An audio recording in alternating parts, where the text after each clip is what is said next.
Today we are in Edinburgh. Thanks for joining us as we kick off our Scottish adventure. And right behind me here is where we are staying. It is the Dingle Hotel. And yes, it is a ship. We just checked in. We were able to get into our room early. It is absolutely incredible, very luxurious. Looking forward to staying here tonight. We have a lot of exploring that we want to do today, and our very first stop is going to be Edinburgh Castle.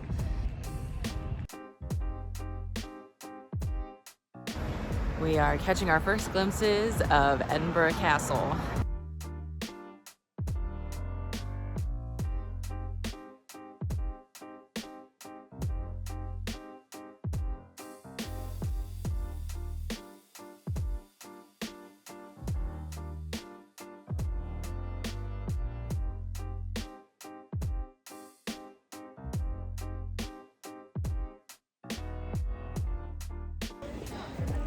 We are now inside the castle. We've breached the castle walls. And we're gonna head up. It is now under attack by us. Yeah. Really frightening stuff. Evie. Yeah, the little baby. But we are walking up. We're gonna go find the Stone of Destiny and the crown jewels.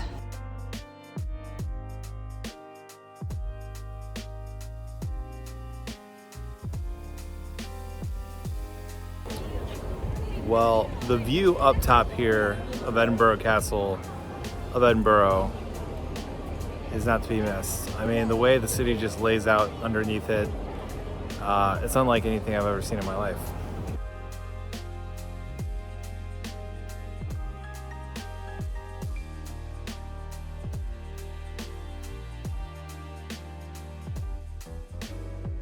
Well, what does it look like? It's a pretty big cannonball.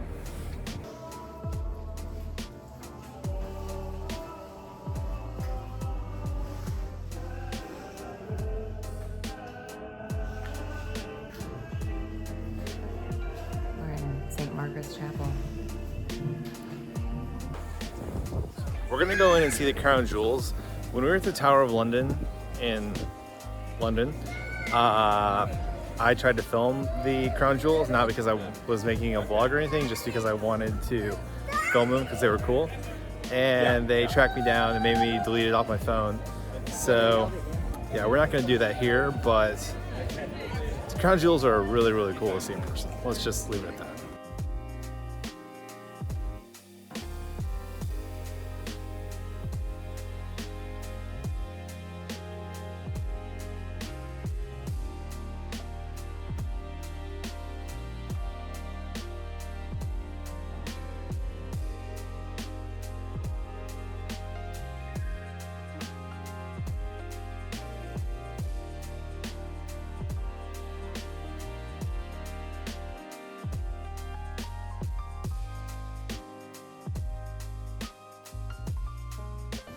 Definitely getting some Harry Potter vibes from this great hall.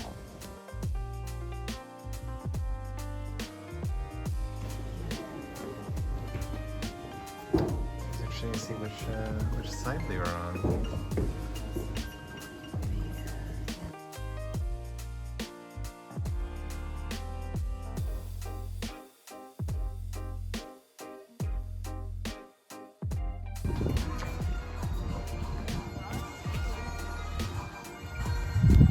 All in all, we absolutely love this castle. It's a lot of fun exploring the medieval, and good way to start here in Scotland.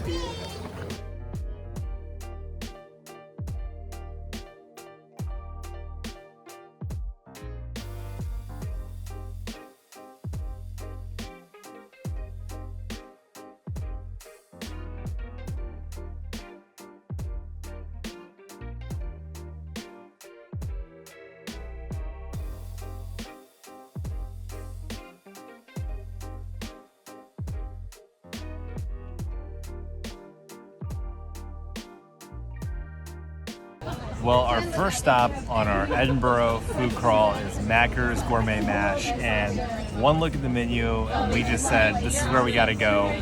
They have a ton of traditional Scottish dishes, a lot of braised meats covered in beautiful sauces, all topped on mashed potatoes. And if that's not a good way to start in this country, I don't know what is. Well, we put in our order and we're pretty excited for it to come out. Madeline is getting the honey glazed smoked gammon, which essentially is ham, and she's getting it over cheddar and chive mashed potatoes. Madeline absolutely loves cheese in her mashed potatoes, so I know she's gonna be excited about that one. I'm getting the slow roasted beef with a horseradish gravy on top of horseradish mashed potatoes. We haven't eaten since we got off the plane, and we're going to just devour this meal when it comes out. This right here is the gammon. It is ham that has been smoked and cured, so it's a little more like bacon than it is like what you think of when you're like, oh, I'm getting a spiral honey ham. And then we have the Scottish cheddar and chive mash, and there's also a sweet chutney, so we're gonna get a little of that on here too.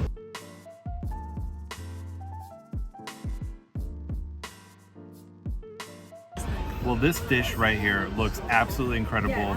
This beef just sitting on top of this pile of mashed potatoes. Look at how easily that's just falling off there. Horseradish gravy, horseradish mashed potatoes.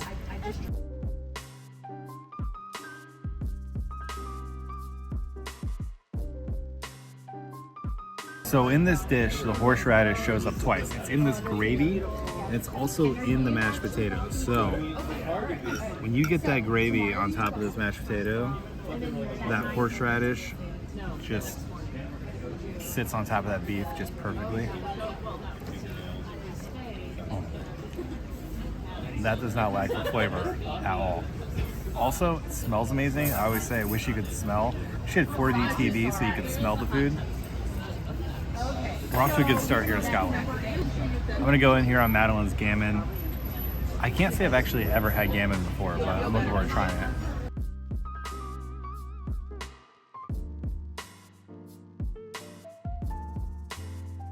It's a really intense, it's ham that's kind of cooked like bacon. If that makes any sense. It's a very intense pork flavor.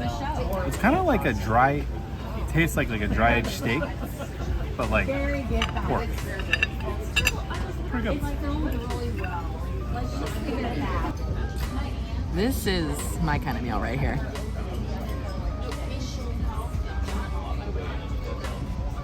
Beef is tender, gravy's amazing, mash is amazing.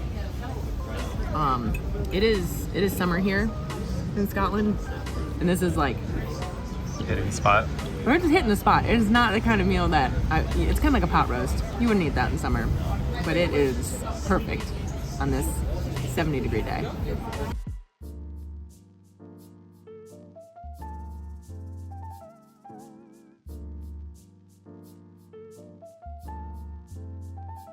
Well, the food tour continues. This is actually a little bit of street food here in Edinburgh, and we have a hog roast roll from Point. We're on Victoria Street. They roast a whole hog every day, and this roll, there is sage and onion underneath there. You can also get haggis. We're gonna get haggis a little bit later. Pulled pork, and those are apples. I've never had that combination, but I'm looking forward to it.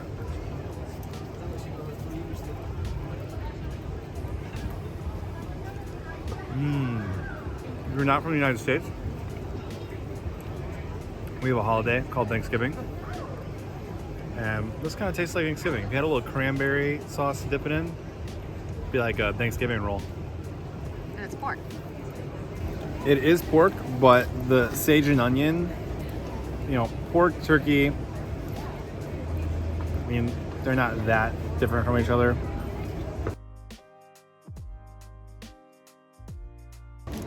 All right.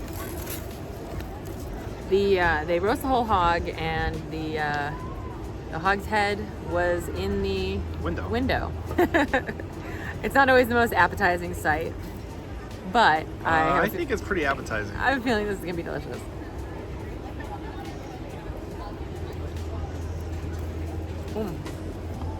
Okay, I understand the Thanksgiving comment. It is the sage.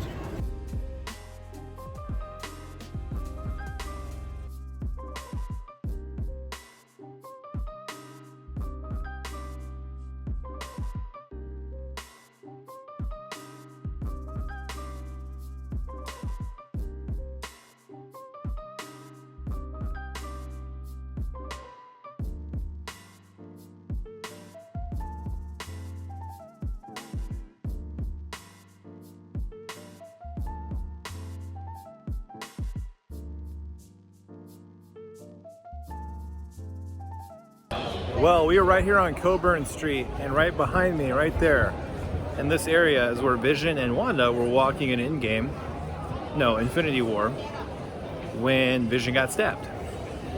And then Wanda got thrown through a window. I think it was that window. But we always like to go find those fun Marvel areas wherever they film worldwide.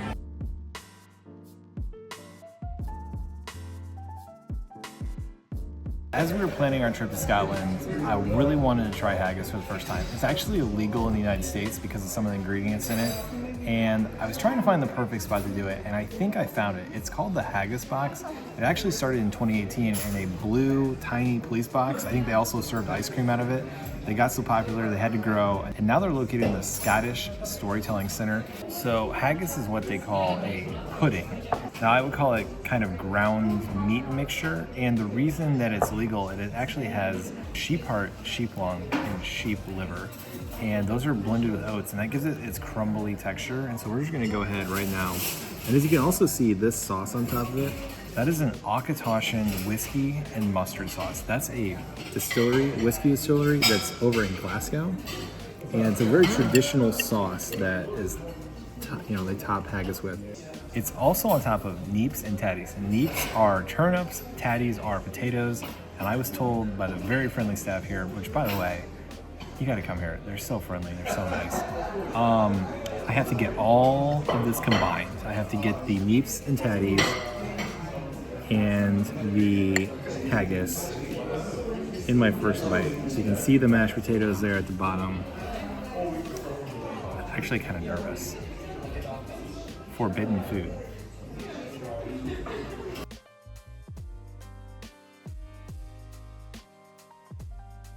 It does have a nice flavor, as you can see. I'm going back for more. I really do like the mustard and whiskey sauce. That is very, very good. It's actually kind of mellow. And then the turnips, they're very good too. You get that bouncy,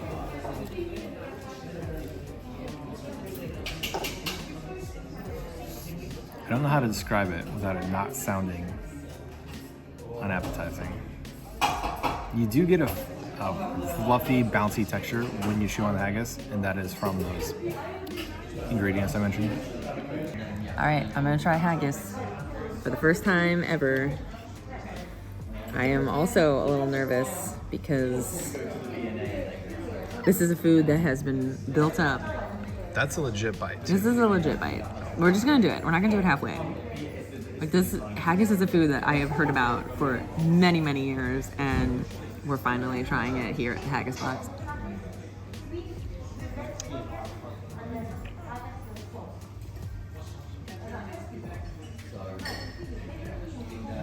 The Auchentoshan sauce is very, very good. And haggis is this thing that's like kind of hard to explain. It's almost like a ground, like it almost just looks like ground beef with like barley in it. Is that what you said? Oats. With oats in it.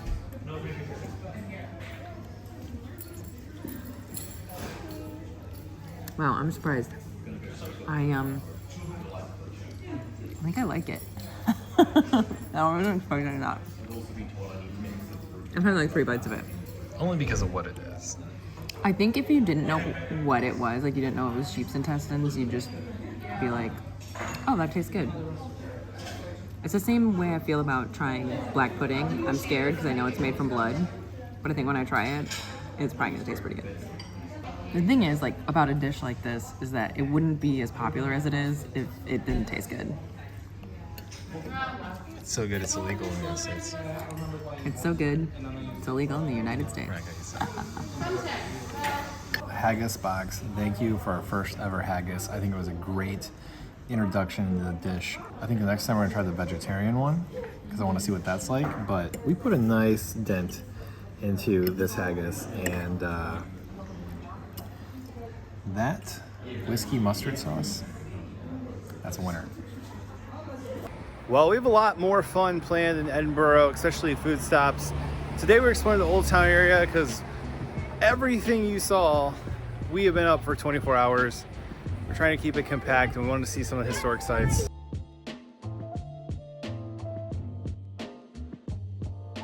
We have had an amazing day so far, but we're tired, so we're ready to take it easy and head back to the Fingal, where we're gonna have some afternoon tea, and we're also going to have dinner there tonight.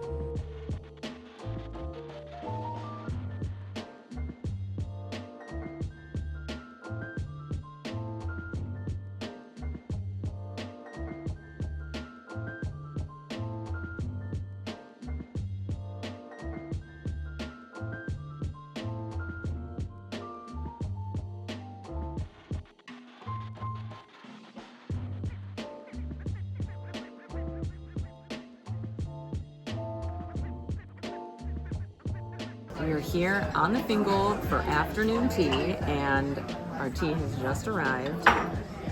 We went with the Fingal afternoon tea blend. We both did. It's very hot. It is hot. Ooh. Also, our first course has just arrived. It is carrot and coconut soup. I think I'm just gonna go like this. Well, I absolutely loved afternoon tea. It was one of the most favorite things we did when we visited London. And this tea is very good, but also, we don't do this in the United States, which is put milk in the tea. But I don't know, it just seems right over here, so cheers.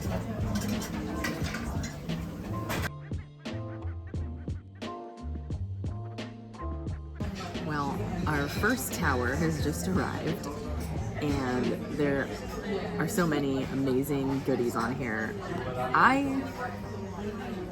This is a pancetta tart, and this is a salmon mousse on like a little Bellini pancake. I think I'm gonna go with that first because it looks so beautiful. I love little tiny like finger sandwiches and things. Oh, that's so good. This is a leek and pancetta tart.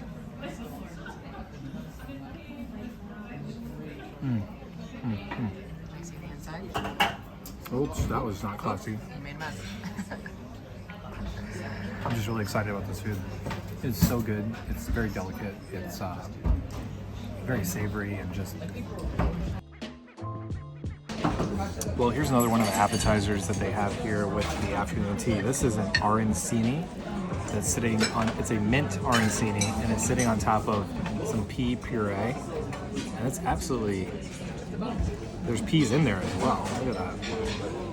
I think maybe there's peas inside, and this is a mint sauce that's sitting on top.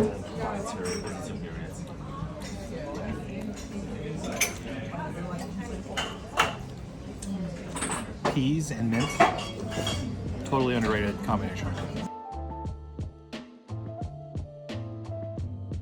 Our dessert tray has just come out, which is full of pretty much all the goodies we've been waiting for. We have scones down here on the bottom with clotted cream and a strawberry champagne jam? There's a lot of ingredients. Strawberry champagne jam. That's what I'm going with. We have a dulce de leche chocolate tart. We have passion fruit macaron. We have a panna cotta here.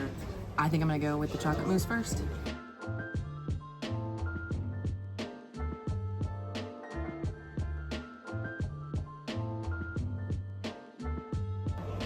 This is just as delicious as it sounds and as it looks. Very rich. And we're just getting started. They're so good. Well, I'm going first for the scones. Some people say scones. Apparently it's regional. Our region says scones. And we've got mascarpone. Clotted cream. Clotted cream. We got clotted cream. We're just gonna go like that. And then strawberry champagne jam or something like that. Or raspberry. Or raspberry. A lot of different flavors thrown at us.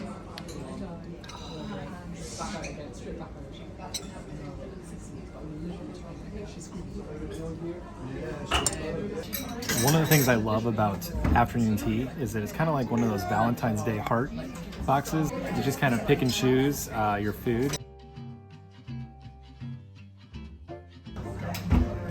This is a passion fruit macaron. It honestly might be my favorite thing that was on the tray.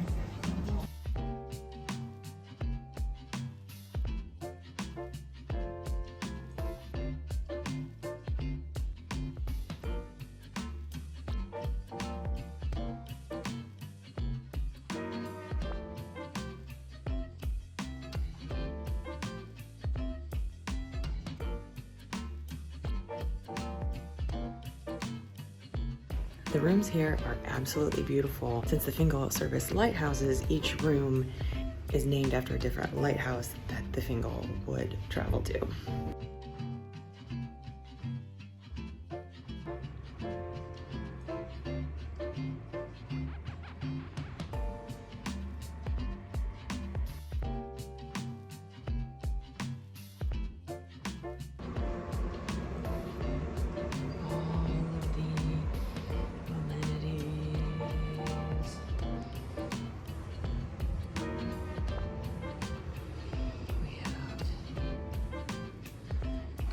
Windows.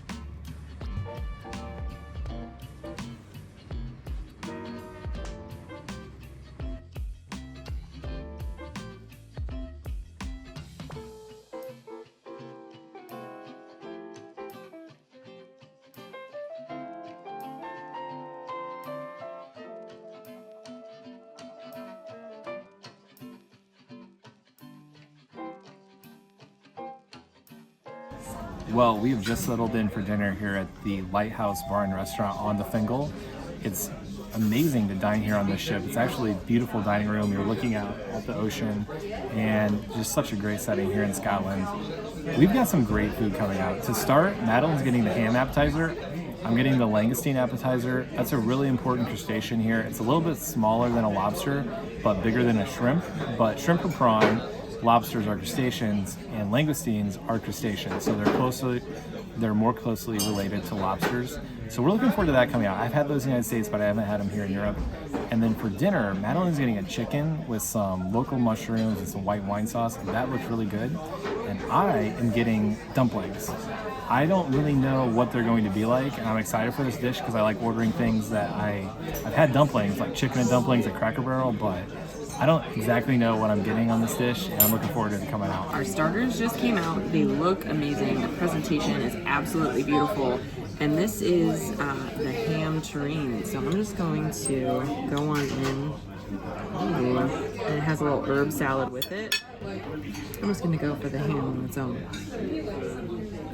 Oh, it's very, very good. Oh, the ham is absolutely delicious. There's a little salad here. Oh, that's good. It's a little sweet and a little sour. Let's try it all together with the ham. Sweet and savory.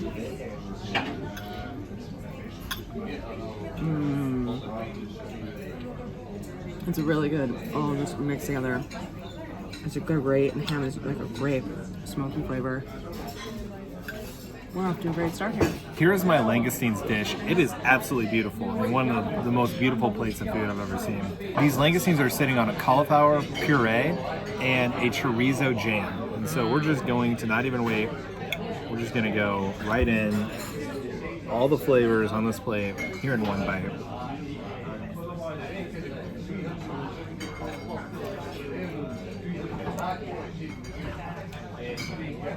That was so decadent.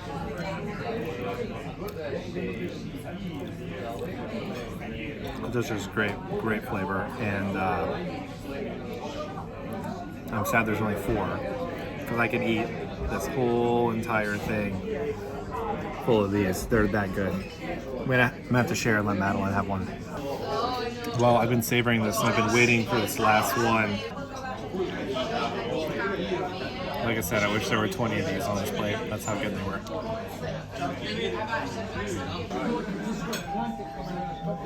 I licked this plate clean. It was so good. I didn't. Oh, you didn't? I didn't actually lick it. The bread licked the plate. We're in public. And then I ate the bread.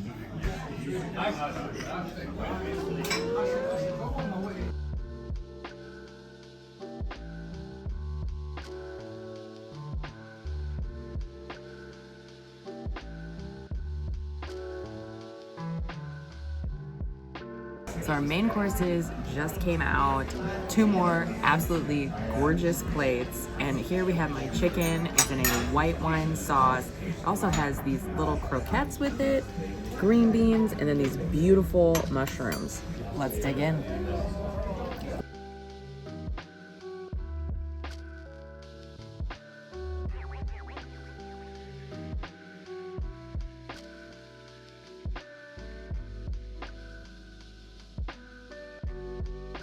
Chicken is so moist.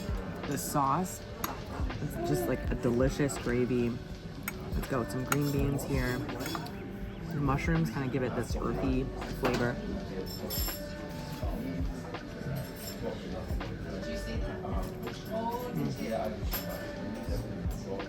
Everything's perfectly cooked, perfectly seasoned.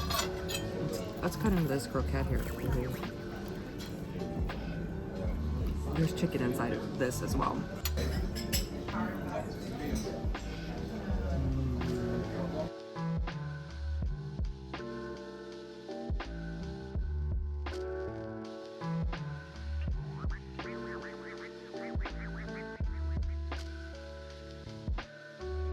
My dumpling dish here looks absolutely beautiful. I keep saying it's one of the most beautiful plates of food I ever had.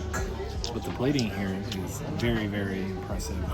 And we're just gonna go pull this dumpling out, fresh vegetables on top, and just look at it. Just absolutely stuffed with flavor. We're gonna go a little bit of that on there. Like Madeline, we're gonna get a little bit of this fresh vegetables. I rarely go meatless on a dish, but this one, I'm glad I did. I feel like this dish fits this area really well. It's not a very hot area. It's in July. We're still wearing coats. Yeah, last week was like their hottest day ever. I think it was like 89. And this is stick to your bones. Down home.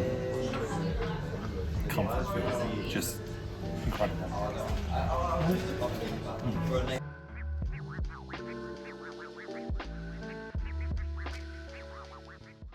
We are finishing up here this morning in Edinburgh. We're gonna have our first full Scottish breakfast here on the Fingal before we head out of the city to the Isle of Skye.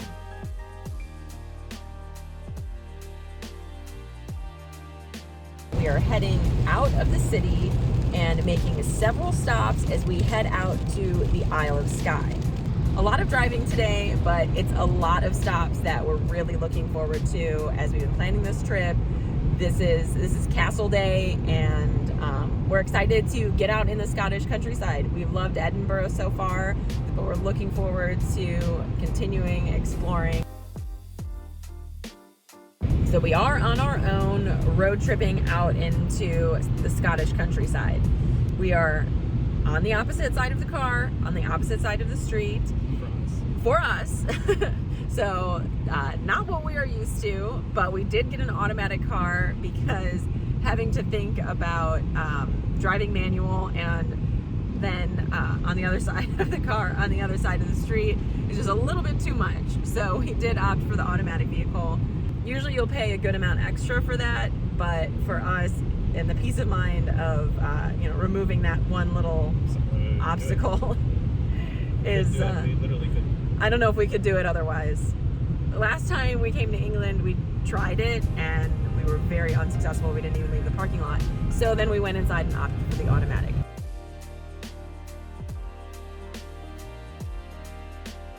Well, as we're driving along here, we're really starting to get the Scottish Highlands experience. We're driving over beautiful lochs. We have mountains covered with green trees. The grass is very green. It's really the experience that we were hoping for, and really what we came to Scotland for were views just like we're getting already, and we're only just getting started.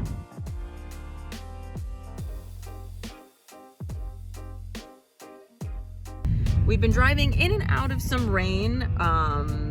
They kind of like there'll just be these bursts out of nowhere. It's cloudy, but then we'll be in some sunshine as well. So our hope is that it stays, it's sunny right now. Our hope is that it stays sunny when we get over to the castle, but it has been changing quickly. We've been in and out of sunshine and rain pretty much the whole drive since we left Edinburgh.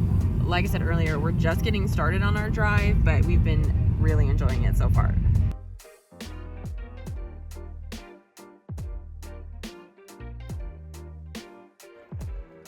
We just pulled over on the side of the road. We're getting our first glimpses of Loch Ness, and it is quite beautiful. We've got this nice, partly cloudy, but partly sunny day, and right now the sun is peeking through, and this is making the journey worth it so far.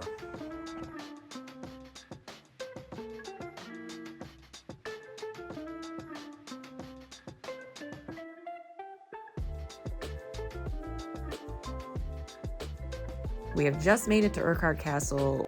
We are about to head in to get a look at the castle up close and to get a better look at Loch Ness.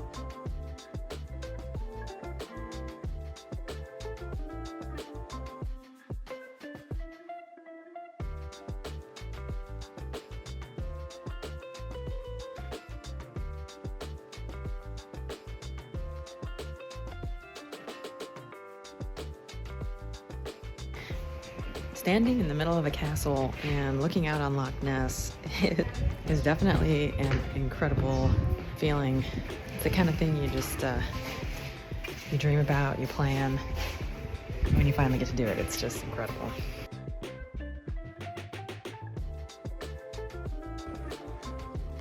Well, we're exploring the castle, and the setting here is just absolutely unreal. And one of the things that's interesting to me is I've been told multiple times since I've been in Scotland, you'll experience all 4 seasons in one day. And we're here in July. It feels like October where we're from. And I just think about these stones and all the weather they've endured over all of these years. It's pretty incredible.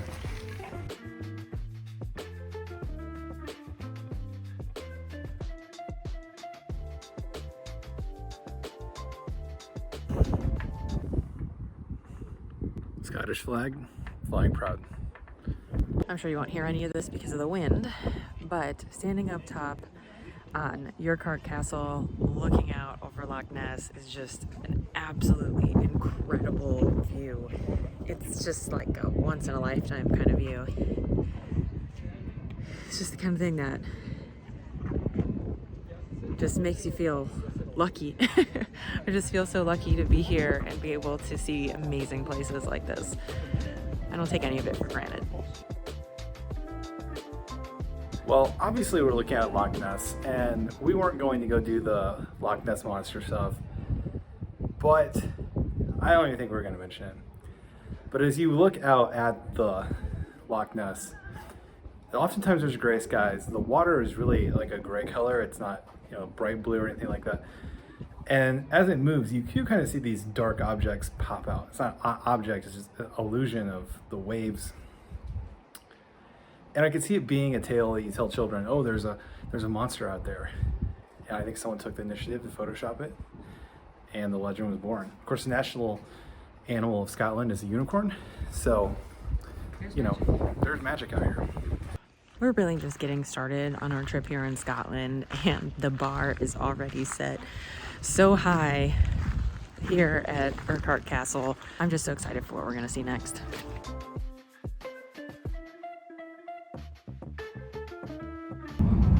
So right now we're on our way over to Skye, and specifically Portree, and the scenery has completely opened up after leaving Loch Ness, and we're just seeing the true Scottish Highlands.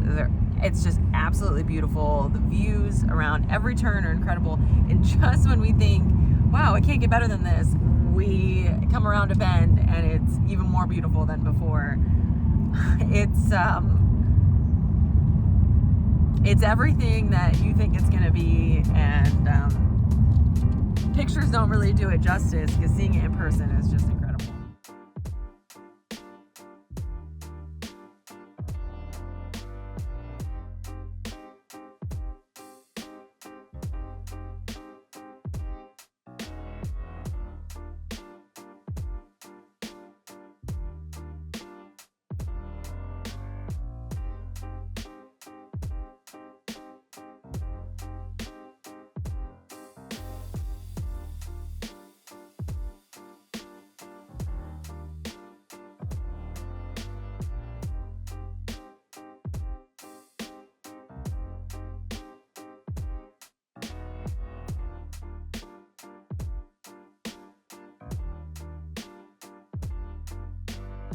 We're staying here at the Mungstad Luxury Lodge on the Isle of Skye. It is this very cool boutique hotel, which was once the home of Scottish noblemen.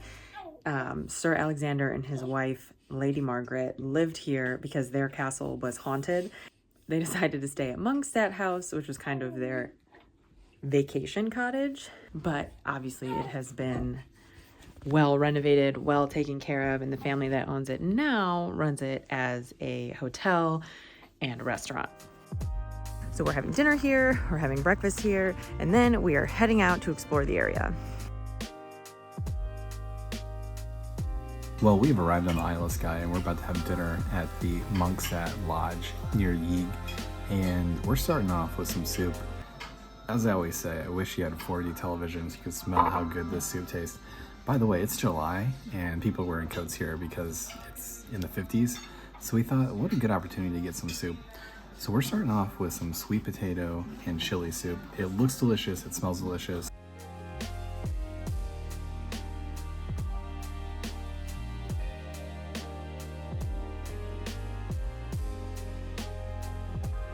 That is super rich soup.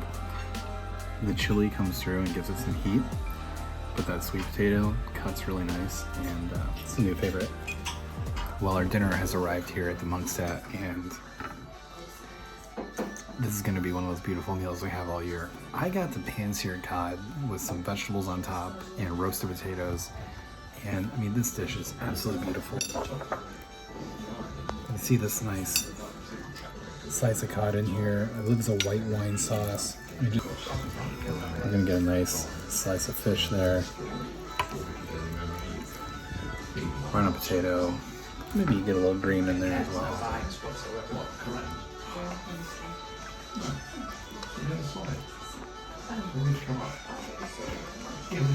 It's full of flavor. It's hearty, but it fits this weather really well. But it's so fresh. I mean, it just, in this setting, I mean, the setting of this place is unreal. And to have a meal like this, it's worth going to what feels like the ends of the earth to get. I have a seafood risotto, there's mussels, there's scallops. We're just gonna go right in. It's hot.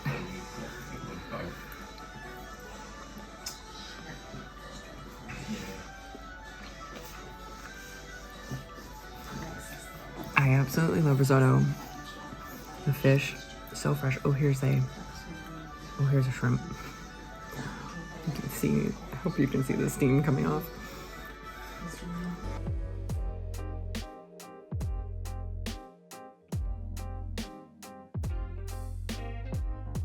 Dinner was absolutely delicious. We're gonna have breakfast here tomorrow morning.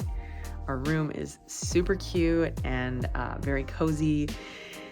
It's a little cold out there, but it is very warm and inviting here at the Mungstad.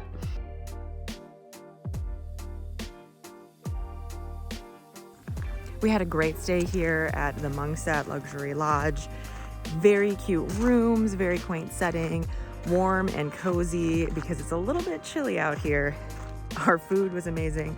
Dinner last night, breakfast this morning has really helped us recharge, reset, because our jet lag has been pretty bad the last few days. But I think now, after staying here, we're ready to get out there and attack the day and really start exploring.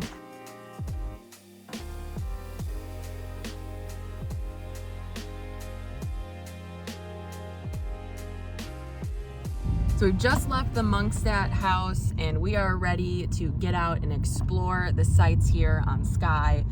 There's plenty of spots that we want to hit up, so we are ready to attack the day. It is a little rainy out here today, but that is to be expected because we are on the wet coast of Scotland.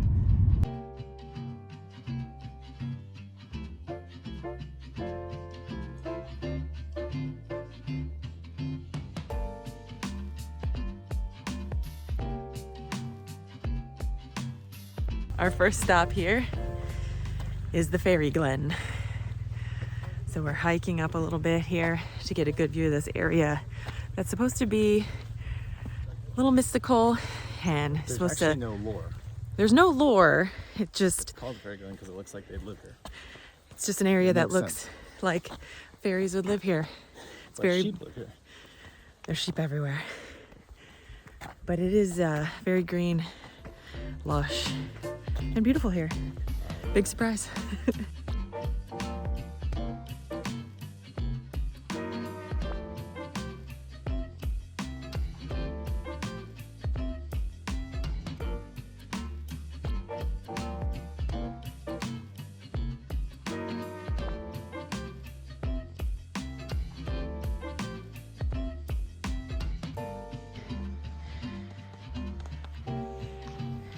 I understand why the fairies would live here.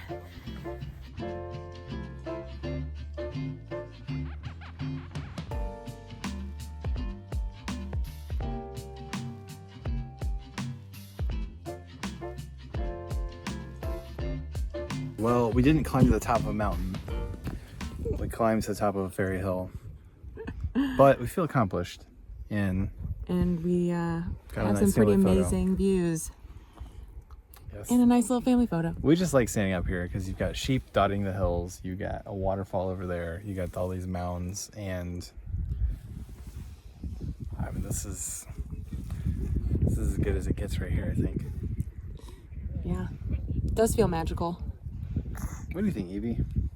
Oh, not impressed.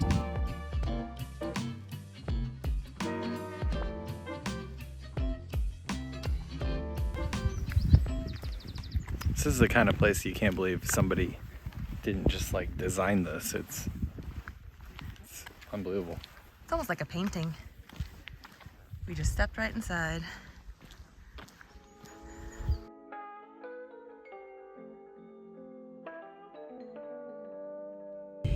We finished up at the Fairy Glen, an absolutely beautiful setting. The sun started to peek out and just was shining down on us in this beautiful place with sheep running free. It really felt like a storybook. Had a great first stop here.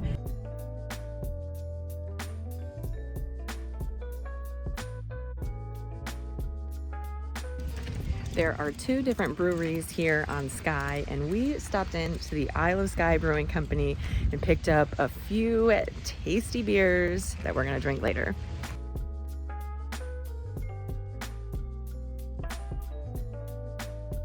Now we are heading over to the Queering, which is another beautiful landscape area here. I mean, it's all gorgeous. Everything we're driving through is absolutely beautiful. Just a few things to note. The roads out here are narrow, and you really have to be mindful of cars coming in the other direction, and you pull off. You have to pull off to let people pass. Also be mindful of sheep. This is their country. This is their land. They are roaming free on the side of the road. So they might be crossing the road. You just have to be prepared for whatever might be coming your way. Also, if you're not from here and you're driving on the other side of the car and the other side of the road, these are just a few more extra obstacles to keep in mind.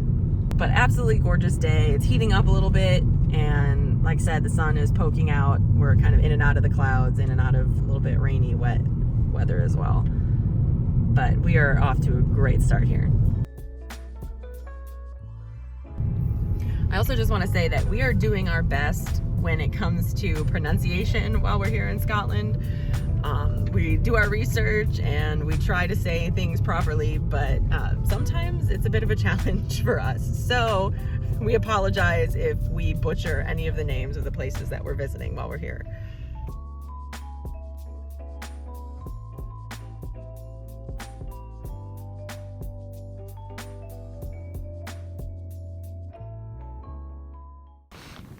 Well, talk about feeling like you're on top of the world. It's exactly the feeling you get when you're standing here on top of the Queering. Oh my gosh, this is stunning.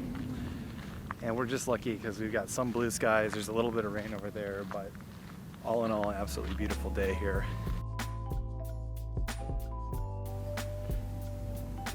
This is just a gorgeous setting out here. I keep repeating myself like, oh, this is so beautiful, it's so green, it's so lush, but it really is. You have a beautiful view of the water here. And I mean, what I really love is you look down here, you can see the road and you just see these cars winding down and the sheep just grazing below. It's really like the most idyllic setting. The town down here just sleepy.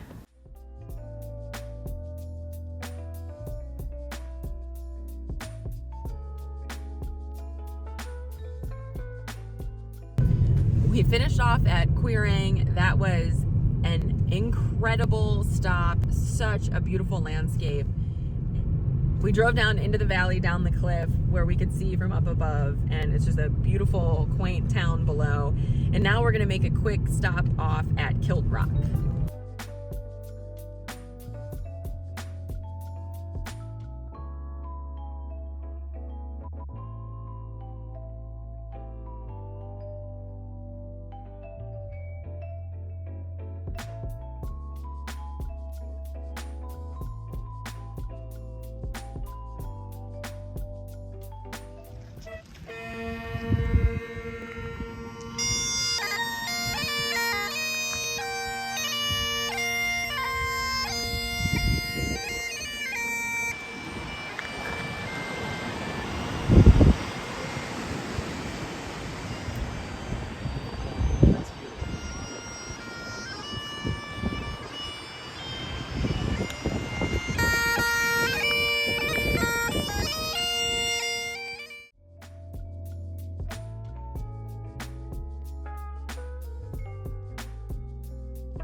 That was our quick stop off at Kilt Rock.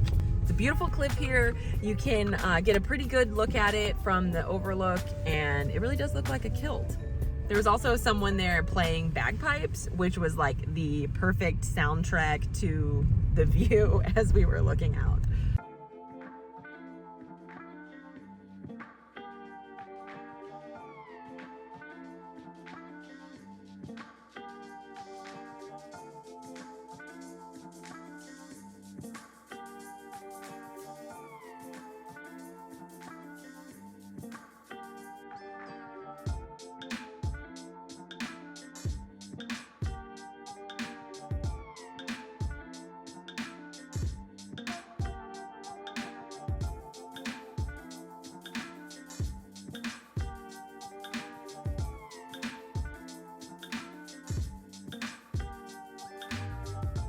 Well, that was a quick drive through Portree. It is rainy and a little bit busy. We are going to continue on to go find lunch.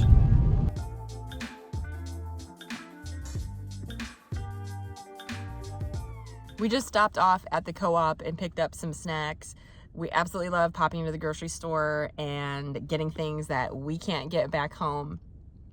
And I think that chips or crisps taste better here. I don't know what it is, but for some reason, when we get potato chips over here, they taste better than they do back home. I don't know if it's the way they're cooked. I don't know if it's just in my mind, but I really do think they're better here. We also got some cookies because we're cookie monsters.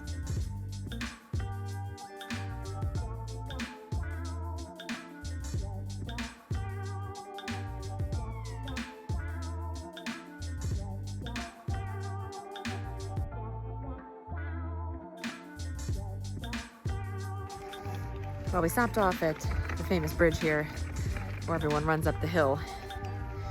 I can't think of the name of it, so I will insert that later.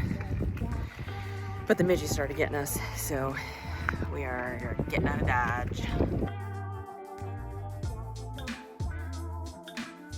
And this here is the second brewery that is on the Isle of Skye. I believe it is pronounced Coolins. If it is wrong, again, I apologize. Oh, but we did have some of their beers last night at Monkset, and they are very good.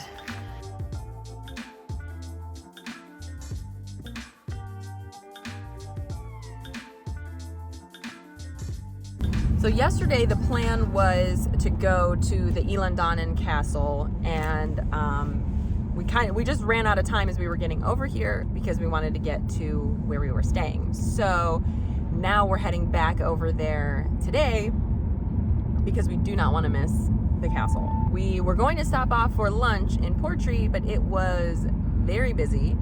So we're improvising, and we stopped off and got some cake and some tea. And that's going to be our lunch, along with the chips and cookies that we got at the co-op.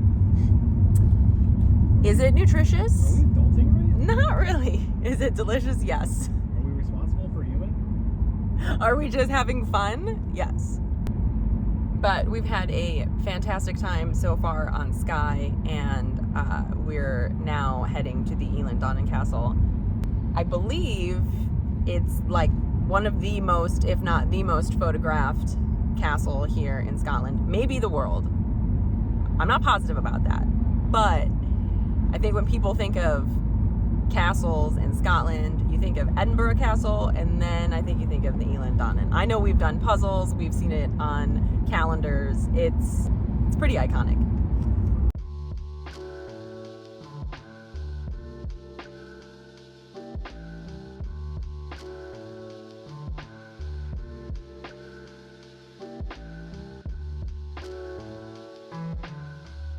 One of the coolest things about coming to this castle is walking over the bridge to get there. It's set on the water, and so there's only one way in, one way out.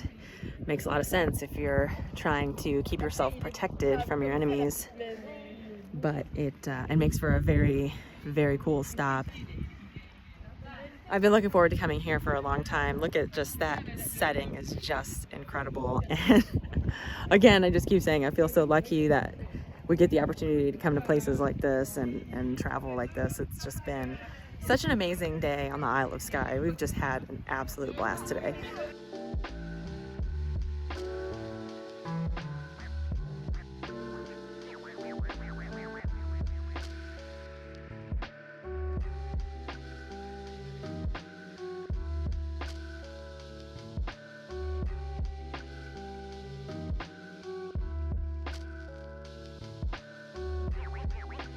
Well, behind me is the view of the back porch of the Islay and Castle, which we are presently in, and what an incredible spot. I mean, everywhere we go in Scotland keeps getting better.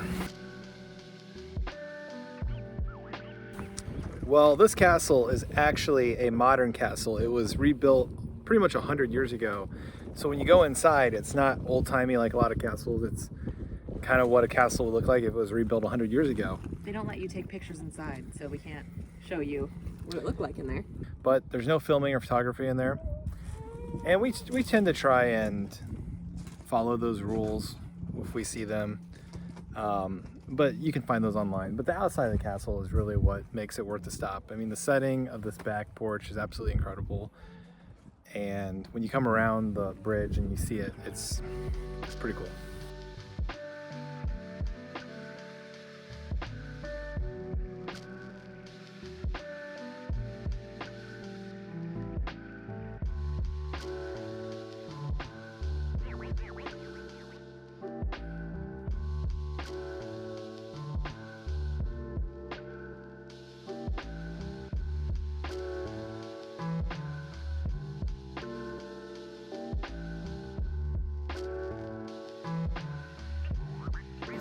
So we've made it to our hotel tonight. We're staying at the Inch in Port Augustus, and we're having dinner here as well. We just put in our order. I am getting, for a starter, the Cullen skink, which is a must-try food here in Scotland. It's a very popular creamy fish soup.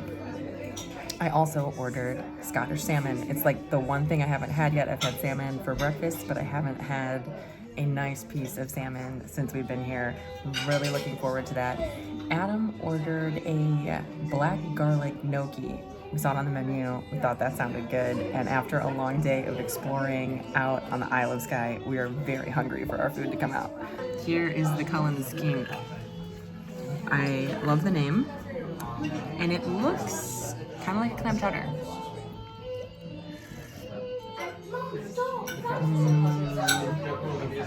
Yes, it is kind of like clam chowder. It's also July, and this is the second night in a row that we have had soup, and really wanted it. It's good. Very creamy. It's just kind of like a light fish flavor. It's not like overpowering at all. Our dinner has arrived. These plates look absolutely beautiful. The plating expertise we've seen in Scotland has been unreal. And this is a black gnocchi. I've got pureed spinach below, sweet potatoes, mushrooms, and leeks. What I love about dishes like this is I'm not going to find this dish anywhere else in the world. It's a unique dish, and all these ingredients are local.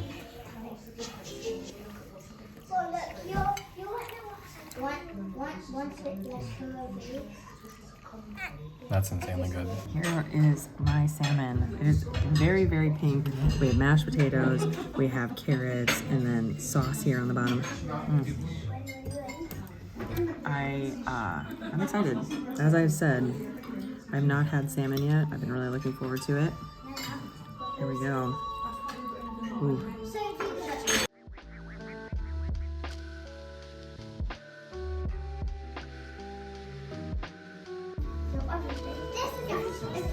That is so fresh.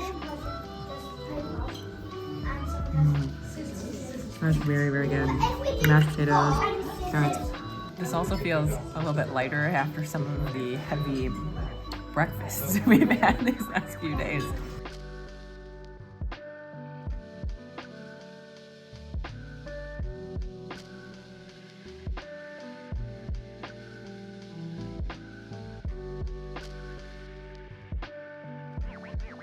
Well, we're at the halfway point of the Scotland road trip, vacation, holiday, as it's called over here. I feel like it's just getting started, but we have done so much already. But I mean, we just had a great meal, and we're looking at Loch Ness right now. We had an amazing day exploring the Isle of Skye, and we're really excited about the stuff we have planned coming up the next few days, because these have been planned for a long time, because we planned this before COVID hit, and we're excited that we're finally over here. So this is with our so little, pretty much since 2019 we've been waiting for this trip. So this is a pretty big deal. I think that's why I keep saying I'm so lucky that we're here, because we're finally here after waiting for so long. I think Evelyn just really wanted to make sure she was part of this trip. Our life has changed a lot since we first planned this trip too. Very pleasant with the time change and sleeping, and not cranky at all. Grateful that we're all able to be here, and again, we're still doing all the things that we had planned back when we first planned this trip before we had a third. So it's just adding to the adventure, and now the midgies are coming out and attacking us. Yep, now we gotta go. The bugs say it's time to go. Today we are exploring the Scottish Highlands. Well, we're getting our last look at Loch Ness right there, and we're going to be heading out today on a Scottish Highlands adventure. We're going to a Highlands game, which we're very excited about. Also, we might see a train from a famous movie, and more beautiful things, because Scotland is an absolutely beautiful country.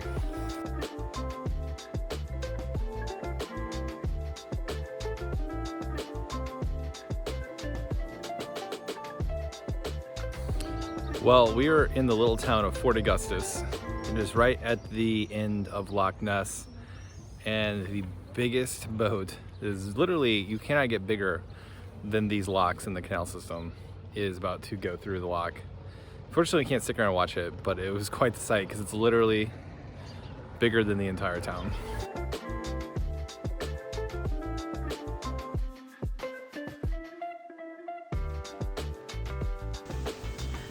Right now, we are heading up to Skellig, which is a port town in the Western Highlands.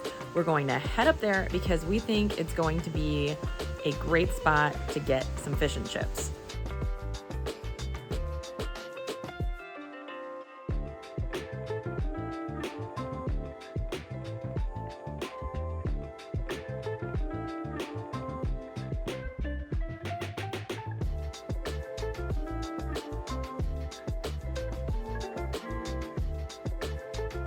Right now I'm walking in Skellig, that's behind me. We've got one of the giant ferries that goes to the Isle of Skye, I think, behind me. And we're gonna head over into the town and we're going to have a bit of fish and chips. They're very famous for those here. It's one dish we've been holding out on, but I'm excited to get some.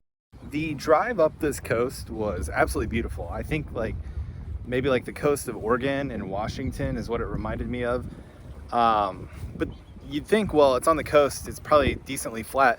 There's pretty tall little mountains around here and it's very rocky, and it's just, I'm glad we came out into this area of Scotland because, you know, we're in the Highlands. Technically we're still in the Highlands, but you're in the mountainous area, and then you get out to the coast and it just, the topography changes very quickly, and this country just keeps bringing the views. And you know, we're at the halfway point of our trip and we're starting to get sad because we know we're going to be leaving soon.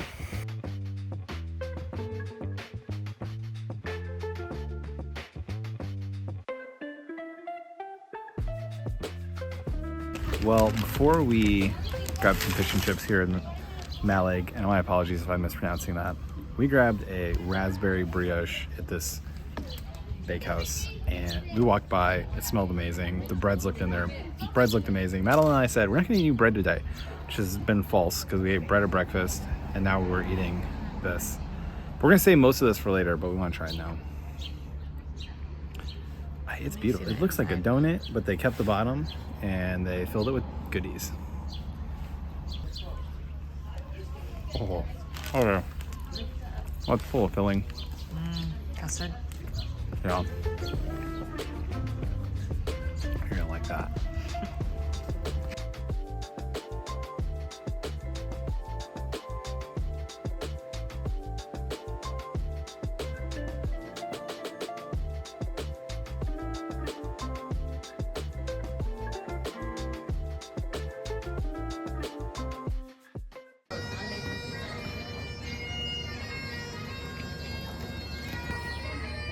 Well, we have the bagpipes playing in the background.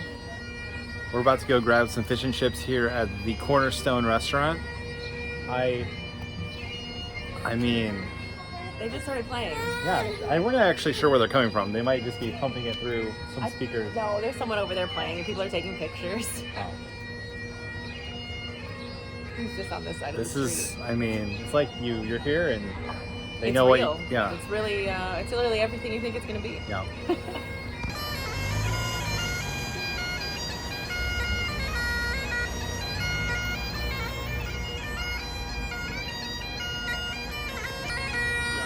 Turns out it's a little guy. He's pretty good.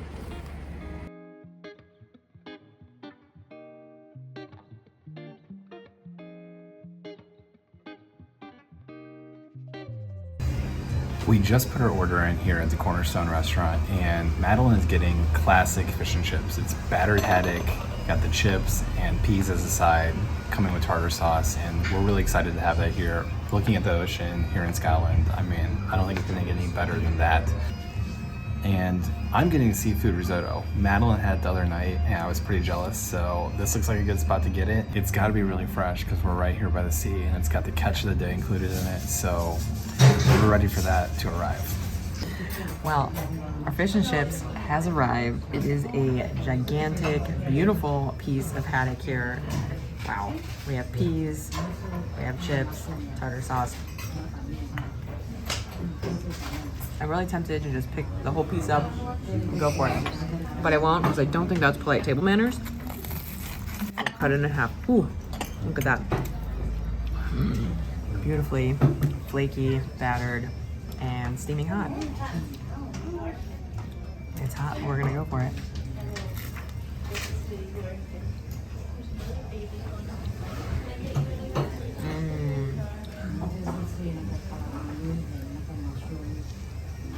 Incredibly fresh fish, very crunchy, delicious tartar sauce. What more could you want? Oh, it's good. I hope you can hear that crunch. It was crunchy.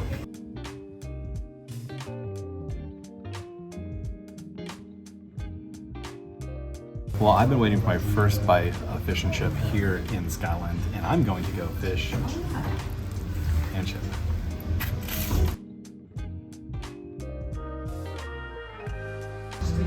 It's generations of people who know how to do it right, and it's hard not to say that this is the perfect fish and chip.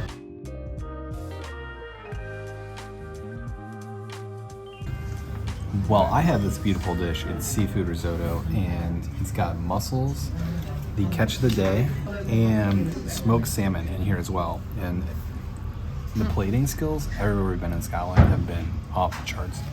It just looks absolutely beautiful.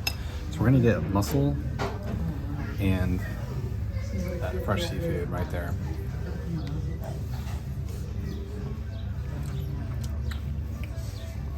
It's so fresh, but the risotto, perfectly cooked, very, very savory.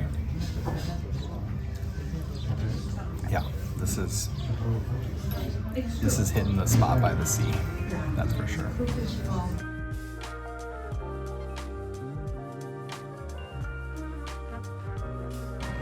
A tremendous stop here in Mallaig at the Cornerstone restaurant to have some fish and chips. A nice seafood lunch here in Scotland, and we are going to then keep exploring this area, and we're going to go to a Highland Games, which is something they said if you can find one, you want to go experience. And we were really lucky that there was one going on the one day a year while we were here. So off to the Highland Games we go.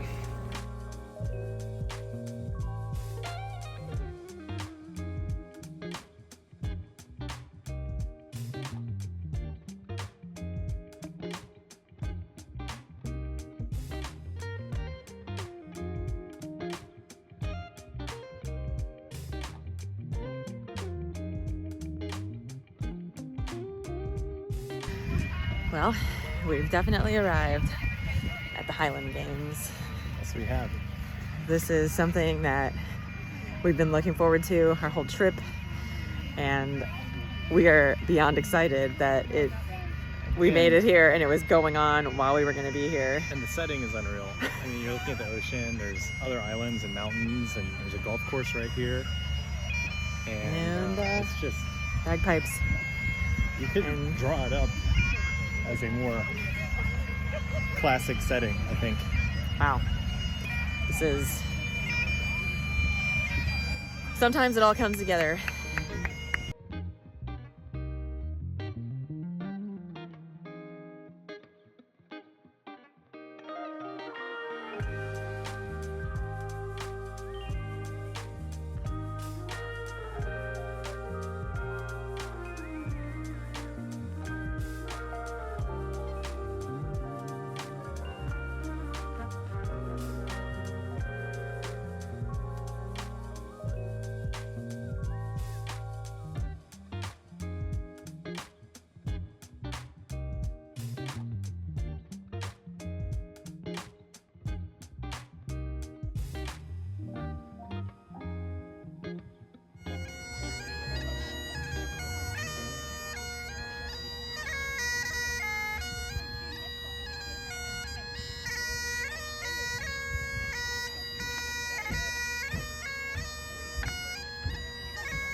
Well, we are enjoying our first Highland Games so far. We've seen them throw the hammers, we've seen the dancing, we've had a bagpipe show. Now we're getting to the part which I was really looking forward to, which is the tossing of the giant log. There's probably a more technical name for it, but I don't know how you learned that skill, but I'm very impressed by it.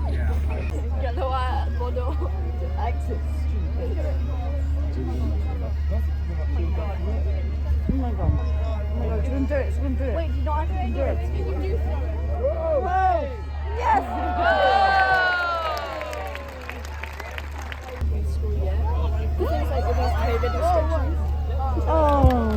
One of the things that you might notice is that there is a Scottish flag flying and a North Carolina flag flying. North Carolina has a lot of immigration from Scotland in colonial times, and there are a lot of Scottish people in North Carolina. So I think that I was walking around, I was like, hey, I think that's North Carolina's flag, and it was. So it's fun to see some of that heritage represented here as well.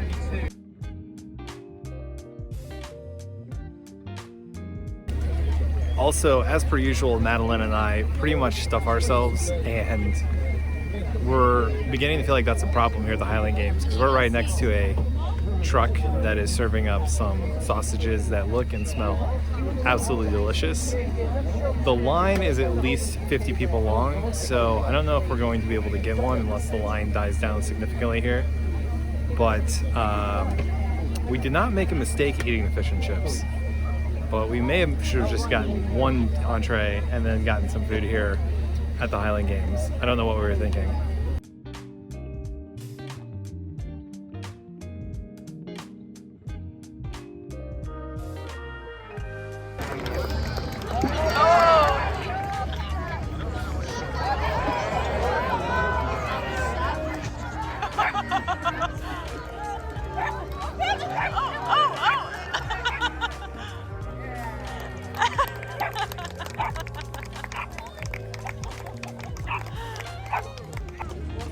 So Adam has become a part of the Highland Games doing the barrel racing, and he's moved on to the next round.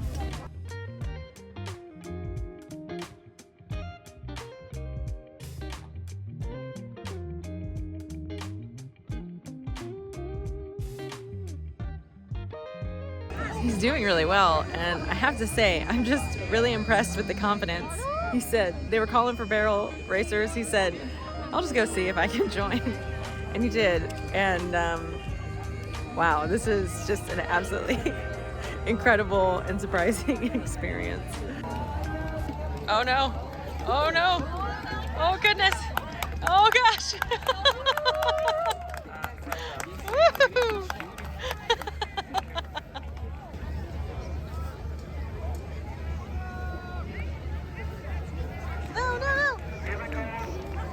Go, go, go! No, no, no, no, no! No!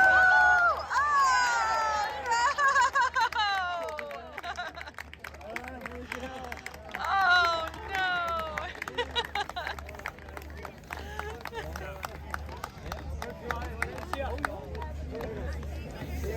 Are you okay?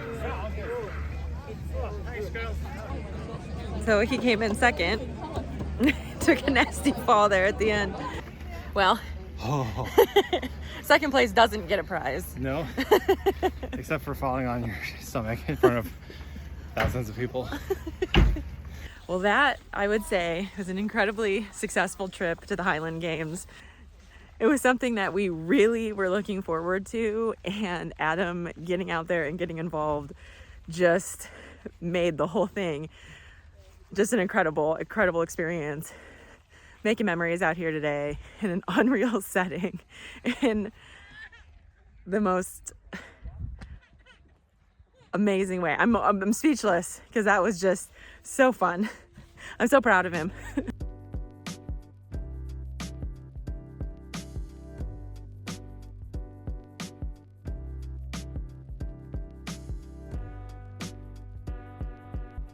So right now we are driving over to catch a glimpse of the Jacobite steam train on the Glenfinnan Viaduct. And this is the Hogwarts Express, basically. In the movies, when you see the train going over the viaduct with the beautiful mountains behind it, that is what we are going to see today. It's a really popular spot. We are hoping to get a good parking space and get over to see this iconic Harry Potter image.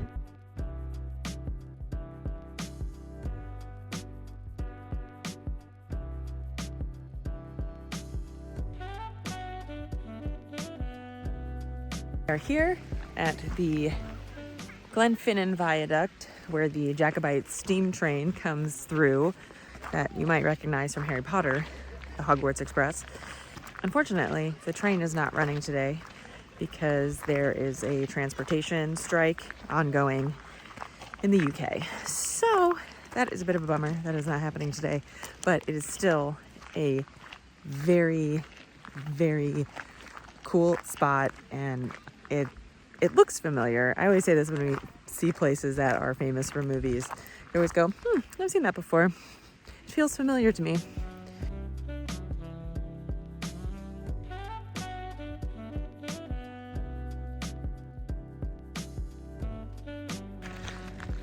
So there is a bit of a hike up to a better viewpoint. So we're heading up there to get a view of the whole viaduct. But from down there, the views are already pretty cool.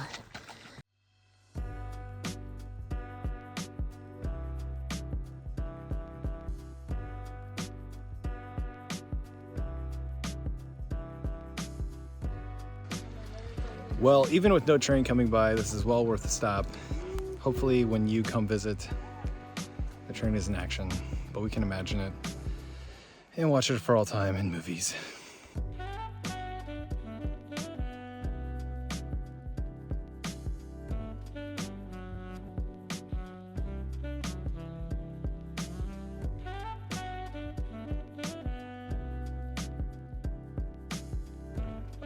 So over here is the Jacobite Monument, and it's to the soldiers that fought for Bonnie Prince Charlie. It's a major part of Scottish history, and you feel that everywhere when you're out here in the Highlands. This is an absolutely beautiful, beautiful location. This lock behind me, also used for Harry Potter, as a backdrop for Hogwarts. Makes sense.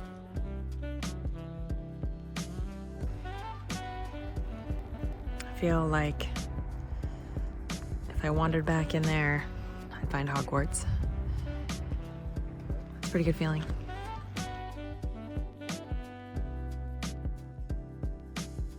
Right now we're driving over to Glencoe, and we're just driving along beautiful locks and mountains and in and out of little towns here right along the water. It's just been pretty much constant, beautiful drives while we've been here in Scotland. It's not a surprise, but it has made for a very enjoyable road trip.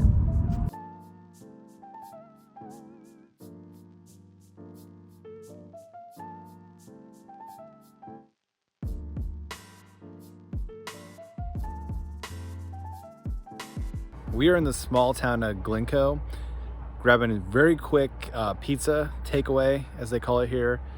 We're going to go through this beautiful area. Right after that, we're going to find a nice spot and eat some pizza. The minutes melt away when you're exploring here. You're driving all over, kind of doing a road trip.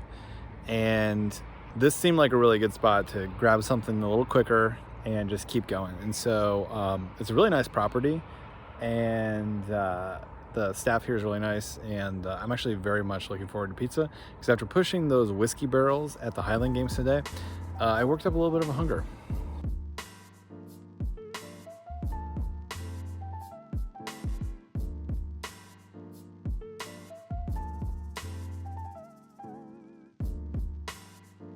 Sometimes you just have to eat pizza in beautiful places. This is a spicy beef and venison pizza with garlic on it. Felt like the Highlands, so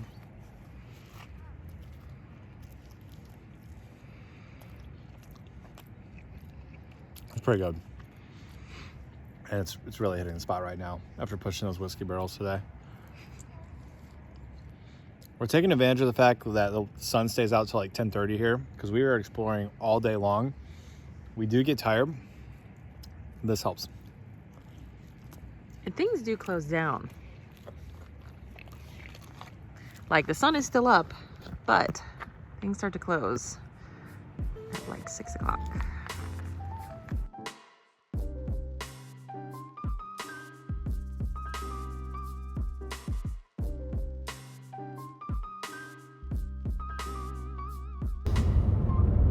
Well, we are finishing up our day here as we're driving from Glencoe through the national park over to our hotel that we're staying in tonight in Kennicraig.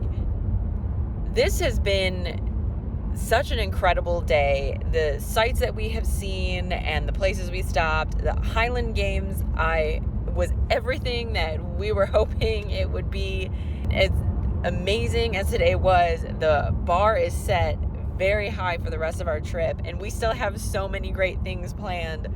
I'm very excited for all the things that we have coming up, especially tomorrow.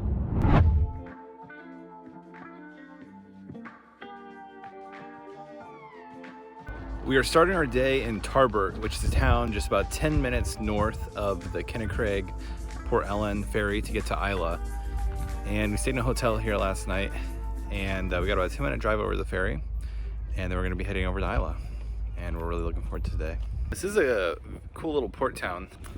I would have liked to explore it a little bit. Unfortunately, we got in very late, and we have to get up and get rolling. Maybe that's the one slight disappointment of our trip so far, is that we haven't really got to explore these little towns very much, because I think that's what makes it unique, is all these little towns have so much character, and we're kind of blowing right by them.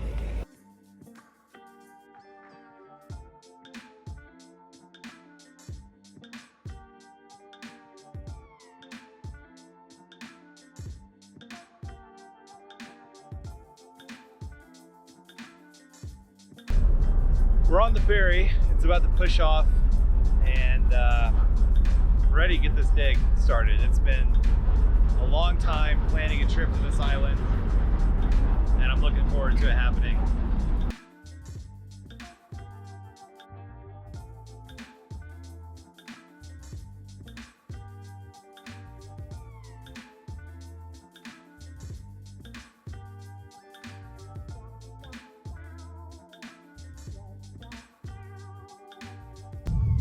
We have gotten off the ferry on Islay, and it dropped us off at Port Askig, so we have to drive down. It's about a half an hour to the Port Ellen area, which is where we're going to find the distilleries that we're hitting up today. The plan is to go to Ardbeg, Lefroy, and Lagavulin. Hopefully we can get them all in. We have a tight schedule, just one day here, but this is a day we've been looking forward to for a very, very long time. So we're very glad to be here and ready to taste some whiskey. We have not had any whiskey yet since we've gotten to Scotland. We were saving it for today. So it is a big and exciting day for us. Well, the first thing I'm doing here at Lagavulin is heading down to the warehouse to do a tasting with legendary Lagavulin employee Ian MacArthur, and I've been looking forward to this one for years, and I'm excited that I'm finally here and a chance to get to do it.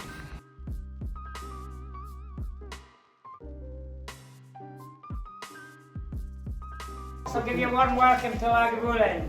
My name is Ian MacArthur and I work here for a wee while. So what we're going to do today, we're going to do the Islay Festival one first. The Islay Festival is 12-year-old, 10 years in the American oak cask and 2 years in virgin oak. Then we will be doing 9-year-old, 12-year-old, 17-year-old and 25-year-old. So in Lagavulin we've got storage space for 7,000 casks. Down in the village, down Port Ellen, we've got storage space for 6,000. We store a lot in Glasgow area and a lot in the Stirling area.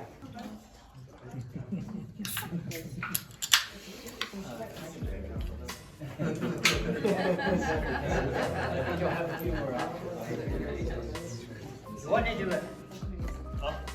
Morning. Adios.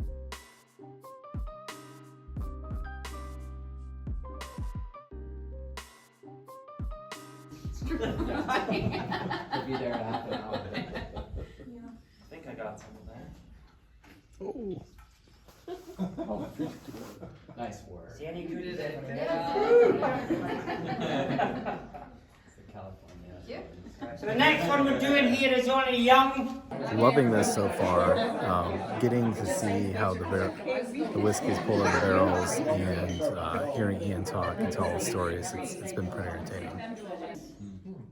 We can recharge it 3 times in the life of the cask, and we can use it for 100 years. Did you all see it? So how long would you use it in between charring? Well, what we do is with charring, we can recharge a cask 3 times in the life of the cask. We could be using it 3 times before we do the second char. It depends on the cask. It's the colour of the whiskey that dictates.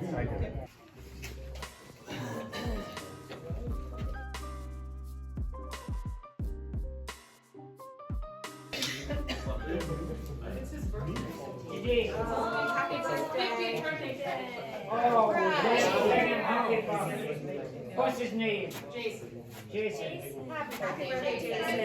Hey, we don't say happy, we've got to sing him happy. Happy birthday to you. Happy birthday to you. Happy birthday to you.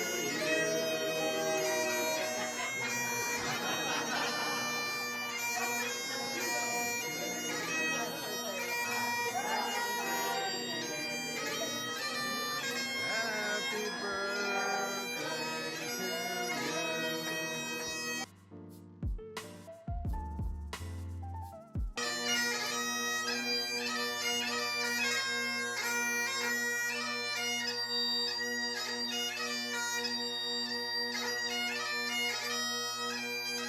Well, absolutely love the warehouse tasting.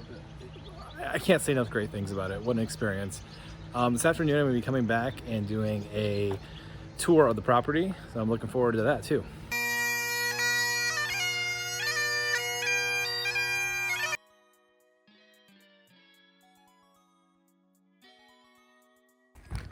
Well, I'm walking up to Lefroy. They only have tastings available right now because they're doing some work on their distillery, so their tours are not active at the moment, but all of these buildings are just so absolutely beautiful that they're worth stopping by just to take a look at the building, because they sit here on this coast of Islay, and you can actually see, I believe, Northern Ireland from here and some of the other Scottish Isles, and it's absolutely stunning. We're here on a beautiful day, and like I said, if you make it to Islay, just coming and seeing these buildings, even if you don't taste anything or do a tour, I think it's totally worth it because of just how beautiful they are.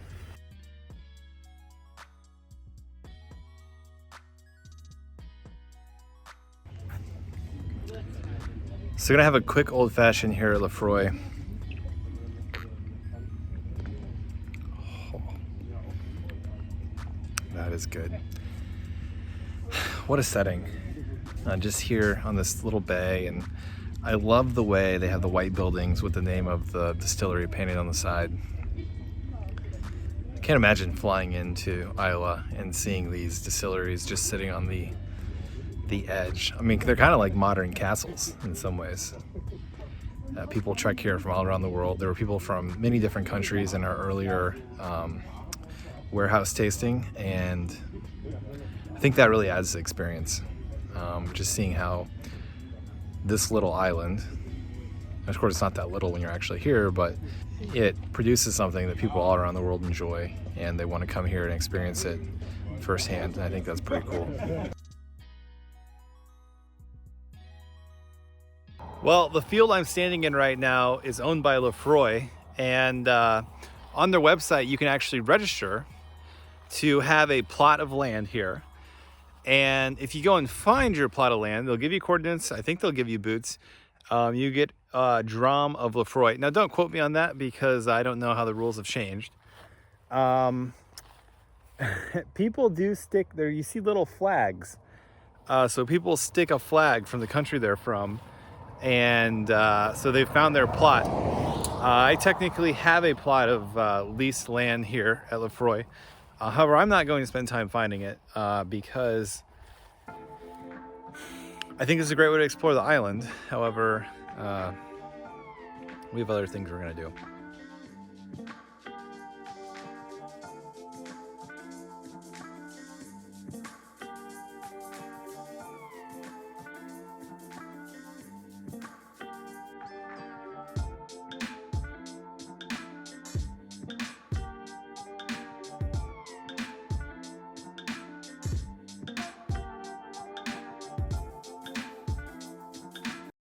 So now it's my turn to do a tasting, and I'm just down the road from Lagavulin at Ardbeg for an old still house and a new still house tasting.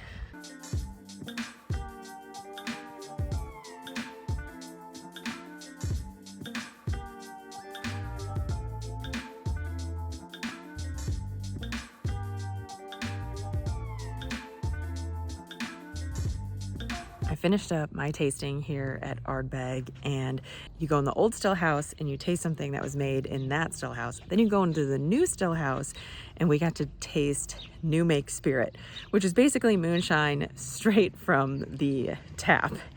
That was very interesting. I could not take video inside the new still house, so most of my video is from the old still house. But overall, it was a very, very cool experience here at Ardbeg.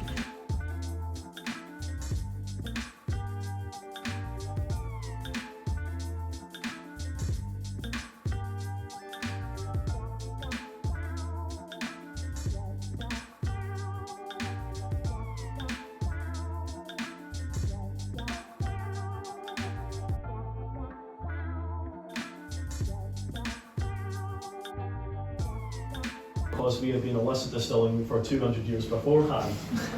Now obviously the taxman found us out, so that's kind of thing we were found out. Obviously, kind of you'll see a quite common feature around the island is actually a lot of the distilleries were mainly established in about the 1790, 1800s, kind of early 1800s. You know, that's when the taxman basically found one and he decided to go through the whole island and find the rest. Mm-hmm.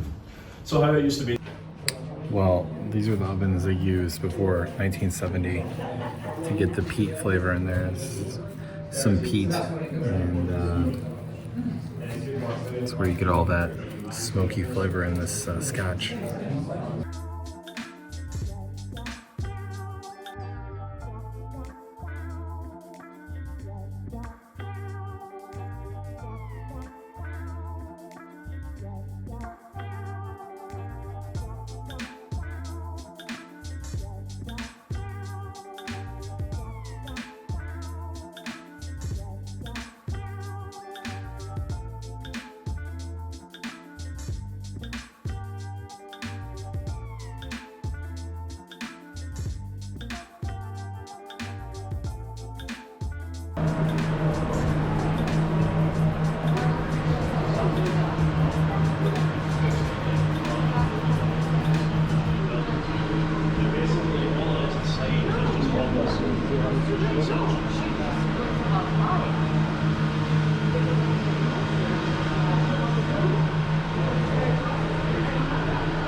This is a very cool room. They have to leave the doors open to let the carbon monoxide out, and birds fly in.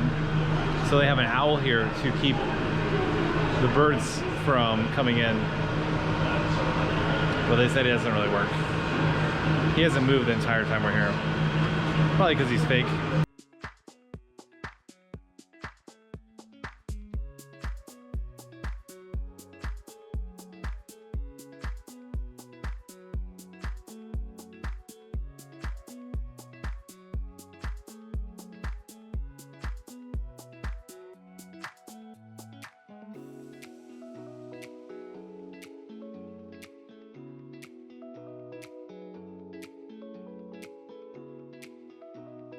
Well, just an absolutely incredible day at Lagavulin.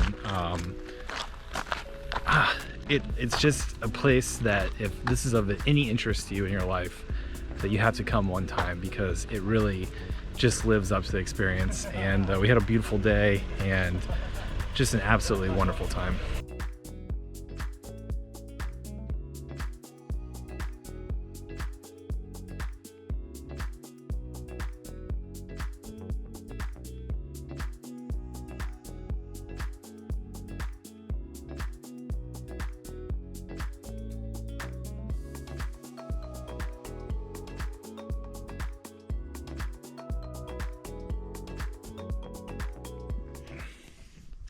Well, there's more to Islay than just whiskey. There's a lot of history on this island as well, and so we're stopping and seeing some of the historic items here after the distilleries have closed. But the setting of this island just keeps getting better. I mean, if you're looking out here, you've got these mountains just undisturbed and cattle grazing. There's a fun fact about the distillery that these are really well-fed cattle here on the island because they get a lot of the mash leftovers. It's protein from the distilleries.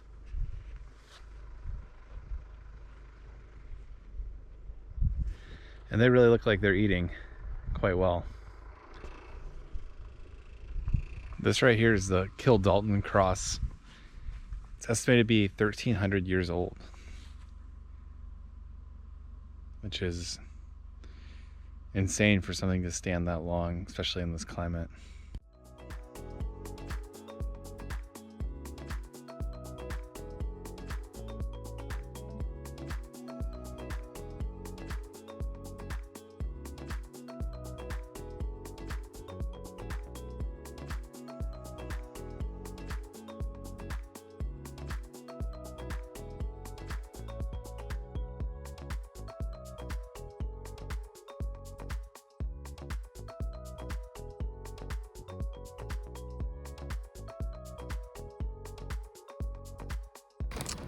Well, tonight we're staying in Balmore. We've got a hotel in town. I believe this is the biggest town on Islay. There's only 3,000 residents in Islay. And so if you're actually gonna come here, you need to book your hotels quite in advance because their lodging options do book up early. We're here at the Lochside Hotel. We're eating at their restaurant, and we have ordered some food that we think is gonna be absolutely tasty.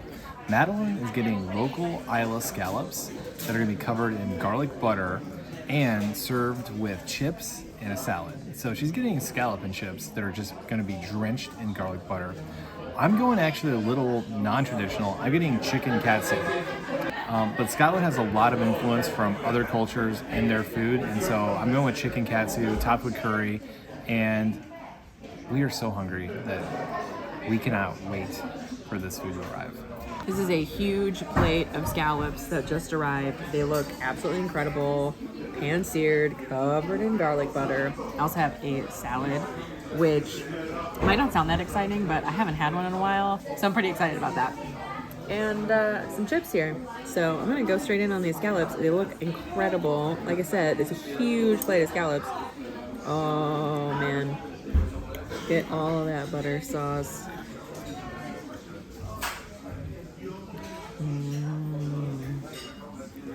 There's like a balsamic drizzle on the plate. It's giving it a little bit of sweetness.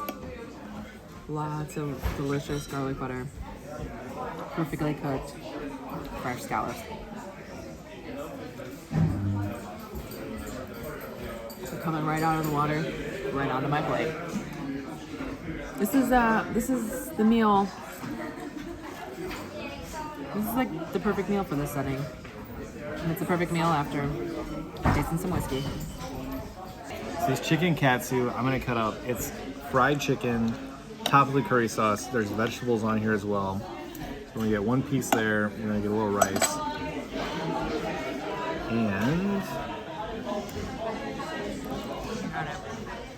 that looks like a flavorful bite.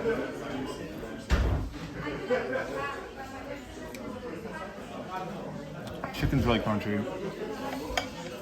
Good curry sauce on there. Not curry that's spicy, but as a nice change up from what I've been eating last week or so.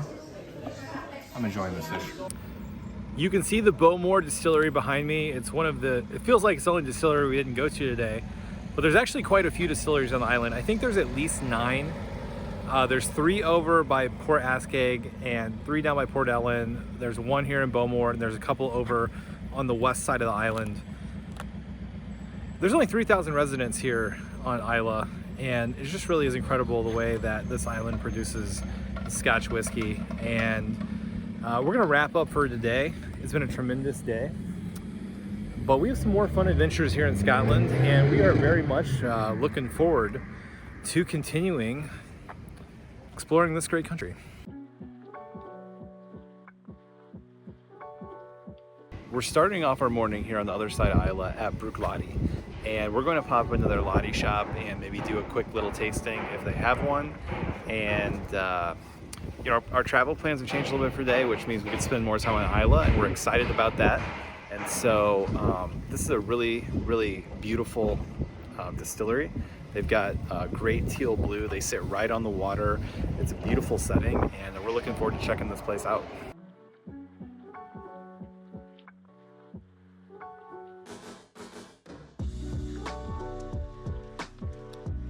So we're here at Brooke Lottie, and we just basically had like a mini tasting. And the way that they make whiskey here is so interesting. The guys that owned it, they came from a winemaking background, and so they wanted to look at whiskey and making Scotch like wine.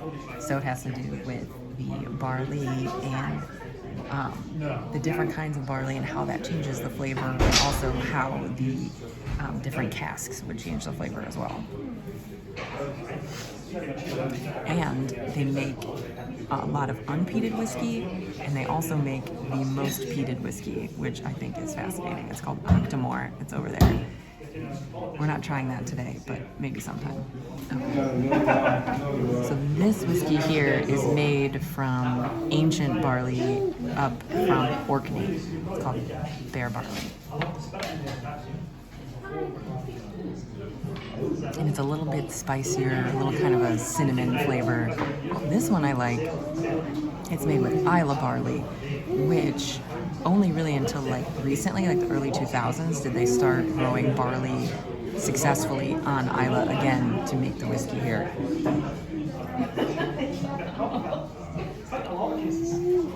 It's like very, very easy drinking whiskey. I don't drink whiskey all that often, but I could see myself drinking that.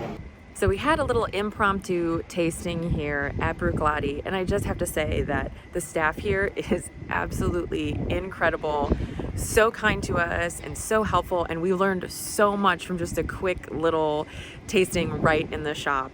I cannot say enough good things. Everything was delicious, and unfortunately we can't take a bottle home with us because we still don't have luggage. So I'm gonna keep an eye out for it in the States, and I did buy a t-shirt. The staff here was absolutely incredible, totally brightened our morning, and we're gonna have a great day here, still exploring Islay.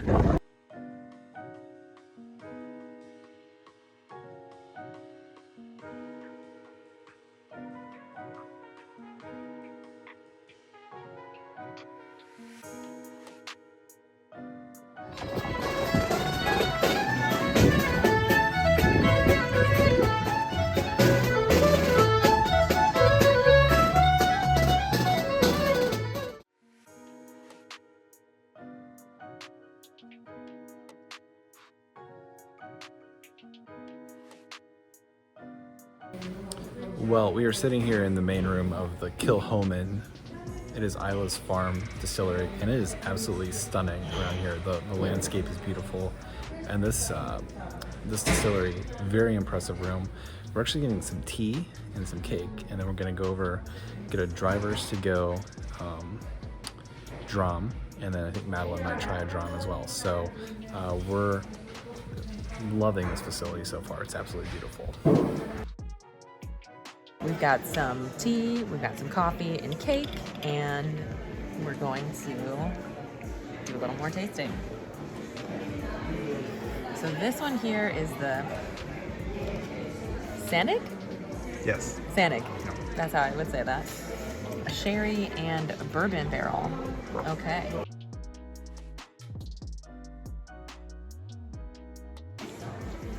Oh, that's tasty. That's good. It's a little bit sweeter. I think that's easy to drink. It's not very peaty, fiery, smoky. That's the word. It's not very smoky.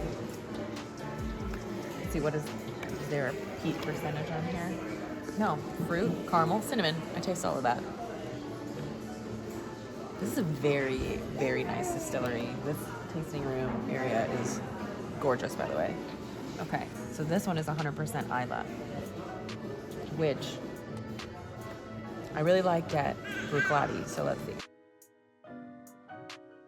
That's nice. I wonder if maybe it's just like knowing that it's grown here, that the barley is grown on Islay, that like mentally I just like it better. But that is very easy to drink, very tasty. This last one, Mahir Bay. I don't know if the C is silent on this. Let me know if I'm pronouncing it wrong. Lemon zest and vanilla and fruit. It smells good too. Ooh, this one is like more of a full flavor. Wow. I think I might like this one the best, actually. All right, well, I'm excited for the cake. I have my tea, I have cake, and... It's a carrot cake? It's a carrot cake, orange cake, and one other item that starts with a C that I'm not familiar with, and I can't remember at the moment.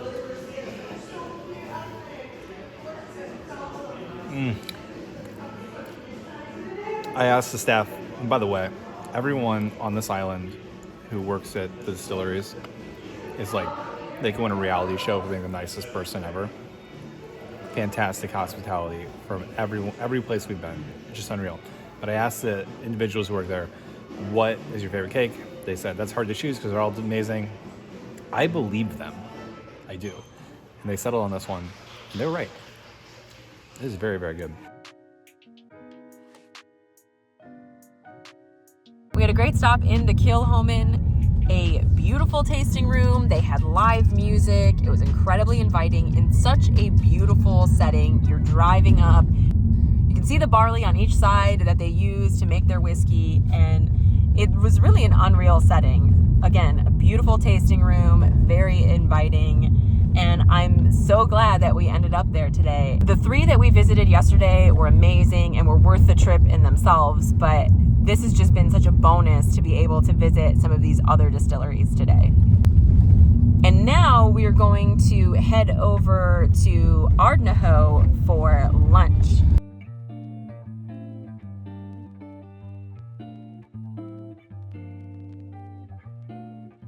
We're about to head into Ardnahoe, and this is just a beautiful setting of the water. You can see the island of Jura right across the way.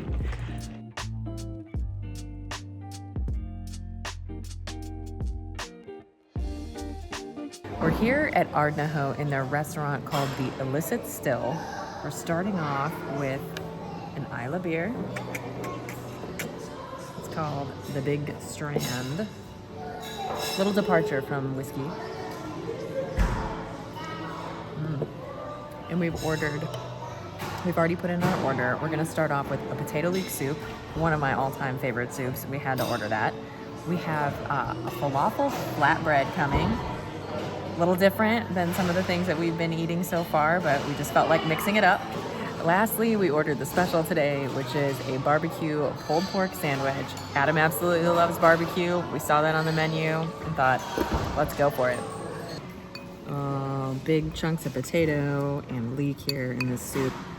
It is seriously one of my all-time favorite soups. I'm afraid it's gonna be very hot. Let's go for it.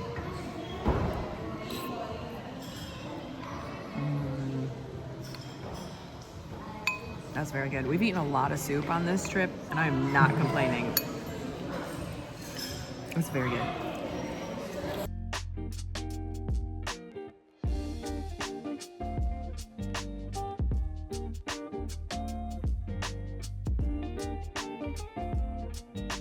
Well, I've been gone from my home in the United States for a week, and I finally got back to eating some barbecue, and I'm very excited to try it here in this beautiful setting. By the way, of the views you can get when you eat a meal, Ardnahoe has to have one of the best views in the entire world. You see the Isle of Jura, and We have the most picture perfect day. I think it's around 70 degrees, barely any clouds in the sky, the sun is out, and we are just having a terrific time exploring this island today. And fun party meals like this just add to it. Very good pretzel bun, it's so fluffy. The pulled pork has nice barbecue sauce on it. And then I also love the potatoes here. There's one thing that they do really well in the British Isles. I think it's their chips. These are wedges.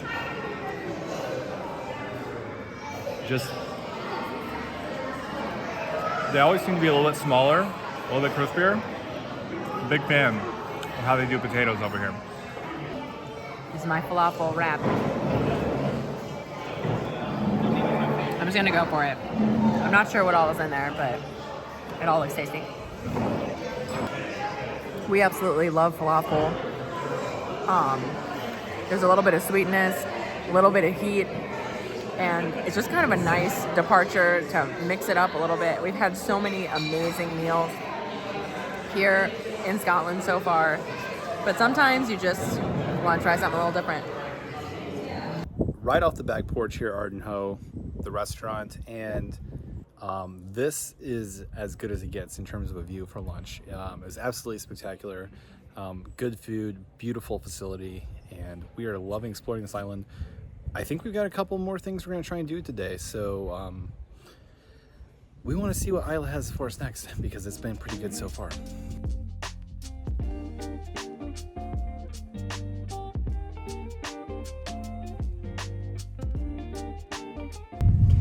We finished up our lunch at Ardnahoe, and what a beautiful setting it is. Their restaurant looking out on the water. It's really just, we keep saying, oh, the setting is unreal, but each one really is in its own way very unique and just absolutely beautiful. But we have one more stop we're gonna make. We're heading over to Bunnahabhain.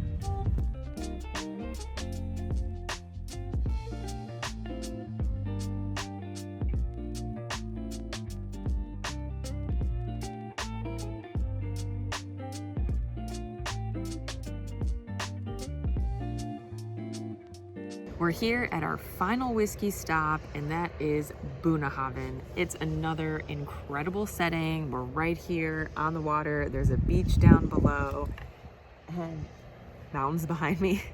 You really cannot beat any of these views that we've had today. It's just been absolutely incredible. I have to say, being on Islay these last 2 days, I have learned so much about Scotch, and I have a greater appreciation for the drink. I've learned peated, unpeated, either bourbon barrels or sherry barrels, and where the grains come from and how that affects the flavor. It's just really opened up my eyes to the world of Scotch in a way that I should have known would happen, but I'm just so impressed with everything we've done here the last 2 days. You have to come here to appreciate it, because it is just such a unique place. Like I said, every single distillery has an incredible setting. They're all making incredible products, and I'm just, fate had it that we needed to spend a little more time here, and I'm very, very glad that that was the case. Also, gorgeous weather. I thought it was going to be cold while we were here, and the sun has been shining. Beautiful, warm weather. The beach is down there. There's people out in the water. It's probably the high 60s, and it's just a beautiful summer day. And here I have a nice unpeated Bunnahabhain whiskey.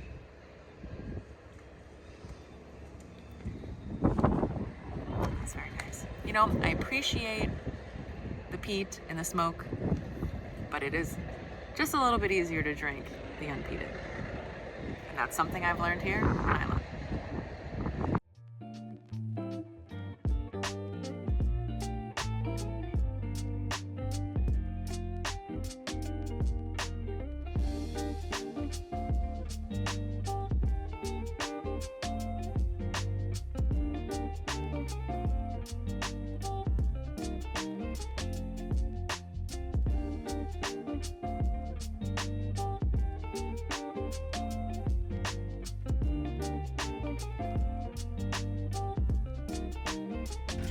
Well, we're heading out of Bunnahabhain, and Really just an amazing day here on Islay. We're gonna head over to the ferry in a minute, but each of these distilleries that we've visited have all been amazing.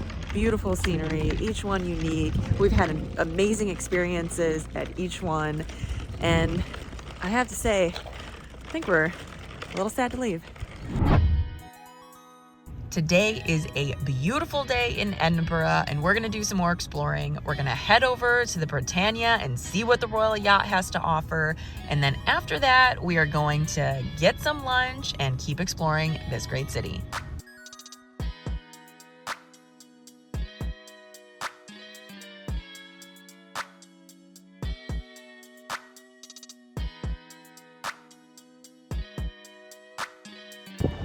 Well, right now we are aboard the Royal Yacht Britannia.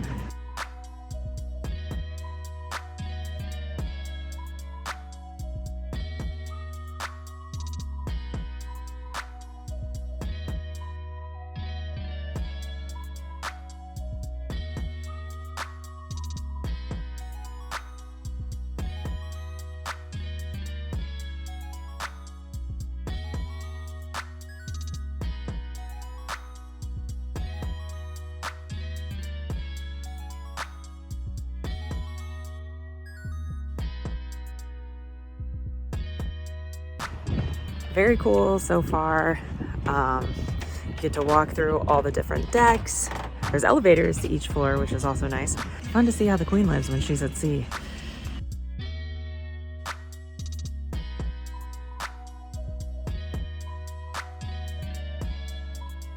You can really see how this is less of a ship and more of like her home away from home. It is very, very comfortable accommodations.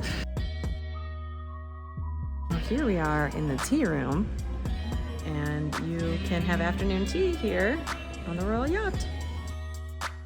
So we've decided to pop in and have some tea and coffee here in the tea room. I ordered a latte, Adam got tea, and we have a scone coming, or scone, depending on where you're from. And I have to say, it feels like I'm basically having tea with the Queen. Here we go. Scone on the Queen's boat.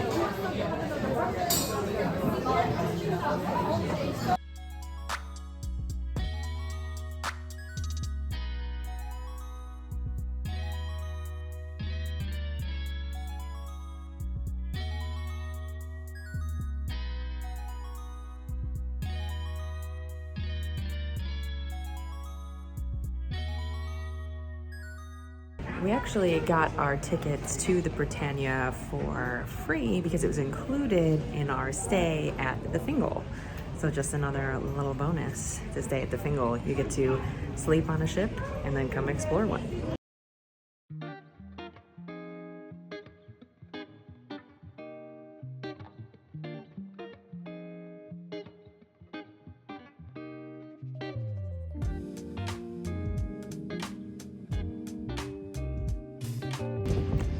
Well, we are finishing up here at the Royal Yacht Britannia.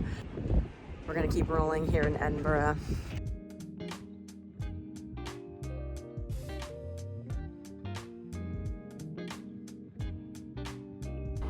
We are in the Leith neighborhood of Edinburgh, and we are heading over to grab some lunch at a spot called Fisher's. It's a local seafood spot.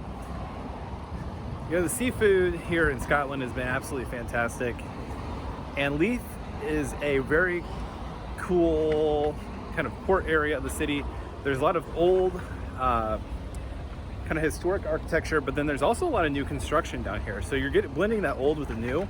It's really a fantastic neighborhood. Also, it's a perfect 70-degree sunny day, so I'm quite the fan of this area. And we're gonna grab lunch. We might head over to a brewery as well, and we're gonna soak up every last minute of this beautiful city that we can, because we really enjoyed it.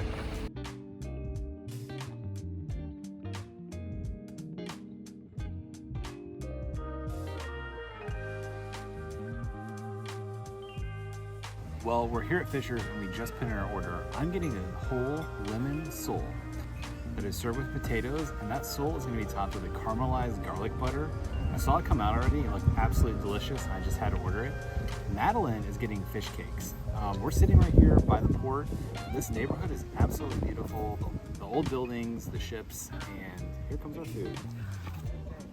Look at that butter. I mean, oh my goodness, that's beautiful. Wow. Absolutely beautiful. And we're going to There you go. pull Ebony away.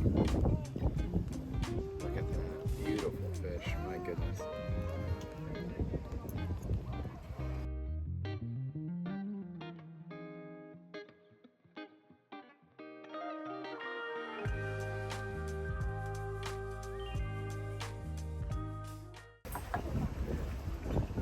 Holy cow, it is so fresh. It feels like it was in the sea yesterday, and sitting out here on this beautiful day, right by all these boats. I mean, this is just the absolute perfect meal. Do a little potato with it. Okay, I have the fish cakes here. We're gonna do it up with some lemon. I have had many different iterations of fish on this trip so far. I've yet to have a fish cake.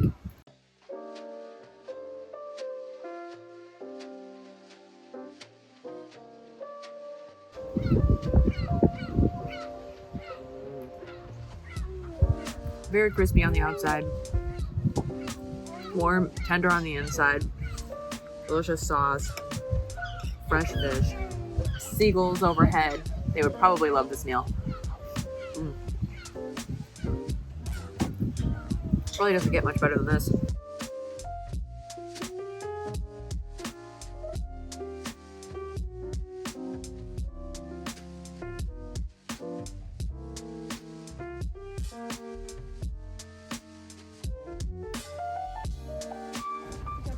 Well, we flipped the fish over, and there's a backside that has just been sitting in this butter for about 10 minutes now, and just look at that. Look at that fish. Unbelievable. That is decadent right there. Actually, that's just butter. That is decadent.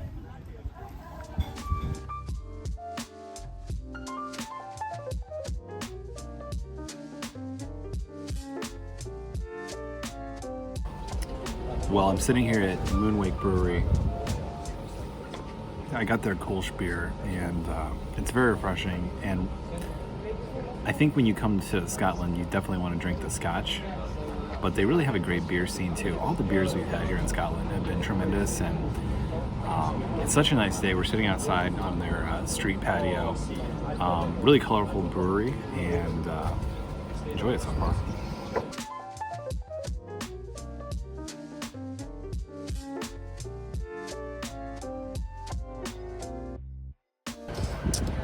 Well, Edinburgh, the food is fantastic, the city is great, it's very lively, wonderful people, and we can't wait to get back. We're in Glasgow, and tonight we're going to do a bit of a food tour. But we've been eating Scottish food all week, so we're going to try some food from different cultures, because as much as we love the Scottish food, we're ready to mix it up a little bit.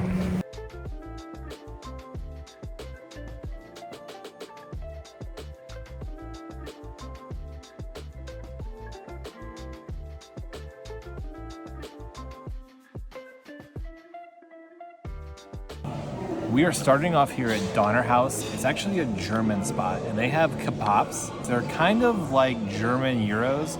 So we're getting ours that's got half Donner, half chicken shawarma, and there's a hot sauce that comes with that. And then we're also getting mini chicken schnitzels. Madeline and I are pumped about this. We're absolutely starving. So these kind of look like chicken nuggets, but they are chicken schnitzel, like mini chicken schnitzel bites.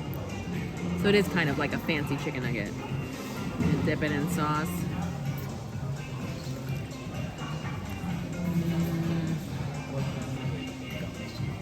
Perfectly crispy. And a really nice sauce here. Well, this is the main event. This is our kebab, and it is on a German bread that is covered with sesame on the outside. It's a very fluffy bread, but it is not a German pita because I asked. There is actually German pitas. So it's kind of like a sourdough bread bowl with chicken shawarma and similar to Euro meat stuffed in it. And then we also have this hot sauce. We're gonna put a little bit on there, right there. I've had a lot of sandwiches on bread. I don't know if I've ever had a sandwich in a bread bowl before. That's why I enjoy traveling, because I find new things.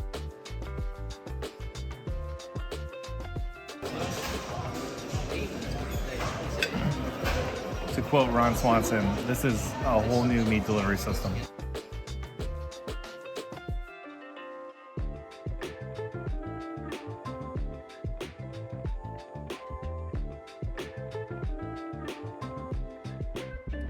Well, the first spot, Donner House, absolutely knocked it out of the park. I love the kebab. I'm probably saying that terribly, but yes, was it meat between two breads and is that a sandwich? Absolutely. But I've never had a sandwich like that before, and it was really, really good.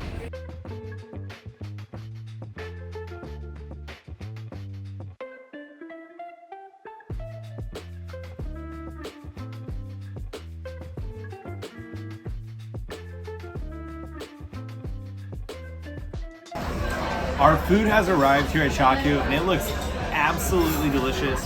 Now, all their food comes out tapas style, so they're smaller plates. So we ordered like 5 or 6 different items, and we're gonna share it all. First item we've got here is the smoked chicken tikka. It comes with a homemade mint chutney, and I absolutely love it when food is colorful, and this food is very colorful. We have here lemon rice. This is the butter chicken. That is Madeline's favorite dish when it comes to Indian cuisine. This is chicken tikka masala, which is my favorite dish when it comes to Indian cuisine. These are sheet kebabs. They are marinated lamb kebabs, and we have that mint sauce again to dip those in. And these are lamb samosas, and that's what I'm gonna go with first. We're just gonna rip that open. Look at that ground lamb with peas in there. Oh my goodness. This crust is so very, very flaky. I'm gonna dip it in the sauce.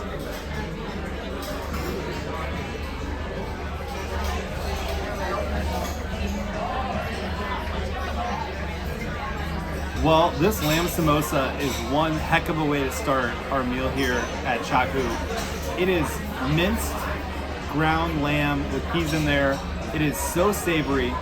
And I don't even know what the sauce is. I don't care because it's absolutely delicious. If I had a plate of 40 of these, I could eat 40 of them.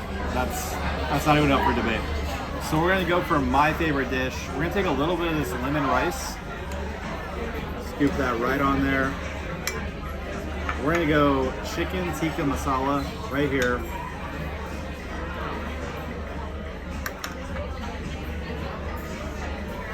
And I forgot to mention, this might even be the star of the show right here. Garlic naan. Smells so good. I wish your television or phone or whatever device you're watching this on had 4D so you could smell this delicious, delicious naan. Before we even take a bite, we're just gonna dip it right in that sauce.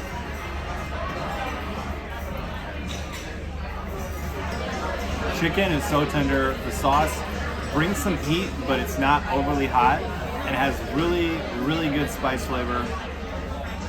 They're 3 for 3 so far on everything I've tried. I have to say, this place is packed tonight, which I think is some indication of how good it is. We're gonna go with some rice. We're going in on butter chicken. Ooh, ooh.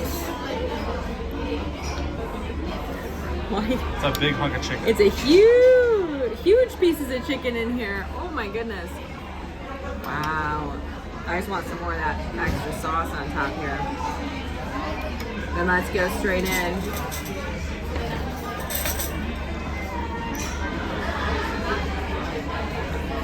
Like Adam said, everything here is very colorful. It looks amazing. It all smells great. Oh, I'm excited for this.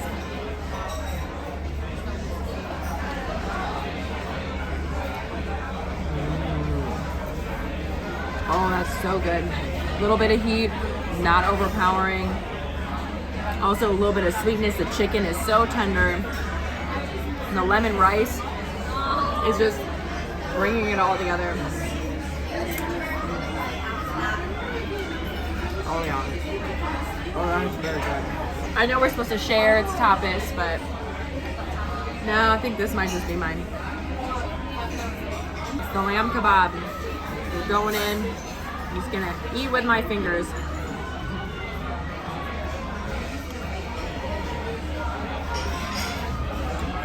Wow. Every bite full of flavor. I love this mint sauce. Wow. This is bringing the heat a little bit, I won't lie. But it is, I love the char on the outside. Absolutely delicious. You know, for small plates, these kicked our butts. Huge portions for small plates. We can't even finish it. We don't say that very often. But we are definitely taking it to go because it was absolutely phenomenal and one of the best Indian meals we've ever had.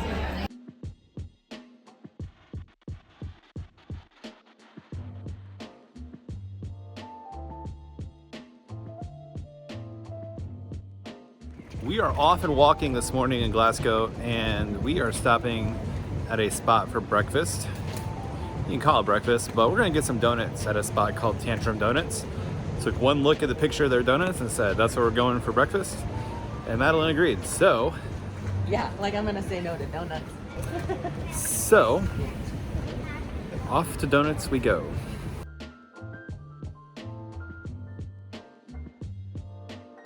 We're starting off our day in Glasgow at Tantrum Donuts. We've got some coffee and tea and then some beautiful donuts. This is the Chocolate Millionaire. It has chocolate and caramel cream. And then this is a creme brulee donut, which looks amazing. It's got some hard sugar on top. I think they must have taken a blowtorch to it. They look beautiful.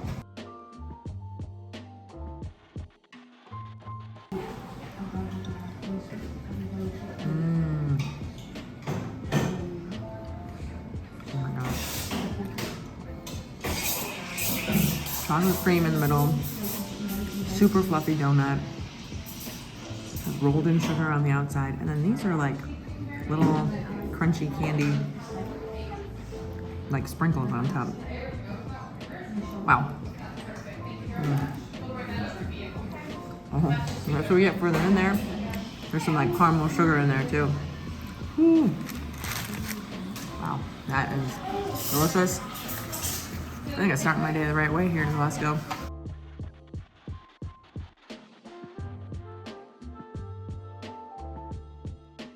Well, I went with the creme brulee donut.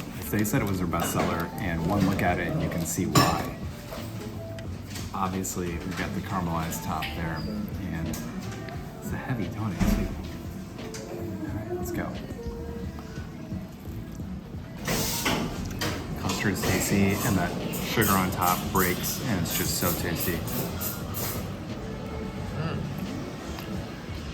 Wow, these are very filled donuts. It's one of the better donuts I've ever had.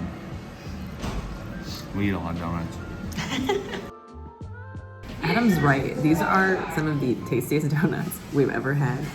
And they're really more like dessert. It's almost too much. But can you ever have enough chocolate? I mean, they call us the Millionaire, and I think it's a $1 million donut.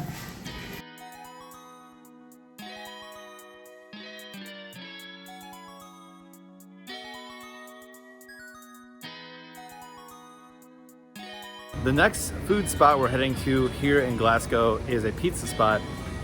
It's called Paisano's Pizza, and it is actually the first spot in Glasgow that brought Neapolitan style pizza to the area. Seems to be a pretty popular spot, and we are hungry as per usual. So we're gonna go grab some pizza.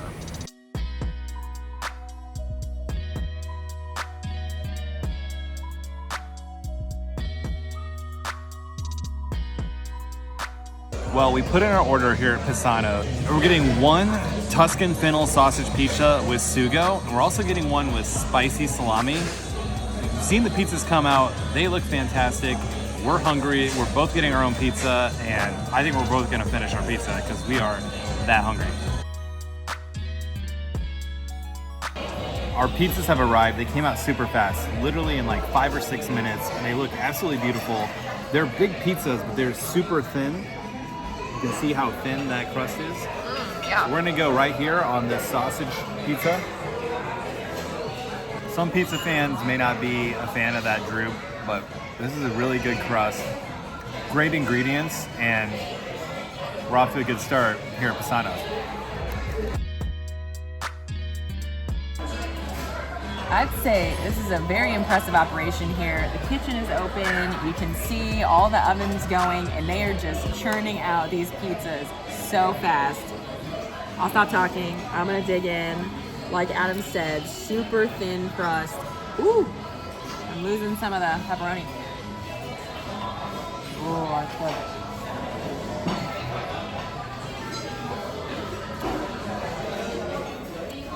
good. Delicious sauce. The salami has a heat to it. Absolutely delicious. Love the cheese. I was really intimidated when these came out because they're huge, but we might be able to make a pretty good dent here because the crust is so thin.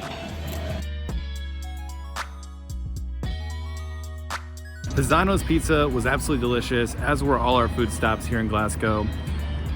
We didn't really get to explore the city that much. We only had a day here. We didn't leave the central area. But I feel like this city has a lot more to offer, and we're looking forward to coming back in the future and seeing more of the city.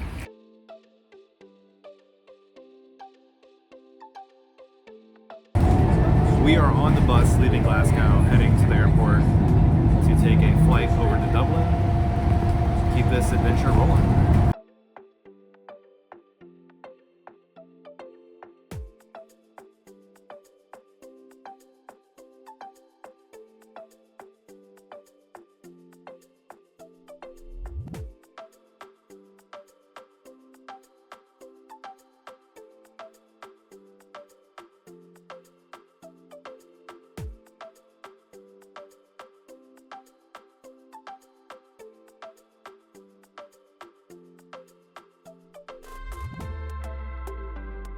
Well, we have arrived in Dublin, and behind me is the Guinness factory. We're going to be going to the Guinness bar tomorrow with a 360-degree view of Dublin. Our flight got in later than we had hoped, and so after a week in Scotland, we really think that tonight we're just going to shut it down for a minute and hit the ground running tomorrow. We're excited to be here, and we're very, very much looking forward to what Ireland has in store for us.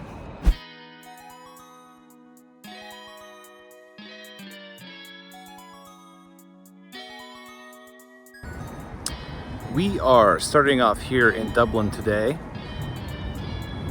walking through St. Stephen's Green.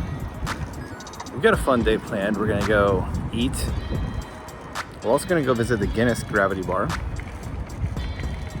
It's one of those things I don't think you can pass up when you're in Dublin.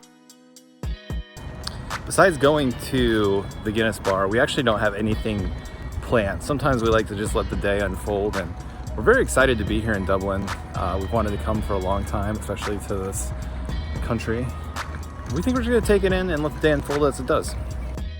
This is our first day in Ireland. We're walking through the park, and it is 70 degrees and sunny. Absolutely beautiful day, and it's supposed to rain later, but I'm really hoping that weather like this holds out for the week that we're here exploring Ireland, because that would just be perfect. It's probably not gonna happen, but we were perfectly comfortable in Scotland, so hopefully we just have weather like we did over there.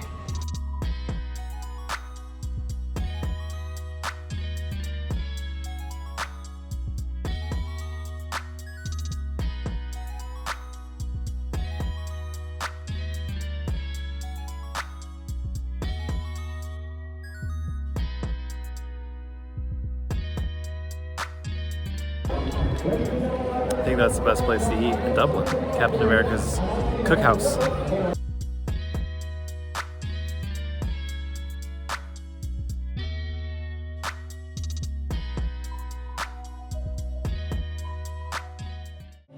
Behind me is Madeline, and also a Molly Malone statue. She's kind of the Dolly Parton of Ireland. It's good luck if you Grope her? catch her right there.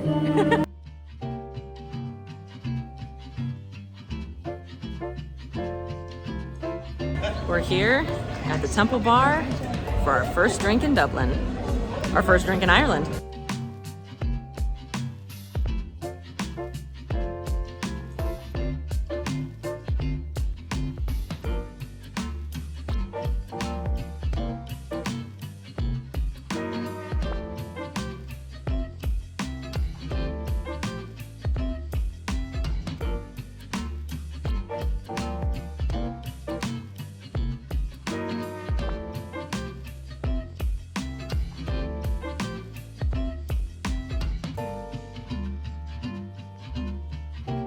We stopped off for a quick beer at the Temple Bar because we had to do it, and it's actually not as crazy of an atmosphere as I thought it might be. Great live music, and for the touristy spot, I actually enjoy it quite a bit.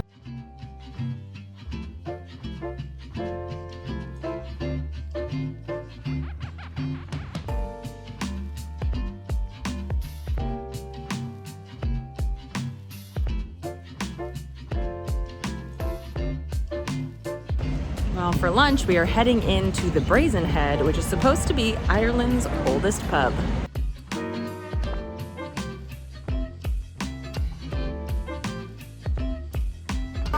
We decided to get some classic Irish staples. Adam got bangers and mash, and I decided to continue with the Guinness theme today, and I got a Guinness and beef stew. We're hungry. This is our first meal in Ireland, and we're ready to go. Our food has arrived. It looks amazing. It smells great. We're digging right in. Stew came with mashed potatoes on top, big pieces of beef, and carrots in here.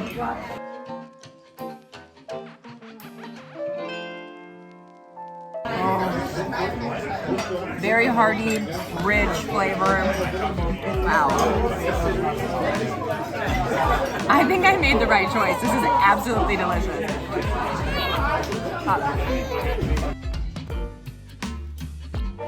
Well, I have the Brazen Head Red Ale and a full plate of bangers and mash, sweet potatoes, mashed potatoes, broccoli. It looks amazing. And by the way, I tried Madeline's Guinness stew.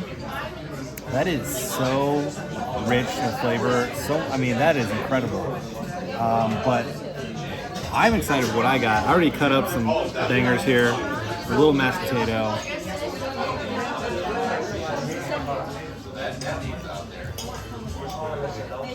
This is the oldest pub in Ireland, serving up some classic Irish dishes, and it is delivering big time. This is a great way to start our trip here in Ireland.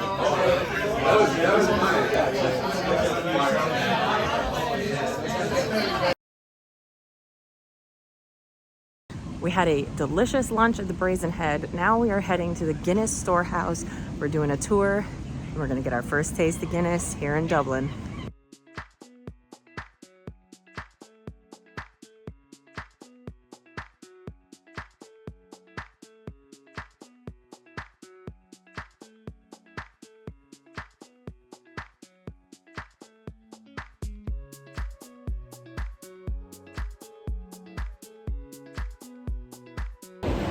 Well, this is quite the operation.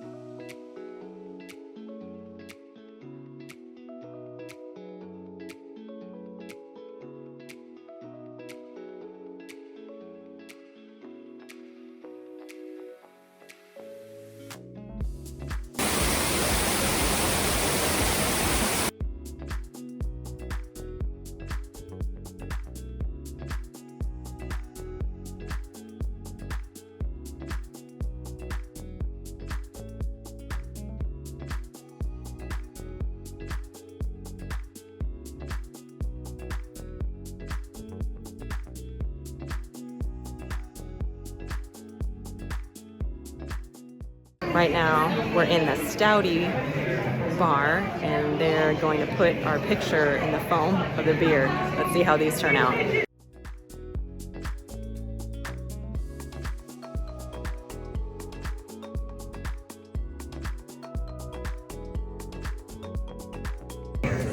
All right, here we go. I think it looks like me. Looks like us. We're gonna drink ourselves. First Guinness here in Ireland. Actually, I held up through. Yeah, I'm still there. I'm still there. Just a little lopsided.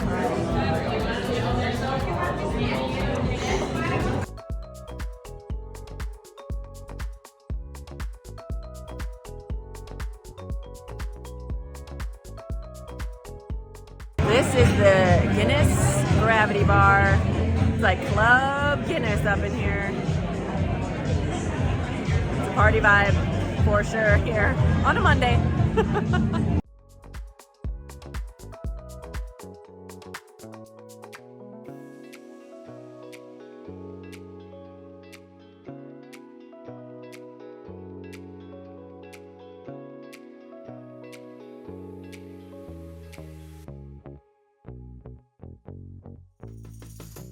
We are up at the Guinness Storehouse high above Dublin right now. You got 360-degree views of the city. We have Ireland's chosen beverage right here, and we're having a great time at this spot. They do an amazing job of teaching you about the property, the process, but it's also a fun experience. The Stouty bar down below was great, seeing our faces on the beer, and of all the kind of gimmicky tricks you can do with beer, that one was pretty good. And then the views up here are phenomenal. So we're gonna finish off our beer, and then we're gonna keep enjoying our day here in Dublin. One of the really funny things here at the 360 bar, and maybe this is more common, but they had something called Guinness Clear. So I was asking, besides this one, what do they have? And they had a couple other beers, and then there was this Guinness Clear sitting there. So I said, what's Guinness Clear? Guinness Clear is water. So I opted not to get it, but some people, it might be their Guinness choice.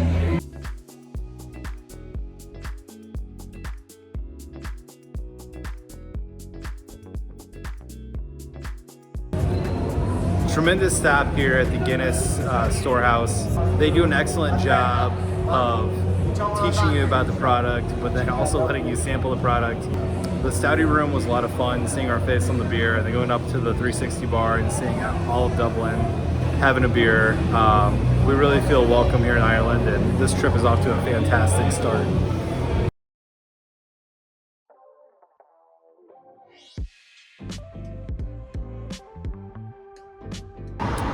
A tremendous day exploring Dublin so far. We're going to head over to dinner to a spot called Matt the Thresher.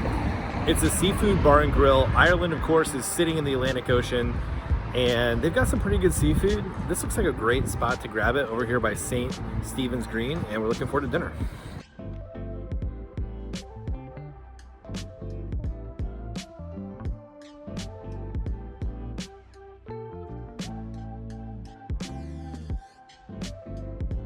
We've just put in our order at Matt the Thresher's, and we're getting a whole host of seafood. We're starting off with a seafood platter. It's got Dublin Bay prawns, oysters, Irish crab meat, and smoked salmon. Also, for dinner, I'm getting the fish special. It's hake. It's going to be served with potatoes and other vegetables. Madeline is getting the prawn linguine, which is served in a spicy cream sauce. The seafood platter has arrived. We've got a couple of different types of oysters here. I'm gonna hit this one with a little hot sauce. Might be a lot of hot sauce. A little squeeze of lemon. Already popped it.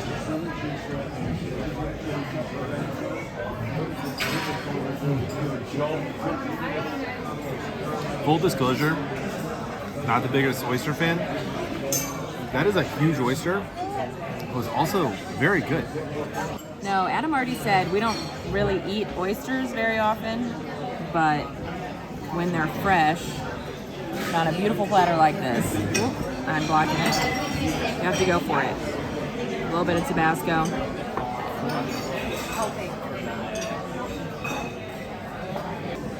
This is some crab meat and a little tiny, I'm assuming potato pancake. Ooh, ooh, ooh. We're just gonna load it up. And I'm gonna hit it with lemon. Gotta hit it all with a little lemon.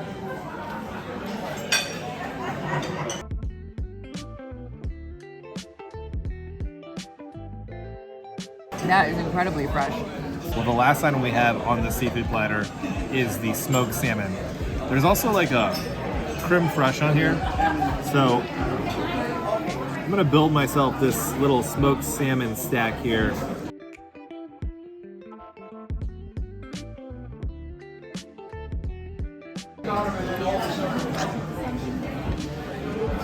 All right, you got it. There you go. There's also caviar right there. So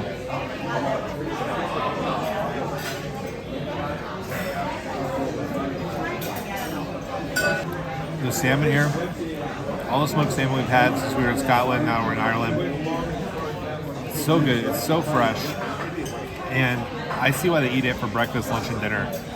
It just goes easy with every meal. And I think the fresh seafood is one thing that's absolutely blown me away being over here. It's just been so tasty. And we've gotten really, really lucky at some of the spots we've gone to, just how great they are at preparing the seafood.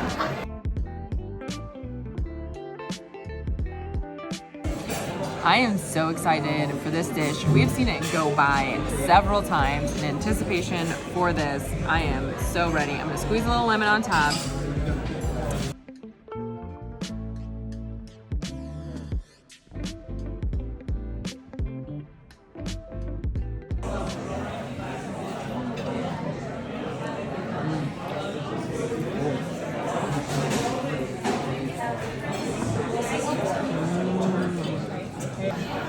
These prawns are absolutely delicious.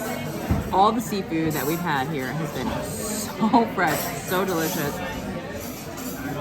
The sauce on this pasta is so light.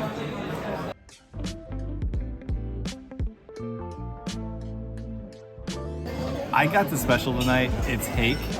It is a beautiful cut of fish served on a bed of greens with some yellow potatoes, and I'm going to just pull a little bit off right there.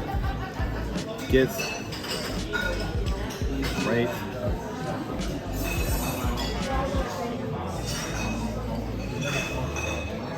That is pillowy soft. The least fishy fish I think I've ever had. It is just beautiful, pure white fish. Oh. I think we've had 5 or 6 different types of seafood tonight. They're all so fresh, all so clean. What a tremendous find here in Dublin. Today we are in Connemara in County Galway, and we're exploring some major sites around here. We're staying at Blarney Castle, and that's our home base as we explore this area. We're having a quick breakfast here this morning before we head out to our first destination, which is going to be Killarney Abbey.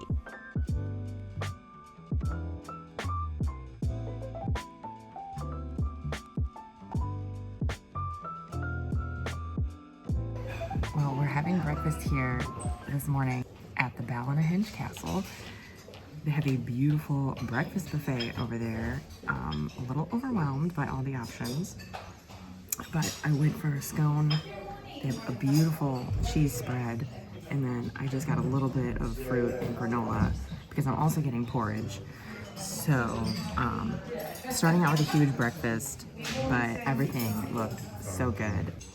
We also have a beautiful river view here for breakfast right from our table. I'm starting off a little bit heartier. I've got my buffet plate over here of gammon, cheese, fruit, and then also an eggs Florentine with poached eggs on top. These might be the best poached eggs I've seen since I got over here. I'm gonna go ahead and do both of them just Look at that. Of all the breakfast foods, I think Eggs Benedict is the most dramatic.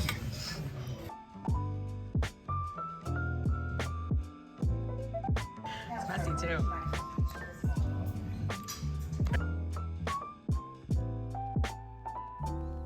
We finished up breakfast and now we're heading over to our first stop of the day, which is Kylemore Abbey. It's about a half an hour away from our hotel, and this drive is absolutely beautiful so far. I'm just really excited for the day because this area is gorgeous.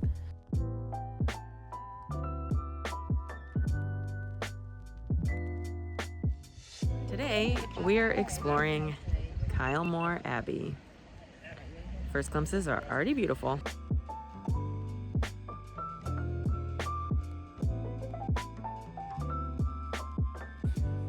First impressions here of Kylemore Abbey is that it's incredibly impressive. When you drive up, you come across a bridge and you see it immediately, and it's sitting here on this beautiful lake. Got these beautiful green mountains behind it, and right there you can see the church that's on property. And then, you know, a little bit of a walk that way, they have this 6-acre walled garden. I think we're gonna go over to that as well. So good start, enjoying the spot.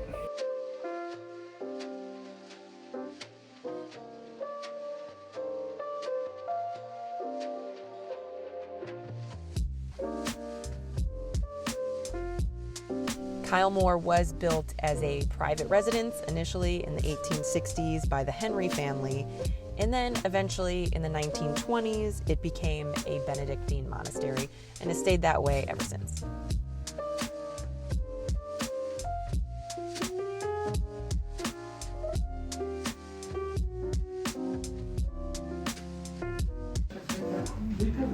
Well, this here is the view from their front porch. That is not too bad. When the Henrys built the house, they also built this beautiful church behind me. It's small and intimate, but it's absolutely beautiful. Beautiful cathedral ceilings. This whole property has been amazing so far. The house was so cool. Beautiful view from the front porch. And yeah, I can see why they would want to build a house right here. But we're walking on the grounds. I think we're gonna go see where they have the Connemara ponies next.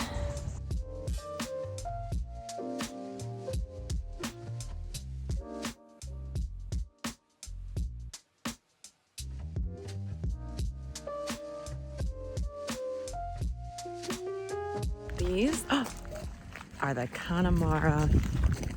These are the Connemara ponies, and they are native to Ireland. The Spanish Armada sank off the coast.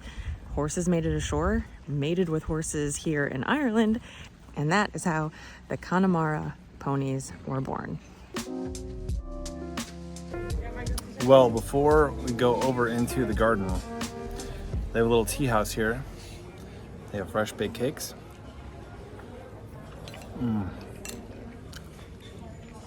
That's an orange almond cake. That was too good to pass up. Damn. Cup of tea, which is my favorite European tradition. Afternoon tea. I don't really care how I get afternoon tea, whether it's sitting in a hotel or a nice actual service of afternoon tea or sitting out here looking at beautiful mountains. It's just a good thing to do. That's all I gotta say about that.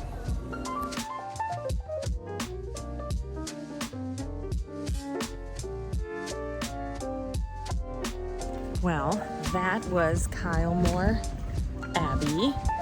A great first stop here as we're exploring Connemara. The house is incredibly impressive. The grounds are beautiful. And I personally liked the Connemara ponies the best. Adam, he loved his tea and cake. Now we are going to head over and explore Clifton, which is the larger town in this area. I think we're gonna grab some lunch or do some shopping, but we're gonna check it out. We drove through it on the way over here and it's really cute, so we're heading back.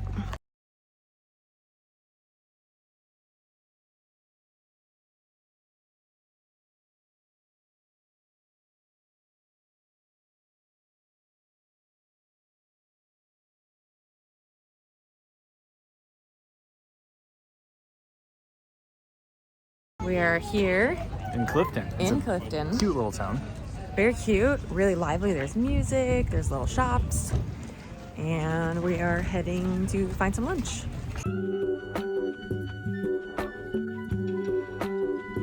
Well, for lunch we are in Clifton, and we are stopping in at a little seafood spot for a light lunch called Mitchell's.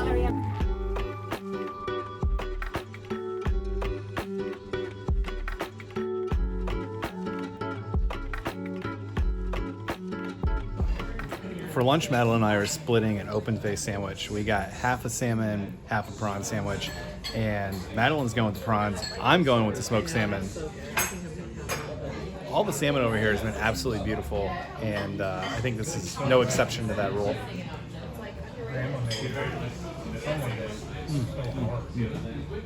We think it's being served on Irish soda bread. You got some Dijon mustard on there, smoked salmon, and capers. And that's a nice light lunch before we go off and head to a delicious dinner tonight. Well, a tasty light lunch over at Mitchell's, and now we're gonna head next door and grab a drink at a bar that has a snug.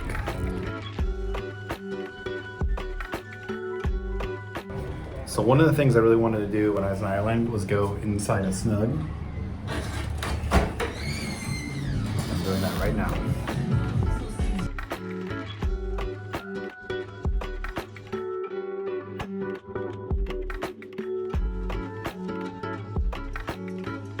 Well, I got my beer here, sitting outside of Tom King's Bar and Snug. I love the interior there, especially the snug room. Of course, the snugs were called snugs because they're small rooms, and they'd have frosted glass, and you pay more to drink in there because you kind of had your own private room.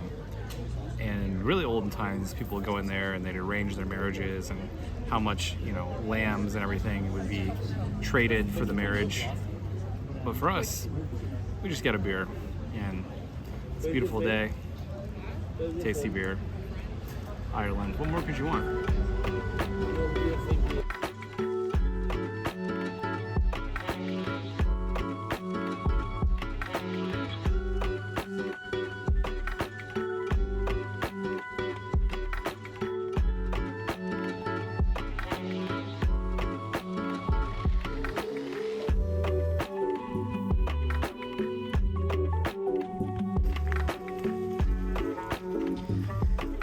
Castle back in these trees. Oh, found it. Very cool.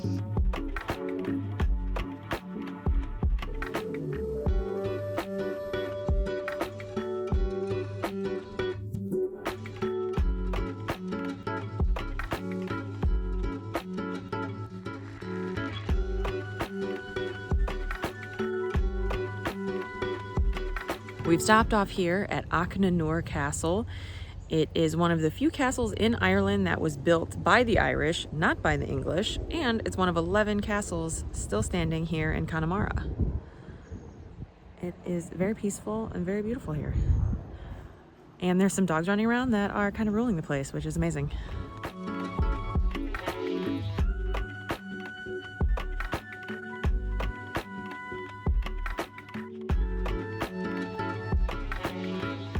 If there's people storming your castle, you just take care of them through the murder hole.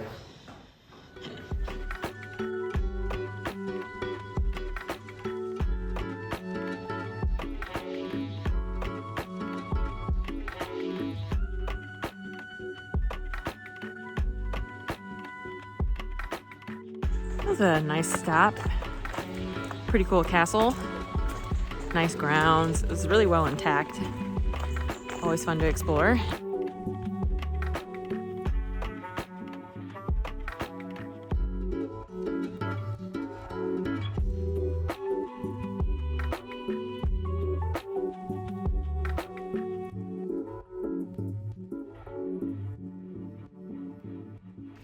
Right now we're at our hotel, the Blarney Castle.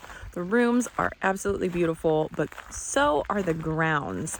Right now we are in their walled garden. It's absolutely immaculate. beautiful hedgerows and water features, flowers everywhere. And we're just gonna take a minute and explore the grounds a little bit. We haven't done that yet, but we're gonna explore before we head to dinner. Last night we ate in their pub. Tonight we're eating in their dining room. But just a beautiful compound here. And we are just gonna take a minute to enjoy it and explore a little bit.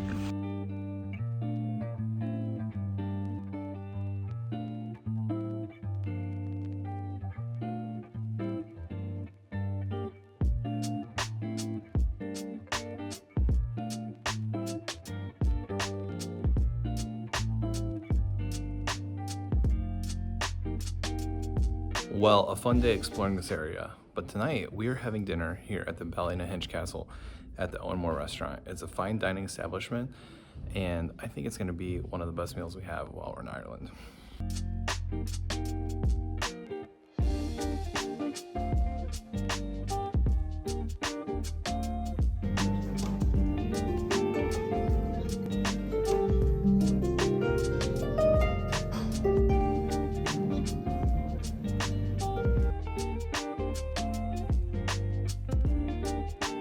Well, the first of our courses here at Owenmore restaurant, we have a bacon croquette. Look at how beautiful that is. Oh.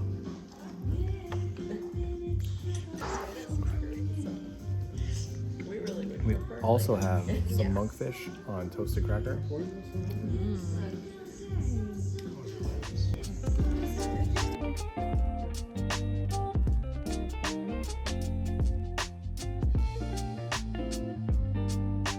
I got the Irish crab meat appetizer. It's a beautifully made dish.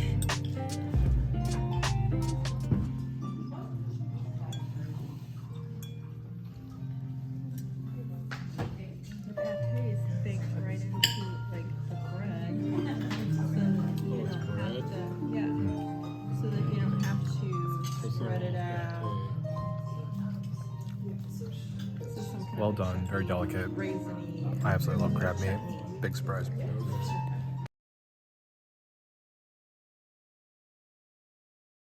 Good enough for me for dinner. All right, here we have scallops. Ooh. Anybody want to try it? I'm not sure what this sauce is. Beautiful fresh scallops.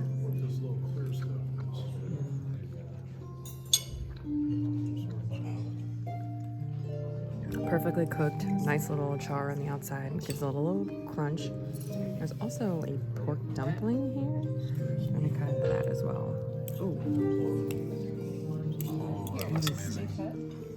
Oh yeah, that looks great. I'm still not. Yeah, this is right up your alley. So let's go. It's kind of a big bite.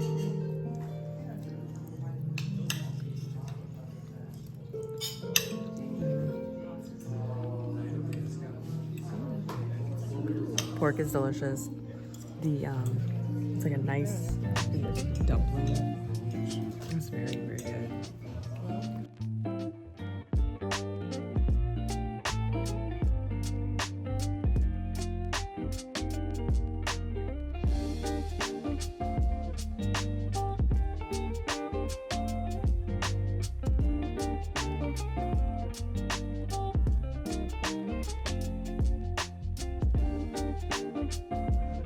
We just had a delicious meal at the Owenmore restaurant. Every single course, absolutely delicious from start to finish. I think that's gonna end up being one of our favorite meals that we've had here in Ireland.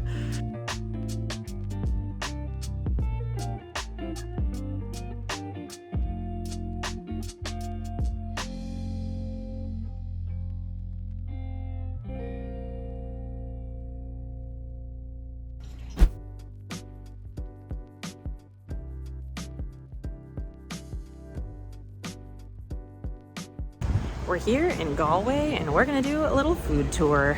We're starting off at McSwiggan's, classic Irish pub.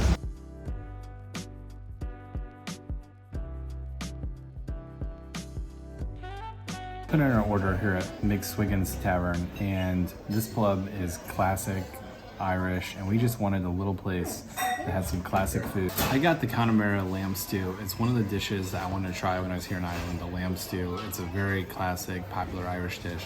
Madeline's going a little lighter. She's getting the seafood chowder, and I'm ready for our food to come out.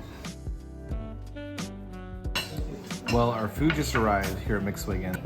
I got the Connemara lamb stew. It looks absolutely beautiful. It's served in this giant bowl.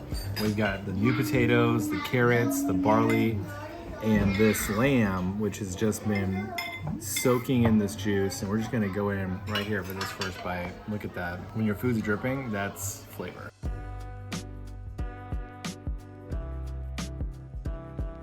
That's the most tender lamb I've ever had. It is so good. These potatoes have just sat here and soaked in this juice.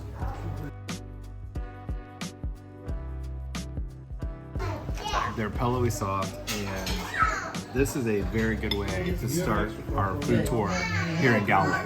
I'm gonna go in on the lamb stew. We've seen a lot of sheep. I feel a little bit guilty eating one.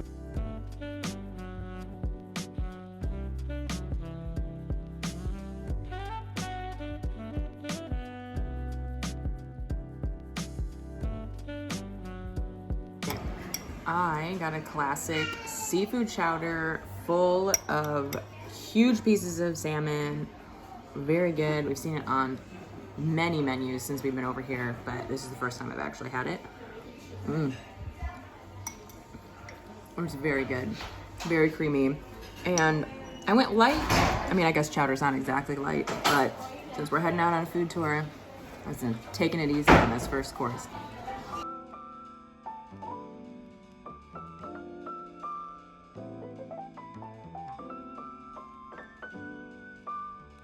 Right now we are at Ember Firehouse right here on Quay Street, pretty much in the heart of Galway, and we are about to get a chicken flatbread.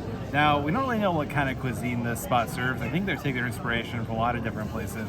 They use local meats, local ingredients, and some other people around us have gotten their chicken dishes. They mainly do chicken, but they also have some lamb and some veggie options. The food looks great, and sitting outside here in Ireland on a really nice day, I think this is going to be a fun one.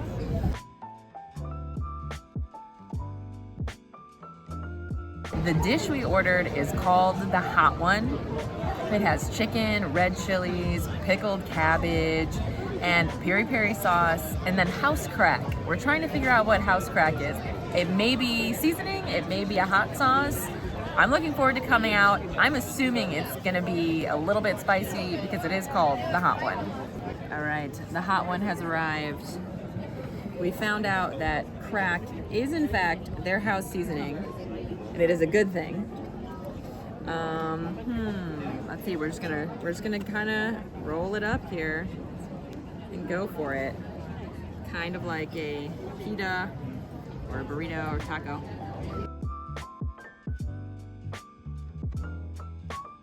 Oh yeah. That is very good.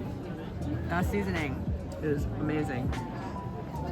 It's not very spicy. The juice is right out of there. Oh, look at that. Lettuce, red cabbage, kind of helps just balance out the really flavorful meat.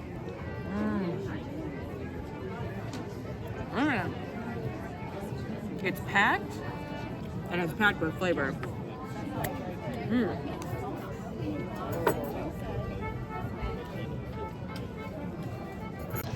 All right, my first bite here of the Hot One. Wow, this is one heck of a flatbread. It's absolutely gigantic. Talk about street food. We are on the street eating food.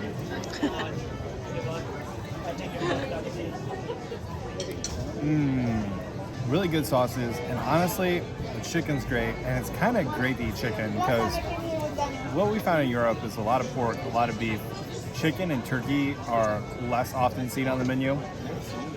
And to get a big heaping pile of chicken is kind of needed at this point in our 2-week venture over here. It's kind of a treat. Chicken is a treat.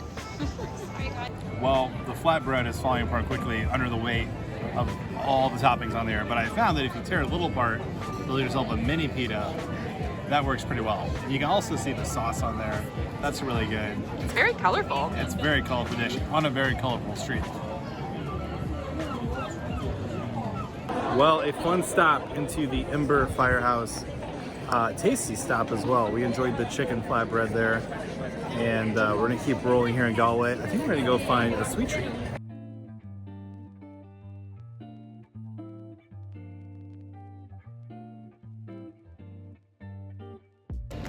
Well, we stopped in at Goya's Bakery and Cafe, and we got this Rocky Road.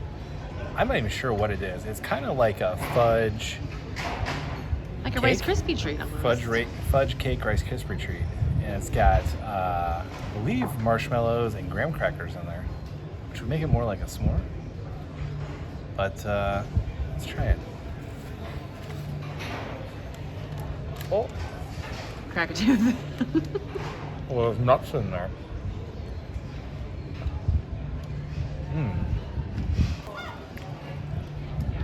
This is incredibly sweet. We've not lacked for sweet treats here, but a lot of their sweets are not overly sweet. This one is, although I'm enjoying it.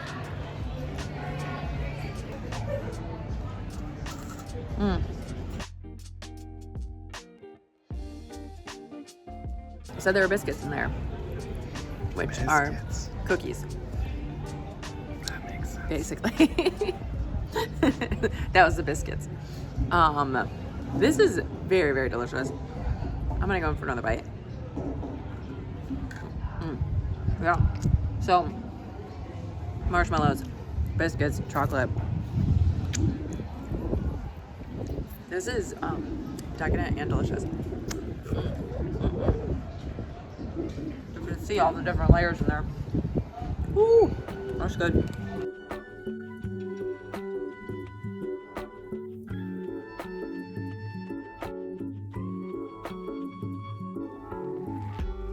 Well, for dinner, Madeline and I are going to go to a spot called the Dough Bros. We've had a lot of classic Irish dishes on this trip, and so tonight we're kind of branching out and going to popular local spots. And this pizza place is very popular. So the Dough Bros have a pretty cool story. They started out as a street stall, then they went to a pop-up location, and now they have this full restaurant. It's awesome in here. It's brightly colored. They got plenty of space.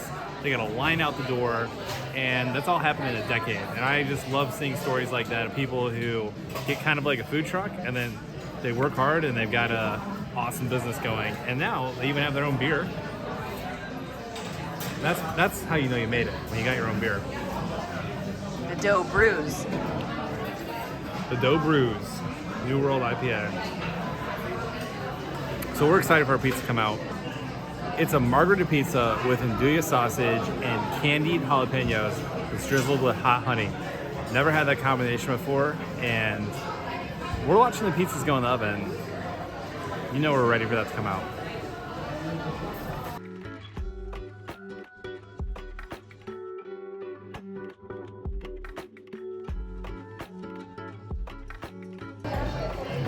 They had me at hot honey.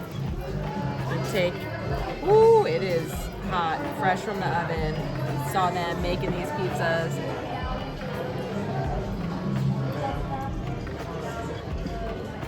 Ooh. Delicious. I am loving the candied jalapeno. It's like a little sweet, a little spicy, but super thin crust. Ooh, hot and fresh. Ooh, I'm loving that. We haven't had a lot of spicy food since we've been over here, and this is really hitting the spot right now. We're gonna finish Madeline's slice here. That is excellent pizza. Very thin crust, but a great crust. Good sauce. Love the andouille sausage. Let's get this candied jalapeno right here. I love that. Yeah, I see why this place is popular. Really good pizza. Ireland knows how to do pizza. Galway is a pretty busy town today, but it's a young town, it's a college town, and live music is a huge deal here. So we're heading out to a bar called T. Coley's, and they have live music tonight. We actually had a server in Edinburgh who told us, oh, you're going out in Galway, you have to head over to T. Coley's. So this was a recommendation from someone over here. And like I said, young town, busy town, we're here on a Saturday. So people are out and about having fun. Lots of shopping going on, lots of pubs are very busy. So we're looking forward to hitting up a little nightlife.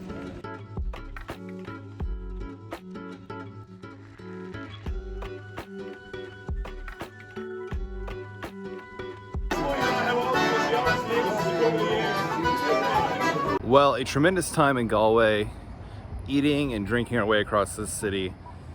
Enjoyed the live music, we enjoyed the food. Next time we're in Ireland, we'll be back.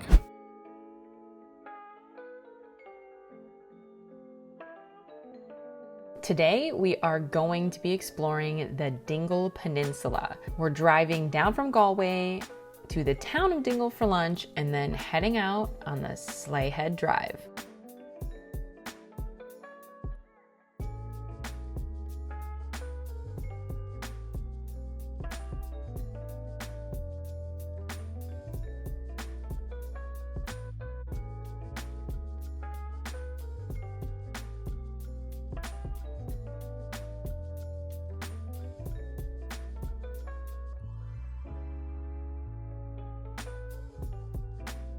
Well, right now we are in Dingle. This place is an absolute madhouse. There is a very small, it's a very small town, and there aren't a lot of places to park. The peninsula is absolutely beautiful, and loving driving around that, exploring it. But we're gonna stop in here and grab some lunch. We finally did find a place to park. I would say that for a town of this size, there's probably 10 times too many people.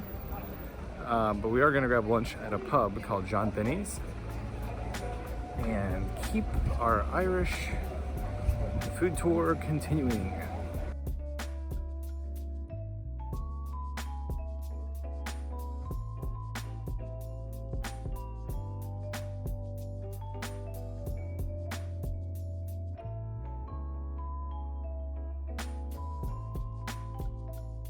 Okay, we stopped off at Murphy's.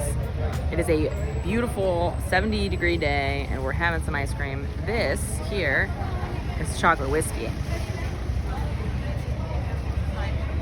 Ooh, it's a very rich chocolate flavor, and then you get like a hit of whiskey. And then this is honeycomb caramel.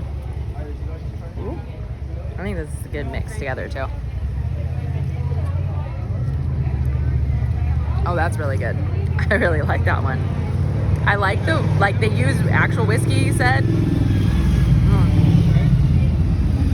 So you do, it's not an overpowering whiskey flavor, but it does say it contains real alcohol. So, that's pretty good. I tried one that was gin and peppercorn. That was an odd combination, but they have some really fun flavors in there. And I mean, based on what I've tried, I think they're all probably pretty delicious.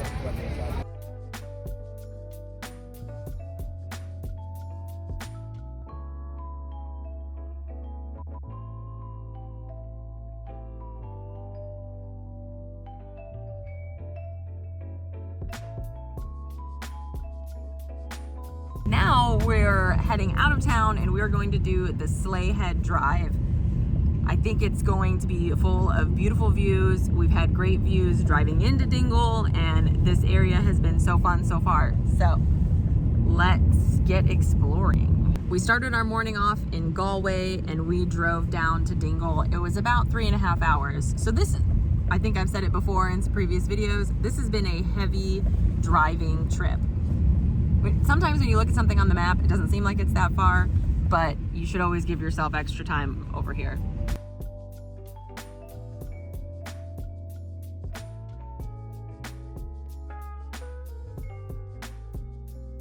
Stopped off right here at this viewpoint, and if you look out here, it's very, very small off in the distance. That's Skellig Michael, Adam's actually going to head there tomorrow, and this peninsula is where we're heading later on. But absolutely beautiful stop here, gorgeous view of the coastline, and we're just gonna keep heading around, see what we see next.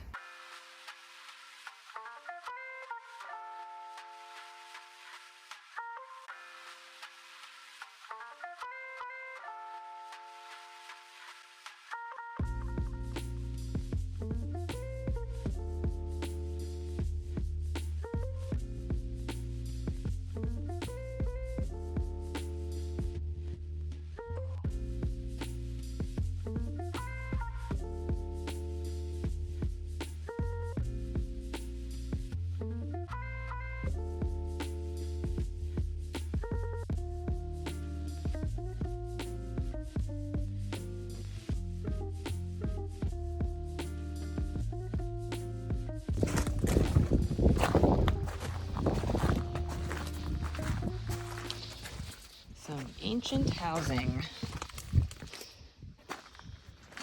This is kind of roomy in here. And then you have that great view. We stopped off here. There's some ancient housing you can come in and explore. Stacked stone and little hallways that are pretty cool too. But just the view out here is absolutely incredible. It's a really cool little stop. There's an underground passageway. There was another family here and the children went through and came out on the other side. I will not be doing that. Come out over there somewhere. I don't know. Pretty cool.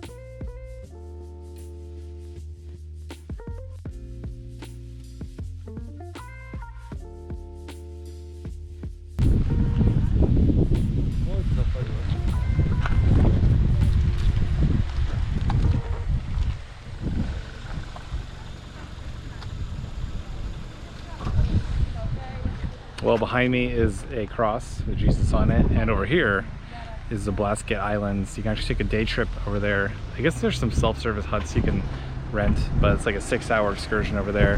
But this is just the most incredible, beautiful day that I've been a part of.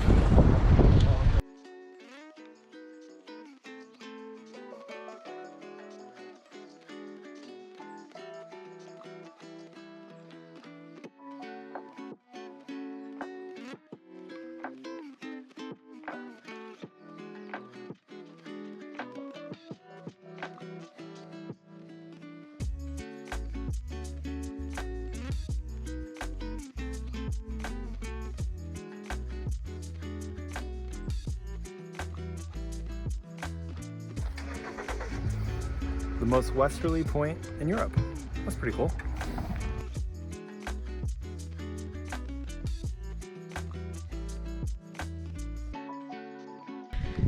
Well, we got out of the car right by the beach here, and there was a sign that said Star Wars filming location. So we decided to check it out. Right now we're currently just climbing straight up. Sometimes we overestimate ourselves, and it's actually pretty warm out here, but it's a gorgeous view. I don't know what scene was filmed here. I'm assuming it was The Last Jedi, because they did film at Skellig across the water there. So I don't know, we're just continuing to climb here until we find something.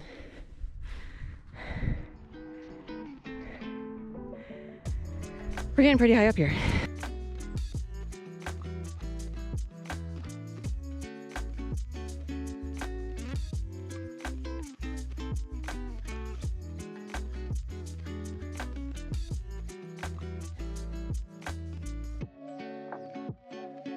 Wow, what an incredible spot. I'm a little bit speechless. There aren't many places that look like this. It's really an incredible view, well worth coming up here. And you can see why they would film Star Wars here, because it's an incredibly unique landscape. Just all these little islands out here.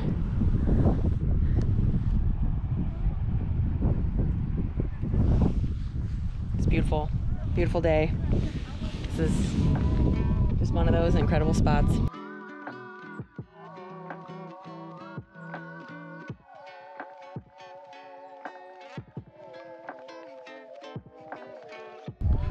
A tremendous walk up here to see that location where they filmed some Star Wars. Obviously, The Last Jedi is the best Star Wars movie. So it was really cool to see where that was filmed. But really more than that, I mean, this area right here is just incredible. You know, it reminds me of Big Sur or Hawaii. And of course, I don't think they get 75 and sunny every day here. So we are soaking it in and feeling very lucky that we've enjoyed this area with this weather. I mean, there's actually people swimming in the bay down here. So if you're wondering, yes, you can swim in the ocean in Ireland, because we see it happening. We did not pack swim trunks because we did not think that was possible. But we continue here on the Dingle Peninsula.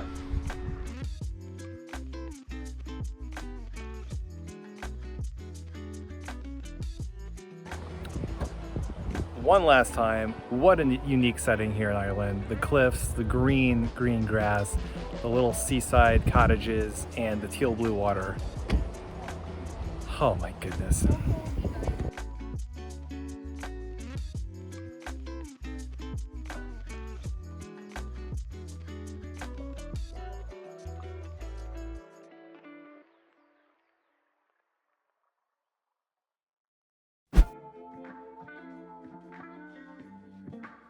This morning I am in the town of Portmagee and I am walking over to the marina. Gonna get on a boat and go out to Skellig, Michael. Well, the boat has been fired up. We're about to push off.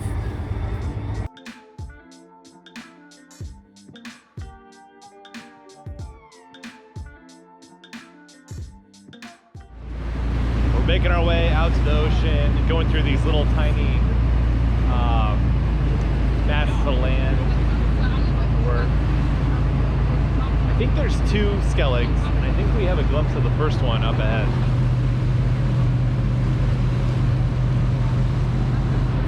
Even this boat ride for the first 15 minutes has been worth it. It's just so beautiful here, and it's such a beautiful day.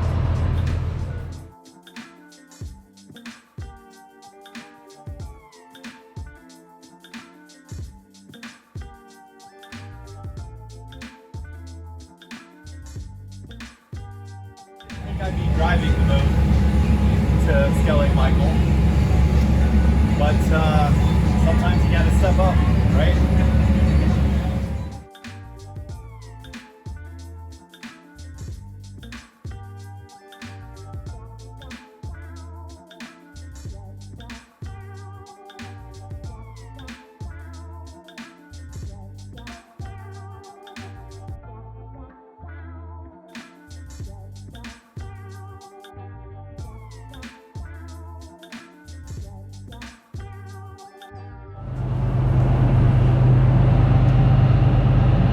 This is a smaller rock that was featured in Harry Potter.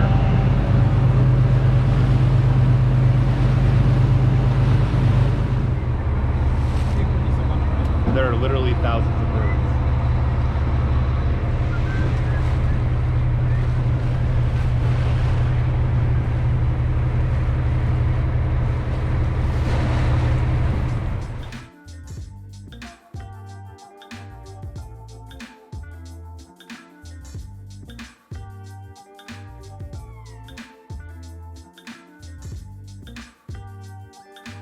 So right now we're actually going to go with the boat through this, I'm calling it Seagull Rock. It's a small Skellig. I believe it's actually called Lemon Island.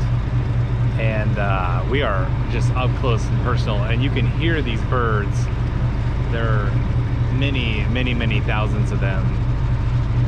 I've never seen a scene quite like this in my life.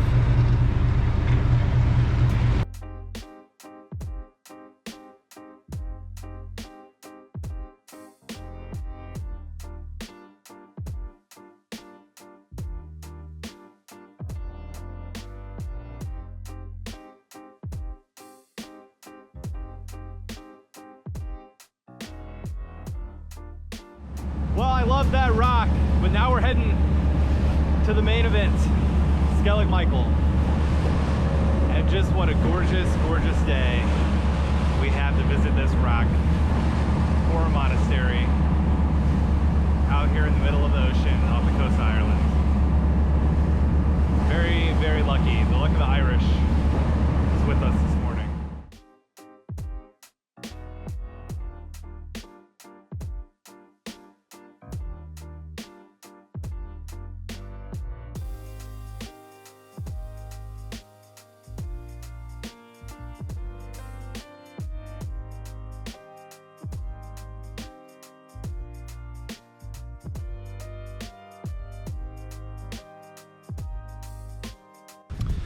Well, we are off on our walk. Yeah, you do actually. It's very handy. Up to the top of the monastery. We're here, we're doing it.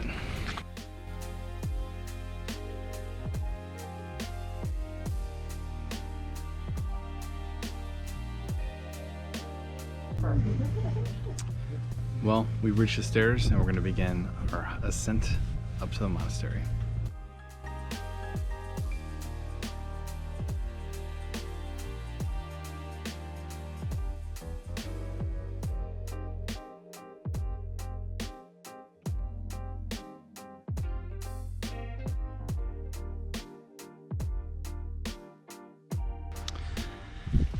Well,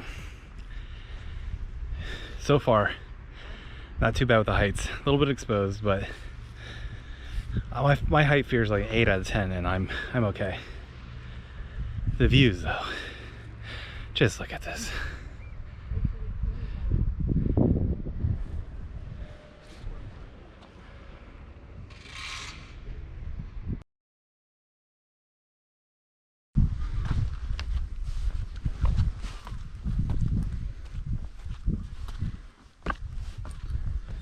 Well, we're ascending up to the top, about halfway up. Whew.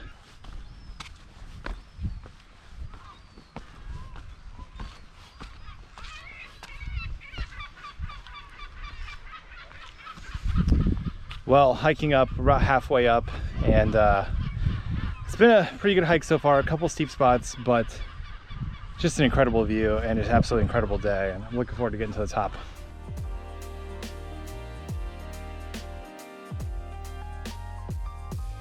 Well, behind me are the lower portion of the steps right before you get to the, what they kind of call the picnic area. It's kind of an open space, green area. Quite beautiful, and it's just really incredible. The feat of pulling off any sort of structure here on this island, because it is really quite steep when you're sitting here looking at it.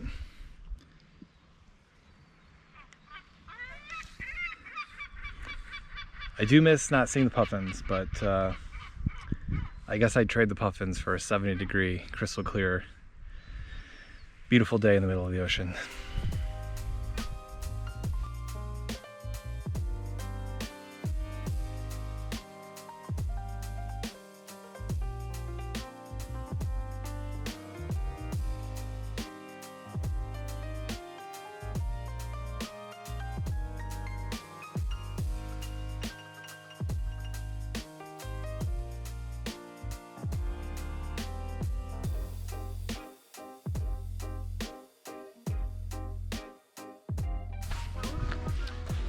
Well, I'm up here on top of the monastery, and there's 4 beehive monk huts where the monks lived, and you have to be a special kind of individual to want to build a dwelling out here. Now, the view on a clear day is absolutely incredible. You feel like you're on top of the world, but the conditions aren't always this nice. I think they've only had 40 sailings this year where they get to come out here. Also, I believe the Irish Prime Minister is coming out here today, so I might see them. Really just an incredible place. And I did struggle a bit with the height. Had to basically scoot my way across because of my extreme fear of open air heights. So I'm hanging out here a bit longer because I know the path back is going to be tough. But if you're seeing this video, it means I made it. Went the wrong way. This is what the inside of a beehive is like. It's where the monks lived.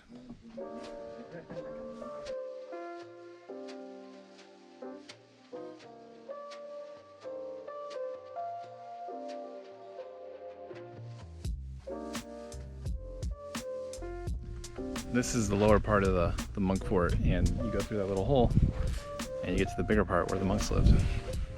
This part right here.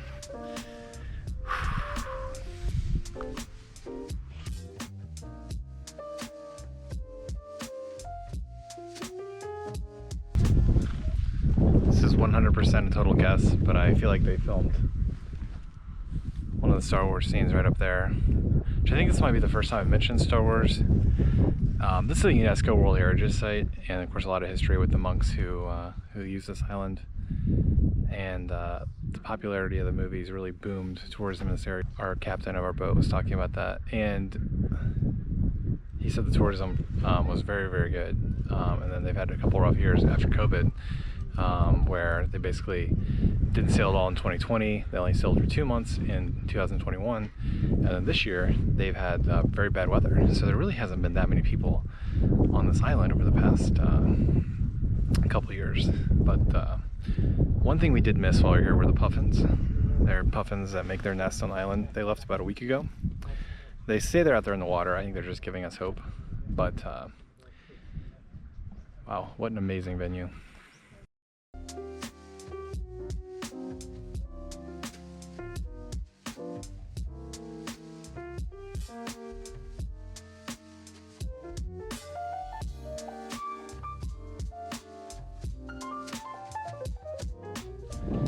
Coming down, you obviously have to watch your steps a little bit more because it is narrow, but it is steep. But I think it is easier. Now, they did say accidents happen more on days like this, and so taking extra precaution, just remembering even at the end as I'm almost close, need to watch every step. Now, we've heard a couple different stories about Star Wars. They had the helicopters bring the major stars, a bunch of boats come over. They had a Michelin star restaurant set up on the shore, and 5 times a day they had the boats bringing like high-end food like couscous and curries and vegetarian food over, and said it was quite the production. They didn't say how long they were here though, but then it was of course used for 2 different movies at the end of Force Awakens and during The Last Jedi. I don't remember if they used it for The Rise of Skywalker, but you can one look at the island and one visit, you can see why somebody would want to use this for a filming location. Also, I believe J.J. Abrams' wife is Irish, so that helped kind of tip them off to this location.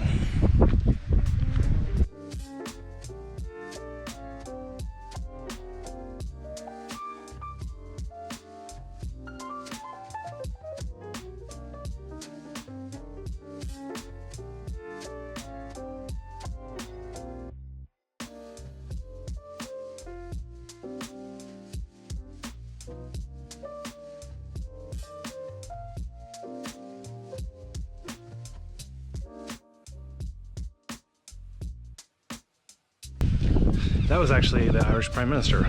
So we got to get a little meeting in with some government officials and told them how much we're enjoying the country.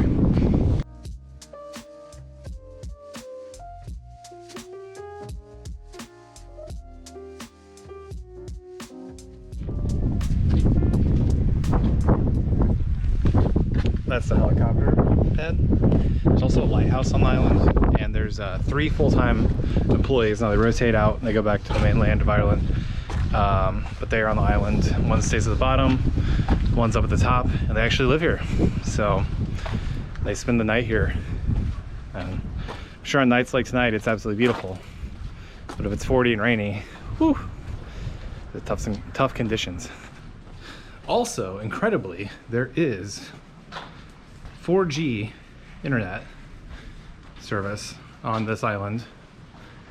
They have some sort of booster here for the people who live here. So, of course I didn't waste my time looking at my phone at the news, but if I needed to, here in the middle, 8 kilometers off of Ireland, perfect cell phone coverage. You might notice I'm sans Madeline today. That's because Evelyn could not join us, so one of us had to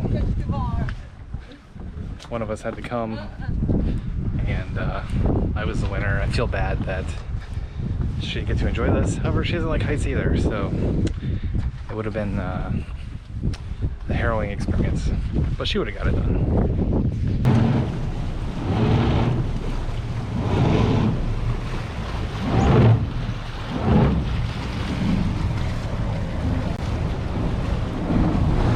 By the way, our boat's called Skellig Walker. It's got to be not the Skywalker, right? Kind of looks like the dark side lives in there.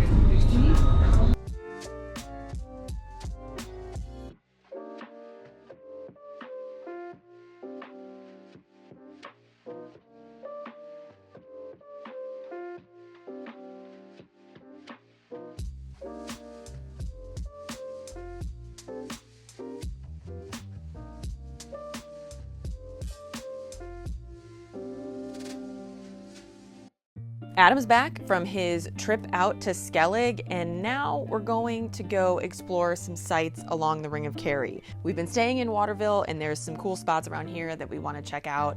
Right now we're heading over to some stone forts, and then there's a few other sites in the area that we want to see before we head out to dinner. Right now we're on the Ring of Kerry, and we're walking up. There are 2 stone forts here that we are making our way over to, and we're hiking through these fields here that are just full of sheep on either side, and they are just chilling, totally unfazed by our presence. But it is a beautiful, beautiful sunny day, and we are just happy to be out here exploring. This is pretty much exactly what we thought Ireland would look like.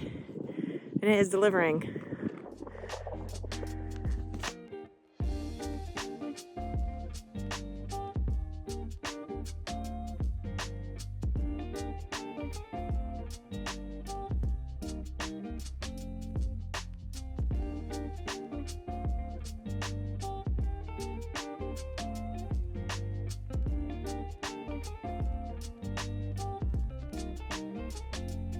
Here's a castle over here.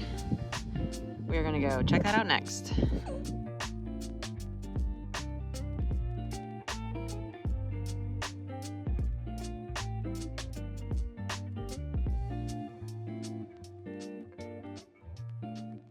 Well, I'm here in the Licana Buell Stone Fort, and I'm probably butchering that pronunciation, but I'm absolutely loving these stone forts. Apparently this was named after the slope of Bully, which is summer cow pasture, and that makes a lot of sense because we actually are standing in pastures of cattle and lambs. From the sky, it kind of looks like it's almost like a human figure, but obviously in here, you know, they had different uses for the different areas. And the cool part is you can get up on the ledge of these things, and you can just look and see for miles and miles and miles. And I sound like a weatherman, but the days, I mean, 70 degrees here in Ireland, the sun's out, it's just absolutely beautiful. There's a castle off in the distance. I can't tell you how terrific it is being here. I don't think that the video is doing it justice, although the video is probably doing it quite a bit of justice. But this is peak Ireland for me right here. castles, stone forts, sheep grazing, small country roads, cottages. See the ocean, you got mountains. What more do you want? All right, now we're going to head to that fort right there.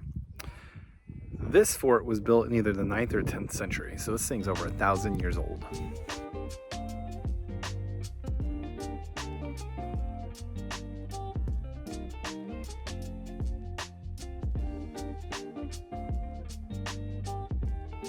Now we are walking over to the Carrigal Stone Fort, which Evie is very excited about. But we could see it from the other fort, and seems silly to go all this way here, not go look at it. I mean, the views were beautiful from one side. I imagine they'll be beautiful from the other, so let's go check it out.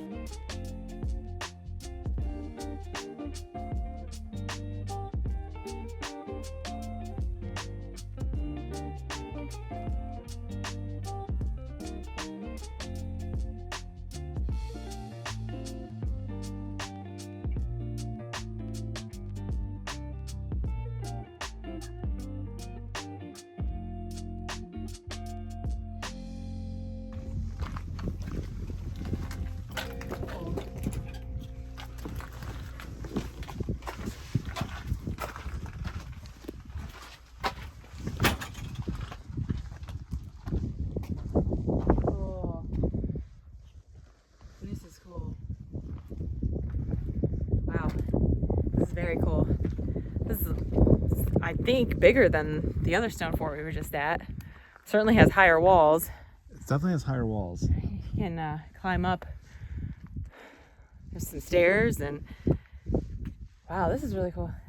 You can't even see over the walls. They actually don't know how old these stacked stone forts are, and they just kind of assume important people lived in them. They're very common on the west coast of Ireland. We've popped into a few older dwellings, but these have been the most impressive ones we've seen. But you know, we're not exploring the whole country. To come in here into this stone fort that's 1,000 years old and have it all to ourselves on this beautiful day, I mean, what an experience. And the view from the top of this thing, you can see a castle and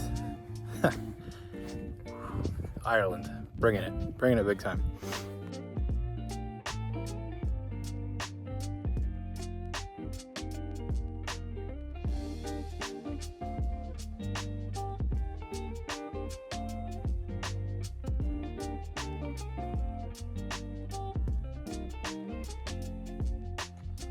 Tremendous stop here at these stone forts. If you're doing the Ring of Kerry, I think these need to be on your list because the view with the castle, and we're heading to that castle right now.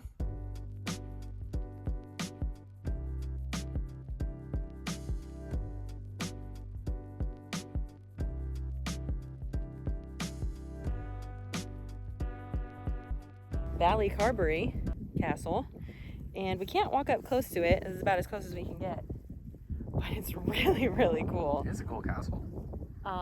There's like beautiful moss, or there's beautiful ivy growing up the side, and it's just like the perfect ruins of a castle. And I have to say, I love how like every cool, beautiful place we go to, right next door, there's always a bunch of animals. There's always a farm, and you'd think I'd kind of get sick of seeing like cows and sheep, but I am not. We've been over here we've been in Ireland for about 10 days, and I am not sick of seeing sheep and cows everywhere. But another amazing castle site here. I wish we could get a little bit closer, but we will abide by the signs, stay back, and just admire from afar. Man, that's cool.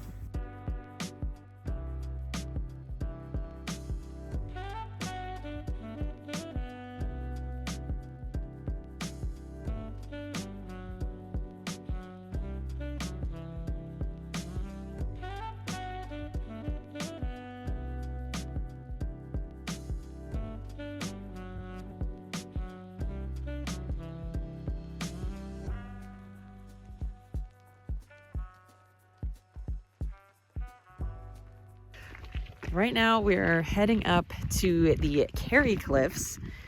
The sign as we drove in said it is the most beautiful view in all of Kerry. So naturally we had to check it out. Right now we're walking up. We've got some donkeys here to one side, some rolling hills to the other, and we're heading straight for the cliffs.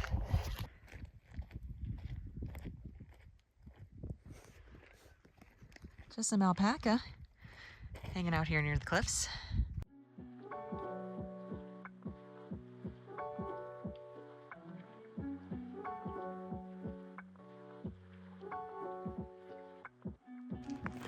Well, beautiful view from over here of the Kerry Cliffs, and off in the distance you can see Skellig Michael, and it's just some really amazing views that we've gotten today.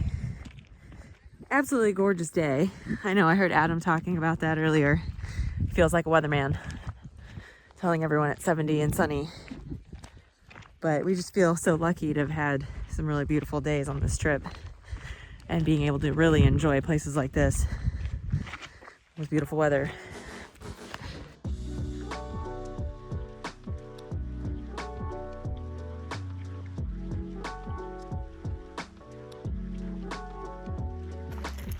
Well, this was a fun stop. Yeah, it's to go visit Skellig and then to kind of see it here as the sun sets. Yeah, gorgeous. Kind of completes the day. But you know what really completes the day? Dinner. And that's what we're doing next. I think dessert closes the day up though. Well, maybe. Maybe some more sticky toffee pudding. Oh no. Sticky toffee pudding number 7. He's addicted.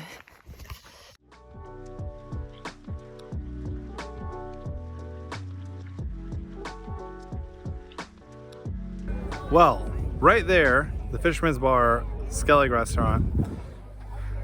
Right there, the boats, they go out to Skellig Michael.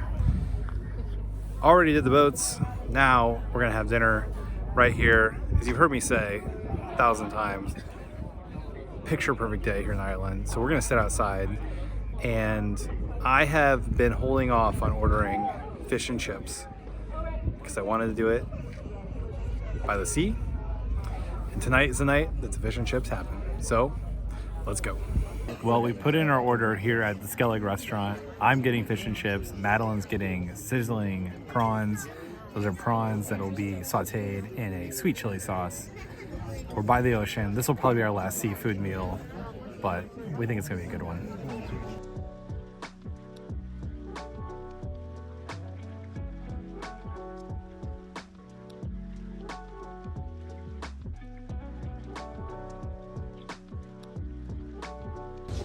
Well, my fish and chips has finally arrived right here by the ocean, and we're gonna go a little malt vinegar right on top of it. And we're just gonna pick up the whole piece, go right in.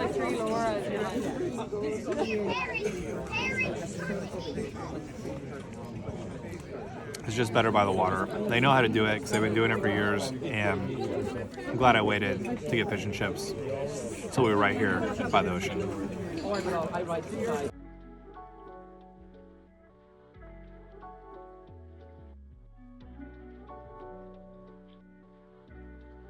These are my sizzling prawns. We've had prawns a couple of different ways since we've been over here, but this is the first time it's being served like this in a chili oil sauce. Oh, that's good. That's good. A little bit spicy, fresh fish. So good. I think this would be really, really good on top of pasta. Okay. This sauce here would be like the perfect Just ignore them. The perfect pasta sauce. I wish I had some noodles. I do have some carbs. Yeah. Got some bread. So good. Oh man.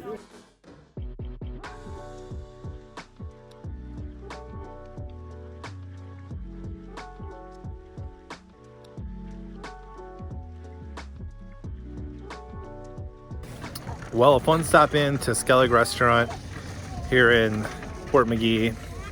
That'll probably be our last seafood meal here in Ireland, as we're moving away from the coast, but we've had really tremendous seafood here.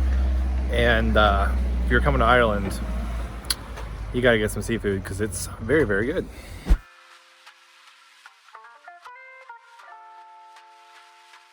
Today we are heading to Killarney National Park. We're driving over from Waterville, which was where we stayed last night. It's a very cute, small seaside town on the Ring of Kerry. And this morning we've been winding through some mountain roads with beautiful views. We were up overlooking the water at one point, and now we've kind of been driving through some farmland in a valley with beautiful mountains all around us on every side. So already a great start to the day, already a beautiful weather day, a beautiful morning, and we are heading out to explore some more of this beautiful area, heading to Killarney National Park.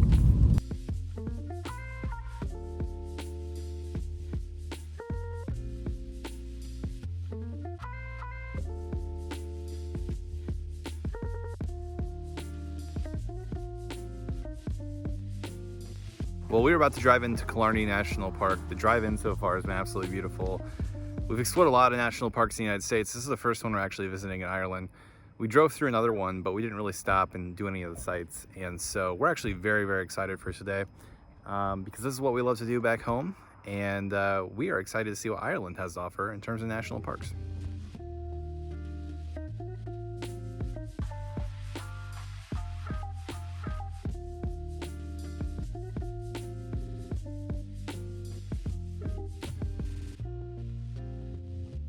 Behind me is Ladies View, and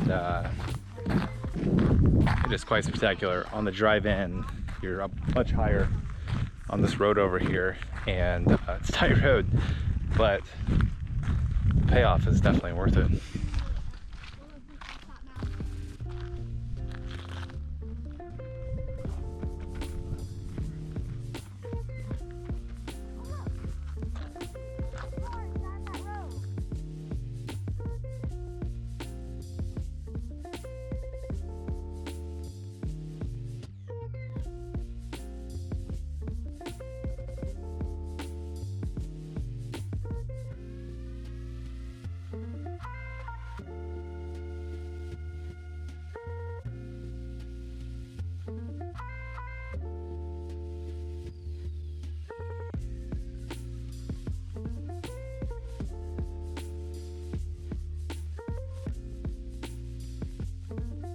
Well, here we are taking everything in down here by the water. Absolutely beautiful. There's people out here boating. It looks like the perfect day to be out on the water. They were all laughing, so they're having a great time. And I'm a little bit jealous because I think it'd be pretty awesome to be out here kayaking, or they were just in a speedboat. But looks like a ton of fun in such a beautiful place. I know Adam mentioned it earlier, but this is the kind of thing we love, and being able to get out here and explore has just been amazing.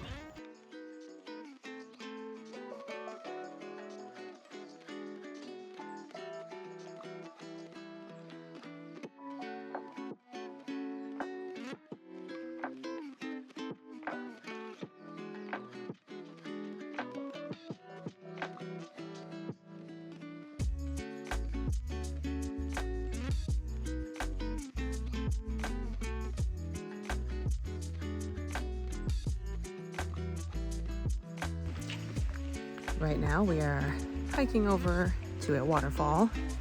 It says it's about 500 meters that way. So far the path has just been paved walkway. Very nice, very easy. Shouldn't be too much farther. Torque waterfall. This way.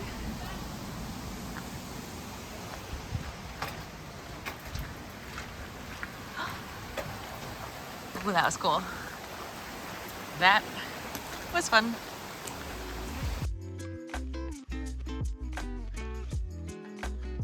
You can hear the waterfall. It's always a good sign. We're getting close. This is the first time we've really gotten out in nature on this trip, aside from just popping out of the car or walking along the water. So it's been really nice to get out in the trees, and we love a good mountain stream. So let's go find this waterfall.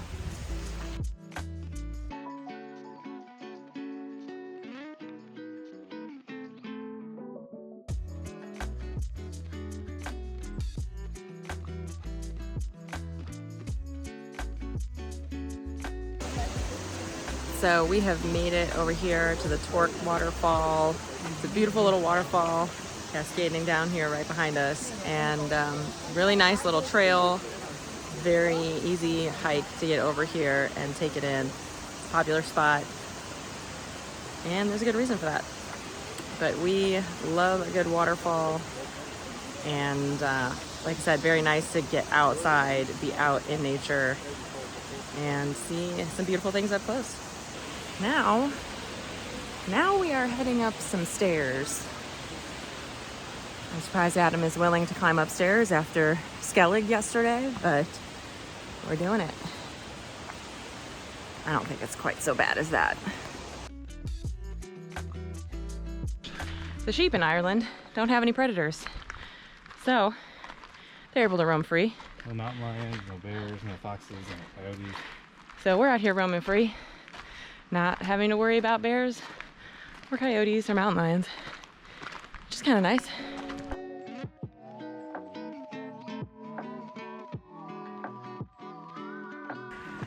Well, we climbed up a bunch of stairs, kicked our butt a little bit. We still going though. Beautiful. We can hear, actually I think we hear the waterfall below us now. So we have gone up that high. But as I keep saying, it feels good to get out, stretch your legs. We have been in the car a lot on this trip. We have not done much hiking, so I, for one, am very, very glad to be out here.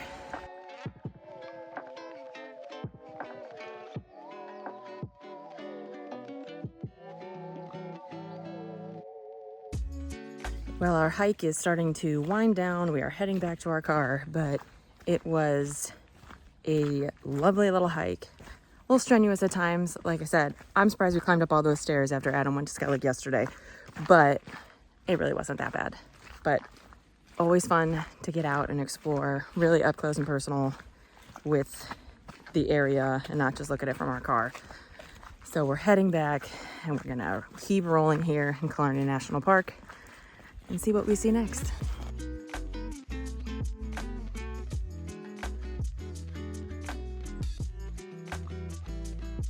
We're grabbing lunch here at the Muck Ross House Garden Restaurant. They actually had a hot buffet line, and then you had a grab and go, like little sandwiches and stuff. We went with the hot food. It kind of looked good. So I also found a dish I've been looking for all throughout Ireland. I think I may have seen it on the menu or two, but I didn't order it. And that's shepherd's pie. It's one of the last dishes that I haven't had while I'm over here in Ireland. So we're just gonna dig in. These are mashed potatoes on top. Just delicious ground meat, gravy.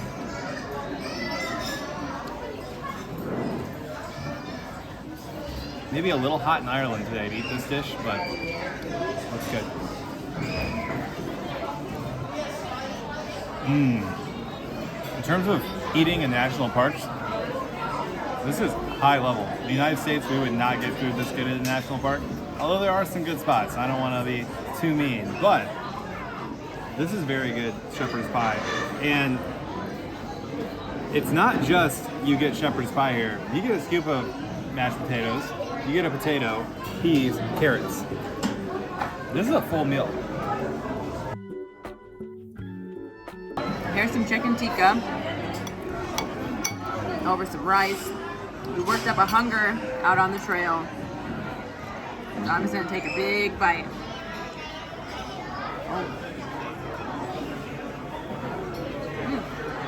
All right, that's pretty tasty. It's busy. There's a pretty long line there, but smooth operation because people are filing in and out. This is a huge plate of food, But like I said, we worked up a hunger. I got mashed potatoes, I got roasted potatoes, I got all kinds of veggies, rice and chicken. This is the tasty fuel we need to get back out there and explore some more.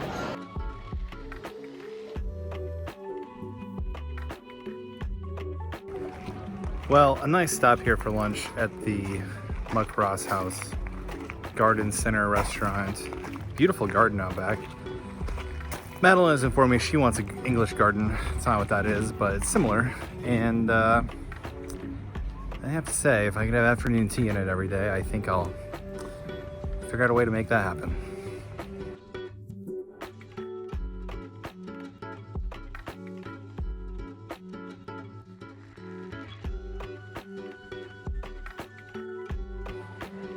Well, I'm currently standing in front of the Muck Ross House, and I've been to a lot of manors, castles, big houses. I think that they have the most impressive view that I can think of out into Killarney National Park in this lake. It's quite the impressive setting here in Killarney National Park.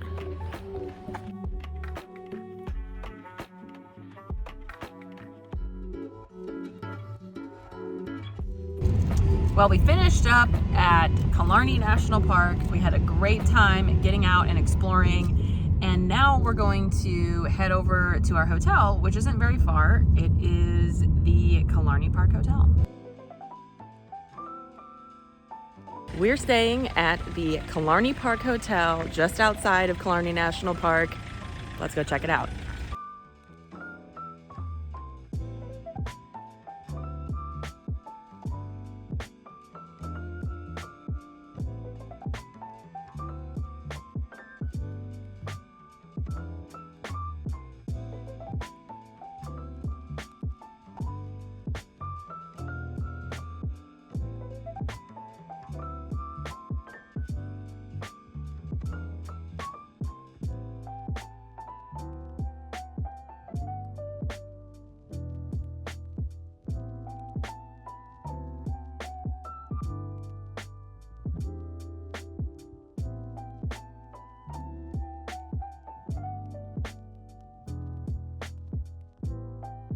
Well, this evening, Madeline and I are going to explore Killarney, the town, a little bit. We're gonna grab a quick dinner. We've been eating a lot of pub food, as you can tell. We'll have a whole video on all the great pub food and Irish food we've eaten across this country. Tonight, we're just gonna grab a quick bite to eat, and then we're gonna go to a local brewery that, sometimes the breweries over here we found. You can go in, you can buy the beer, but they don't necessarily are not brew pubs like a lot that we see in the United States. This place seems to have a very familiar setup, and we're gonna go over there and try some of the local beers, and that'll probably be the end of our night here in Killarney. We're here at Killarney Brewing Company. We got a couple beers. Love the atmosphere here. People are getting flatbreads. We already ate dinner, so we're not going to do that. But they've got all the brewery stuff set up back here. We got a little bar looking at it, and we're getting some local craft Irish beers, and it's a good time.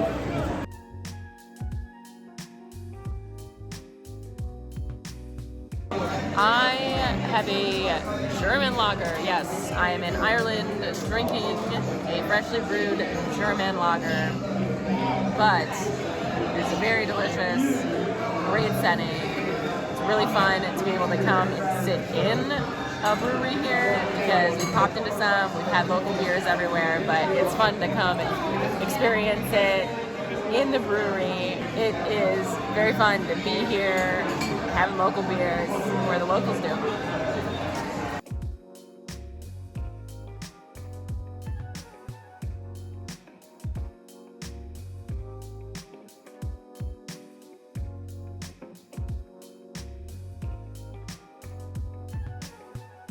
Breakfast is included here at the Killarney Park, and they brought out a spread already of pastries. We have orange juice, coffee. I just got French toast. I keep saying I'm not gonna eat bread today, and then I just can't help myself. So I got French toast, cinnamon sugar, mascarpone, and Adam got eggs Benedict with gammon.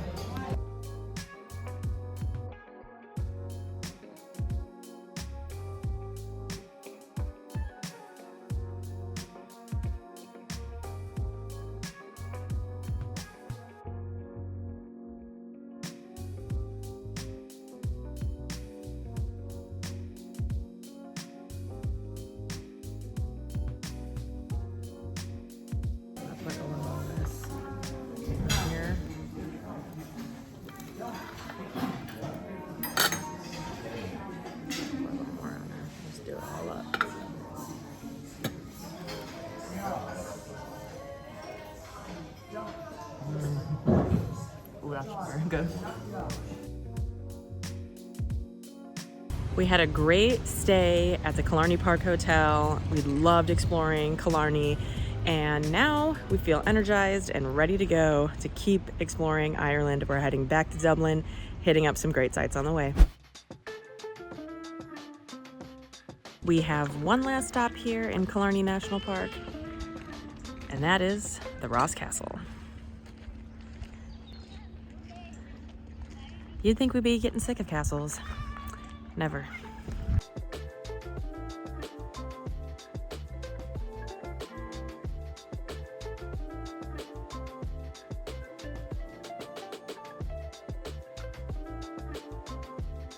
I think something I've learned on this trip is actually how simple a lot of castles are.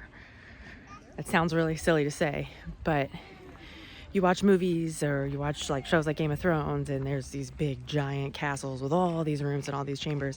And yes, I'm sure those exist, but you come to a lot of these and they're really just simple structures, simple towers with only a few rooms and like one area for sleeping. I've even said like there wasn't a lot of privacy in there. Like the Lord and the servants all slept on the same floor. He just might have had his own room, but they all are in this tower here together. Everything happens right in there. So, just something interesting to think about. Great visit here to Ross Castle. This castle was actually in ruins, and it was part of a restoration process. In 1993, they had it fully restored. They used all the ancient techniques, and part of what holds the building together is cow hair. So that was pretty cool.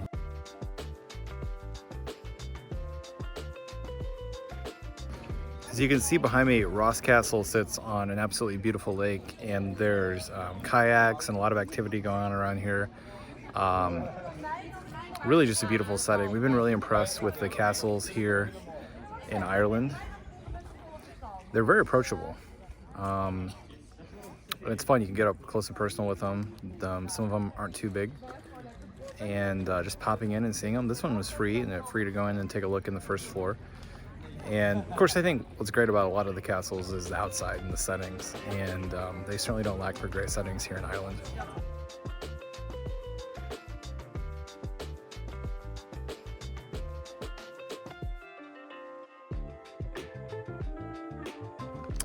Well, we've hit a bit of a snag here. That is a flat tire. That's a tire, so hopefully get it changed.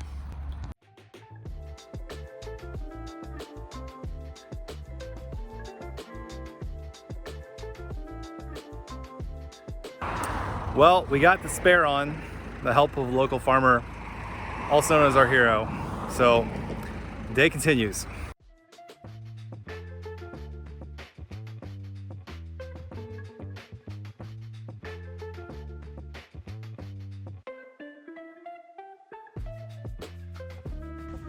Well, we had a minor detour this afternoon with a flat tire, but thanks to the kindness of strangers, we are back on course.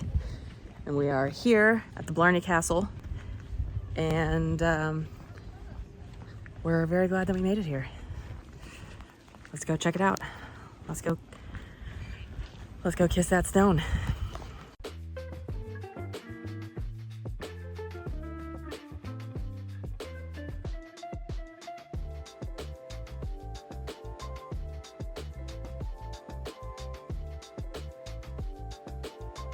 Inside, heading to the Blarney Castle. How much was it to get in?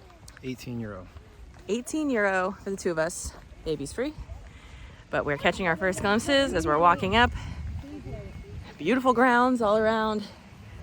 They have a coffee shop. They have bathrooms, which is always important to know when you're traveling. It's a very impressive castle. It's very tall. Very impressive, very tall. Grounds are beautiful as well. The sign said it is an arduous climb to the top of the Blarney Castle. We are prepared. We are ready. To get the gift of eloquence. The gift of eloquence will be bestowed upon us shortly.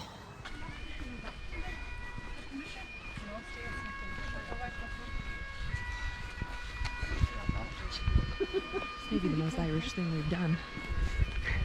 As we approach the castle, bagpipes are playing. They're also playing Danny Boy, so I feel like we should give a shout out to Moira Rose of Schitt's Creek. She can always belt out Danny's Boy, Move a Room. But the castle is quite magnificent, actually. Oh, yeah.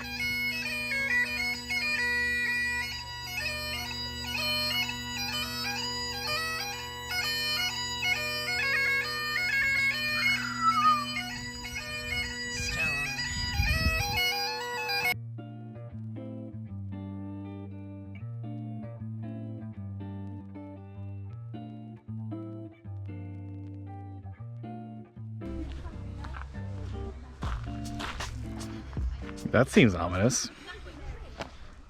What's in the poison garden?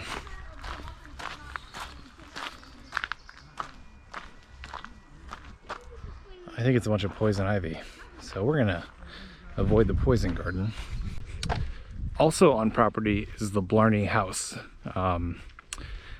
You can do a tour of it. We're not going to because children under 8 are not allowed, including babies. So we're gonna walk over and take a look at it. It's quite the impressive structure. Both the castle and the house on these grounds are very impressive structures.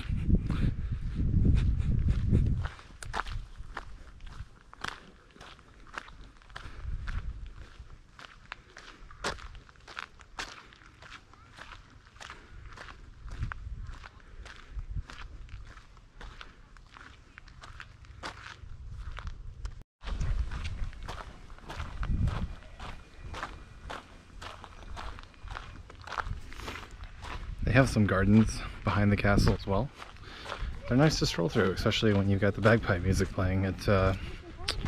Looking at a castle, strolling through a garden, listening to bagpipes. It's not a bad way to spend a day.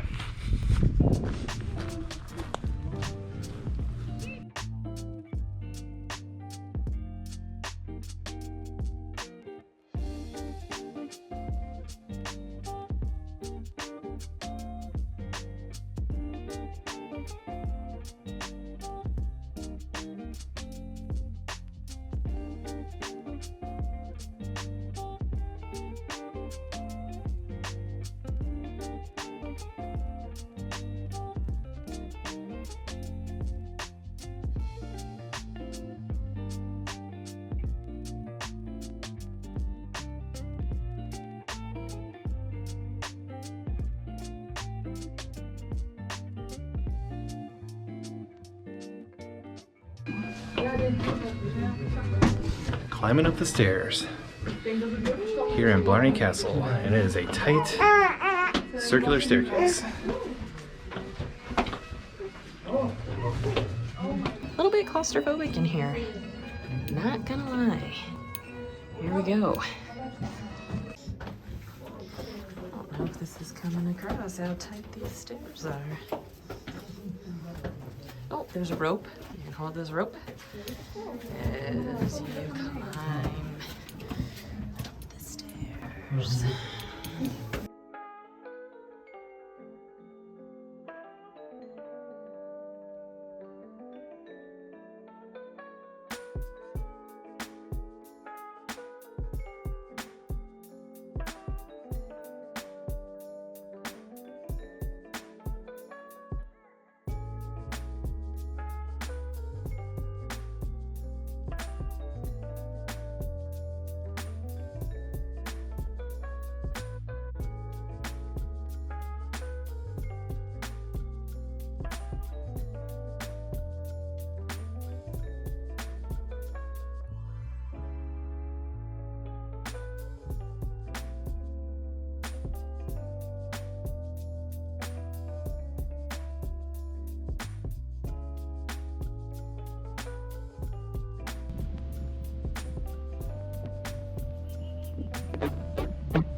Woo! All right. Oh my Go God. ahead of me. I'm gonna transfer. Somehow I did it.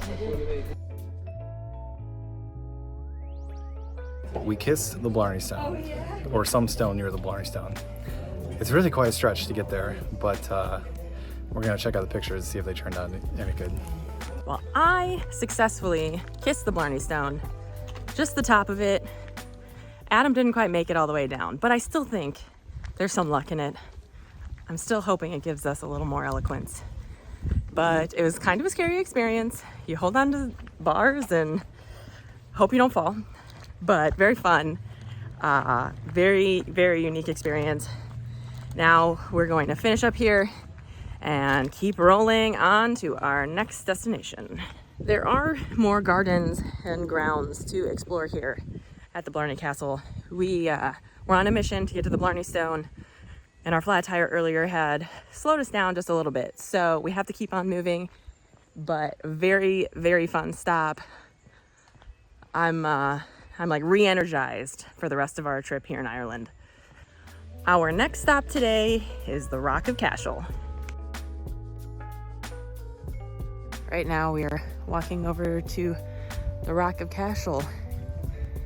We're here a little later in the day, so I believe it is closed, but we're walking up to get on the grounds, see how close up we can get. But first glimpses, pretty impressive.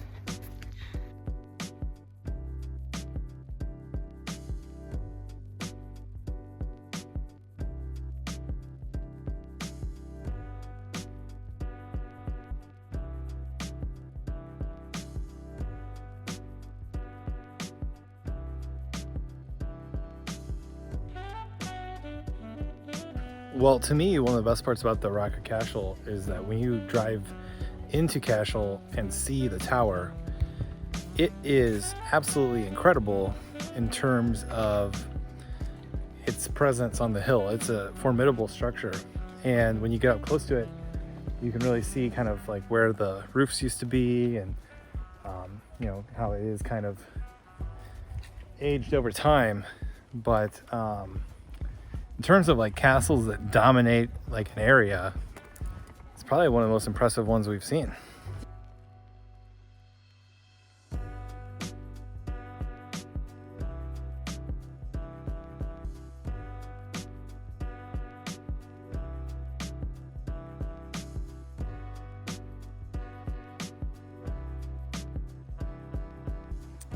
All right, we're heading back to Dublin. We got one more fun day planned in Ireland. Sans car.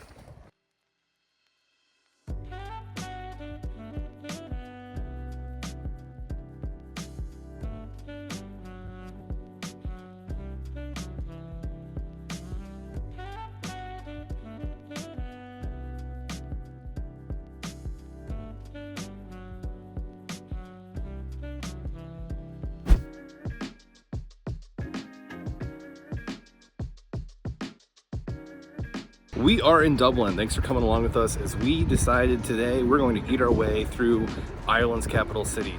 We're going to be trying to find some of the classic Irish dishes here, but we're also trying to explore a couple of different neighborhoods. And so we're excited about the spots we have picked out, and we're ready to eat because we are very hungry. First things first, today we're going to be starting off with breakfast at a little neighborhood cafe. They had some menu items that I saw that looked very unique, and I wanted to go try them.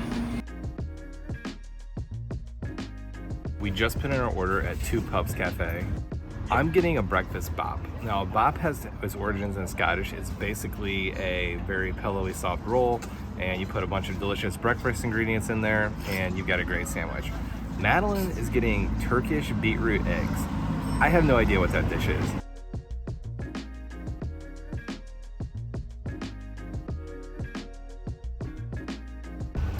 Well, here's the aforementioned breakfast bop sandwich, and honestly, one of the most beautiful breakfast sandwiches I've ever seen. We got the egg on there. We got red peppers, onions. There's a piece of sausage and chipotle mayo down there. All right, here we go. Look at that. I haven't even tasted it yet, and it already tastes good. Wow. Well, I'm gonna be trying to make this sandwich at home. I don't really know what else to say other than it's an absolute flavor bomb and a great way to start my day here in Dublin.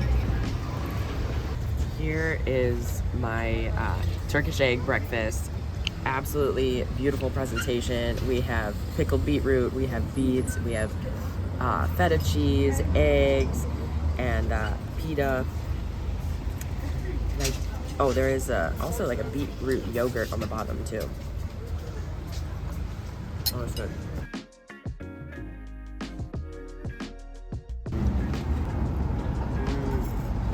It's very good. There's a little bit of heat.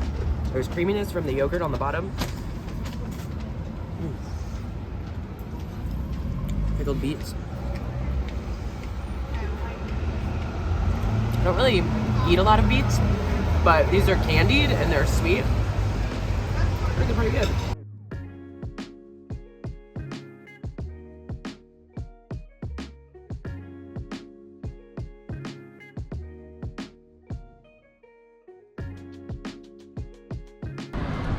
We're gonna pop into St. Patrick's Cathedral.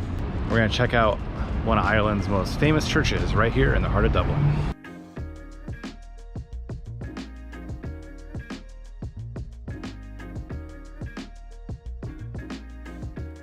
Well, we're here in St. Patrick's Cathedral, and it's quite the beautiful building, and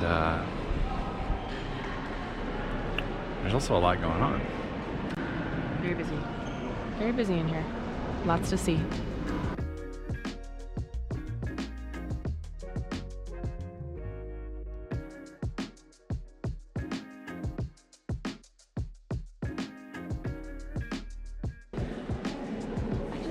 They were very skinny people when they made stairs like this. Or maybe we're just Americans. I think it looks like Dumbledore's staircase. A little claustrophobic after Blarney Castle yesterday.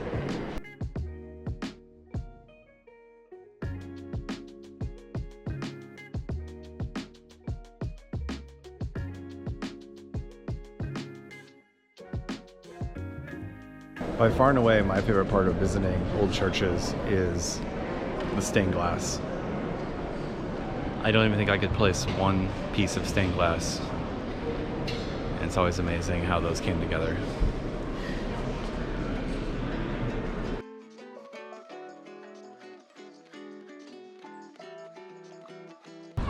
There's also a really nice park next to St. Patrick's Church. And in the park you get a really good view of the church. I love old architecture and the buttresses and all that on the church. That's what makes it worth coming to for me.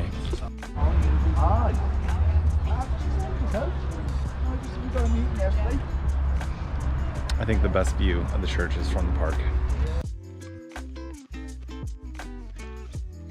The park behind St. Patrick's Cathedral is buzzing today, and there are 4 pugs running around, and I think they're hilarious.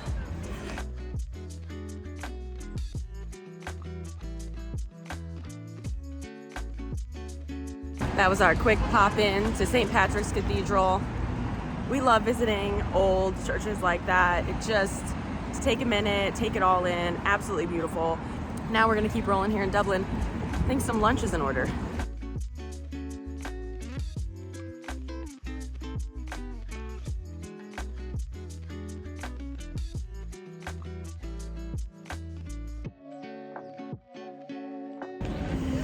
For lunch today, we are in the Temple Bar neighborhood and we're heading to Gallagher's Box Tea.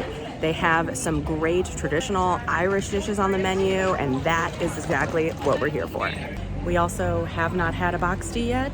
I'm excited to try a new way to eat potatoes. Well, we just put in our order here at Box Tea. One is getting the Gaelic Box Tea. That box tea is topped with medallions of Irish filet beef, and it's covered in a sauce that's mushroom, peppercorn, and cream sauce. I'm getting the stew sampler. Now, lamb stew, beef stew with Guinness, and a dish called coddle. Coddle's a dish that's kind of like really comforting on a cold day. Of course, we're here in Dublin, pretty much at the hottest time of year. It's absolutely beautiful outside, but I really wanted to try coddle when I was here because it's a dish I've never seen before. It actually has black pudding sausage in it. Black pudding, of course, is the sausage that's made with blood in it. So I'm looking forward to trying all those stews, and we wanted to come to this spot because we're getting great examples of traditional Irish dishes.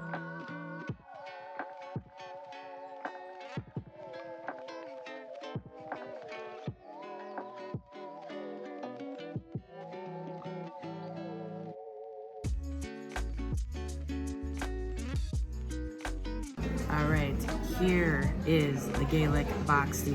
We have beef fillets, we have the beautiful potato pancake beneath it, covered in this mushroom cream sauce. I really haven't eaten a lot of beef on this trip, so I'm pretty excited for that because Irish beef is such a big deal.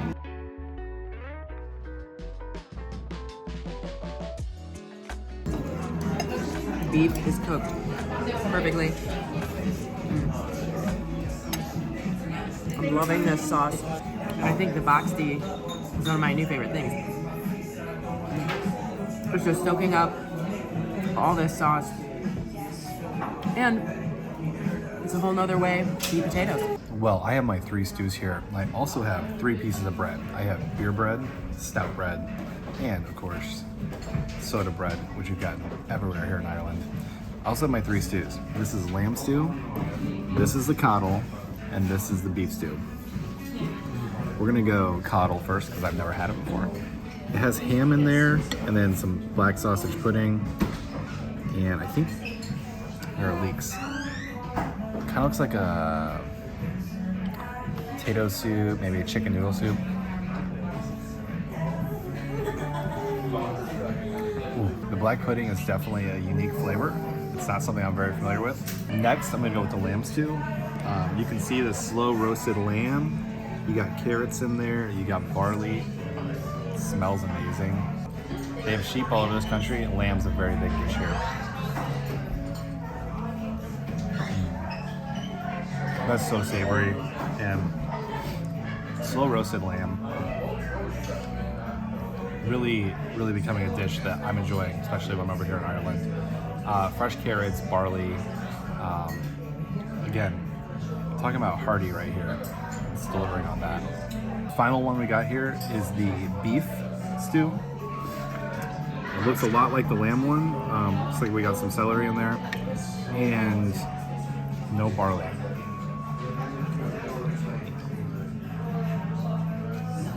It's just a classic flavor. It's just, all 3 of these are just hearty. You can tell there's just a ton of flavor put into these. And I think we're gonna maybe go a little soda bread. Almost like a crouton right there.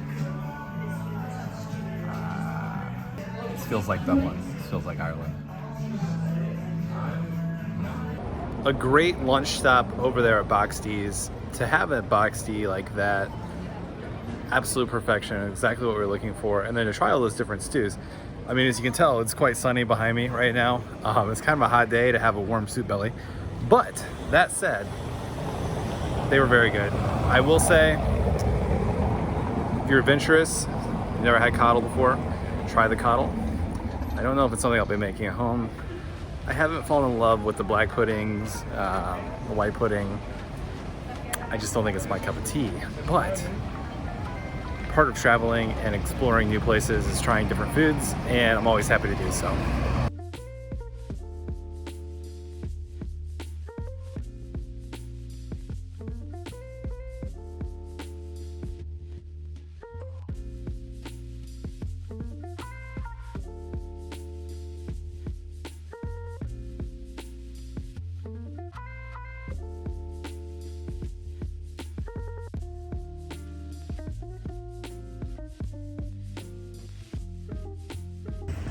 We thoroughly enjoyed our lunch, and now we're in the mood for a sweet treat. So we're heading over to the Queen of Tarts for some delicious tea and desserts.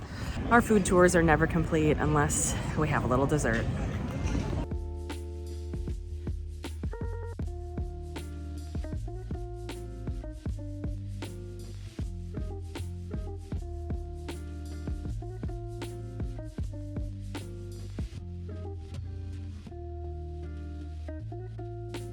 we've sat down at the Queen of Tarts, and if your television was 40 and you could smell the baked goods in this place, you would be a very happy person right now because it smells absolutely wonderful.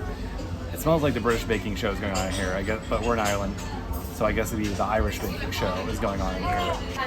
Madeline got a Bailey's chocolate chip cheesecake. If there was ever a dessert invented for Madeline, it was the Bailey chocolate chip cheesecake. And I think they're well known for it. It looks absolutely beautiful. I got the Queen Victoria sponge cake. It's got raspberries, strawberries, whipped cream, and it's a light sponge. Again, between the smell of the tea, the smell of these cakes, and the smell of the bakery in here, we're having like a perfect moment here in Dublin. Well, here I go, digging into this Queen Victoria cake. I mean, it's a huge piece of cake. I don't even know where to start, but that looks absolutely delectable.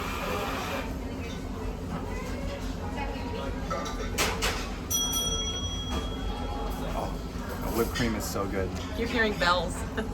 It's the bells of heaven ringing out with love. Just the cake is so fluffy. I love the sauce on there. Is that sauce? I don't even know what. Fruit. I love this. I love the fruit on there, and this is just the absolute perfect afternoon treat. Pairs perfectly with this tea as well. Here is my Bailey's chocolate chip cheesecake. Absolutely beautiful. This kind of looks like a golden snitch on top. I know it's not. I think it's like a persimmon or something. I don't know why. That's what I think it is. Let's go in. A little whipped cream. Because it has like a bit of a candy coating on top. Oh my gosh. The cheesecake is so creamy and delicious. And then there's chocolate chips and a graham cracker crust. I think that's like the traditional crust, biscuit crust. I love cheesecake. This one's absolutely delicious. It's a perfect setting, perfect little afternoon treat. I don't think I'm gonna share this, although I do want some of this cake. I'm gonna try it. It's a huge piece of cake. On the British baking show, they're always talking about Victoria sponge. Here we are.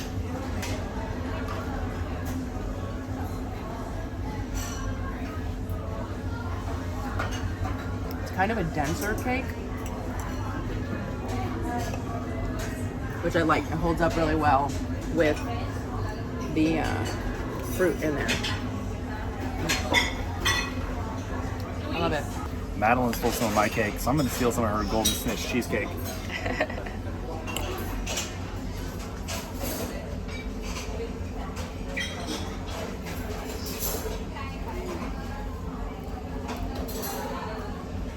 I think the Bailey's is what's on top of it, right? Maybe. Yeah. That is a treat right there.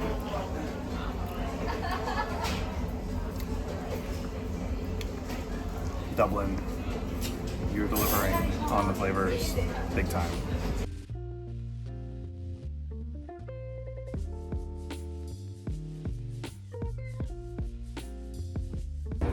Well, a tremendous stop into the Queen of Tarts. Excellent sweet treats, good cup of tea. The next spot we're going to, I think, is actually going to be a whiskey distillery. Follow up some cake with some whiskey.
Well, that was the old library, Book of Kells, the long room at the old library. Definitely worth a visit. A beautiful room, and seeing the Book of Kells, like a piece of art, and that's pretty cool. I really enjoyed the harp. I like the old harp. It's thousands, maybe just 1,000 years old. But that'll do it for us here at Trinity College. We're gonna keep exploring. We're gonna go to the distillery now. It was a little steep. It's like 17 or 18 euros to get into there. I don't know if it was quite worth that, but you're here, so it's hard to pass up.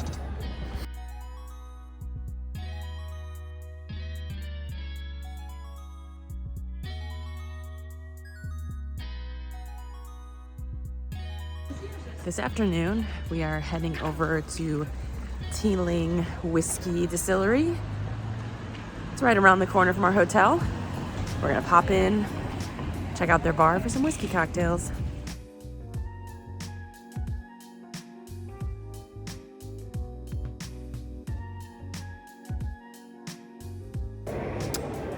Teeling actually opened in 2015, so for a distillery it's pretty young, and I believe it was the first distillery to be opened in Dublin in 125 years. And of course, a lot of times with whiskey, you get kind of the aged whiskey. If you do the math there, they don't have an 8-year whiskey, they don't have a 16-year whiskey, they certainly don't have a 25-year whiskey. So a lot of their whiskeys now are young, but they're also starting to get old enough to where they actually have those older whiskeys, so that'll be interesting to see.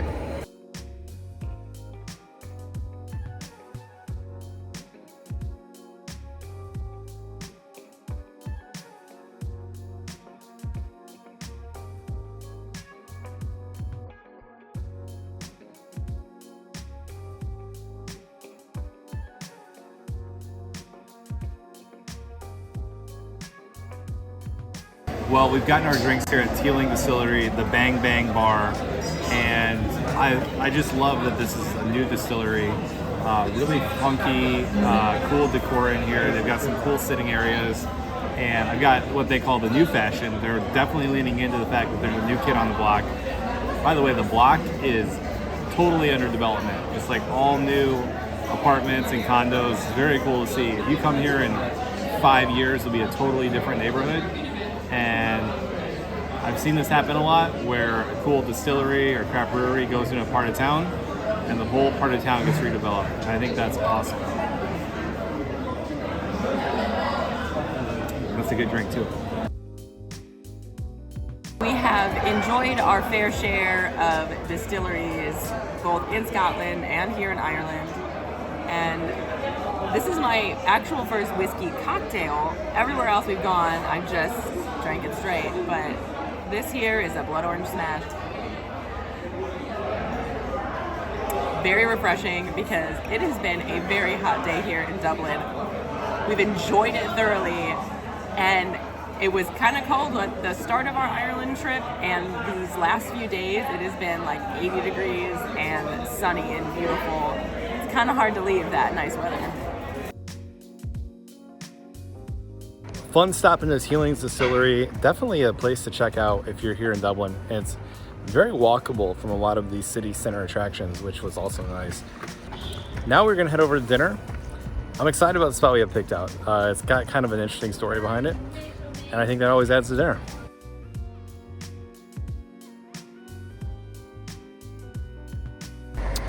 Tonight we're going to dinner at a pub called Darky Kelly's. The interesting story behind it is that Darky Kelly was basically killed for practicing witchcraft. But then it was found out that she didn't actually practice witchcraft.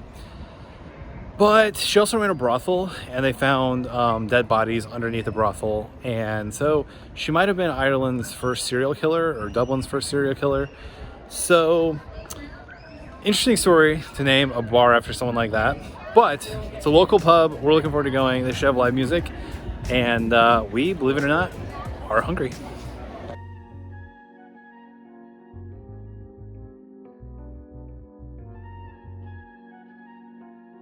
We've sat down at Darky Kelly's. I absolutely love this place. The aesthetic, it seems local, which is what we've been looking for. And this pub, already off to a great start. We got our beers. I got a local red ale, Madeline. As far as I know, it would have only lasted for 5 years. Guinness. I guess I thought there'd be a logo on there, but it's not.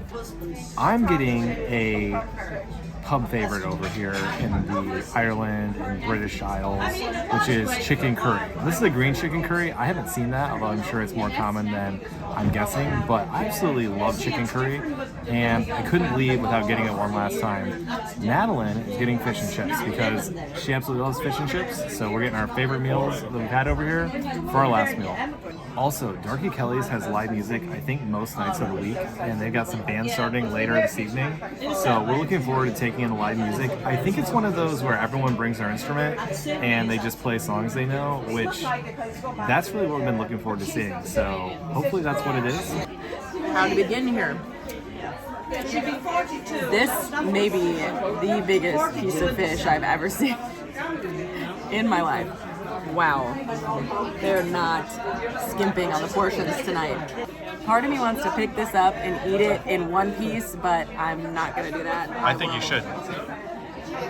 All right, challenge accepted. She's a couple of good friends. She doesn't see them that often. All right, They're all too busy playing. we'll go from this end here. Because her friends are still renting. This is silly. This is so silly. She was renting. See, she didn't bother. She was renting all along. The last thing she was paying $1,200. Fresh fish, deliciously crispy.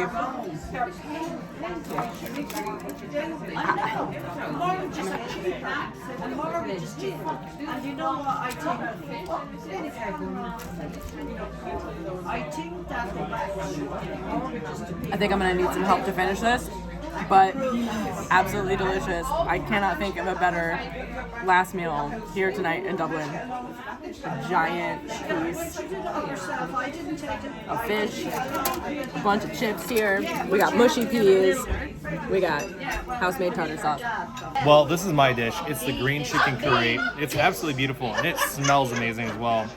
And a lot of times the pub curries that you see over here, you have like a yellow, orange, brownish sauce on top. This is the first time I've seen green chicken curry.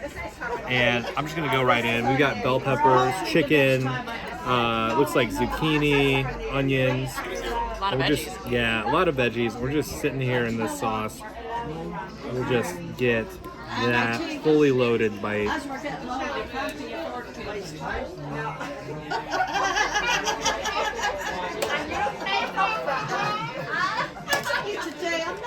That is temperature hot, but it's also got some nice heat from the curry as well.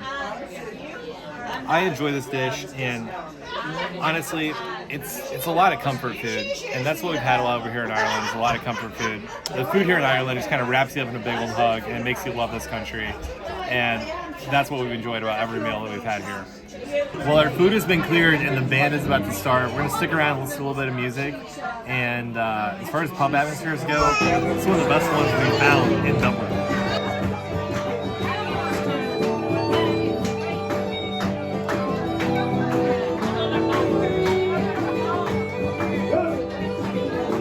Hollywood 17 that he could over with nothing.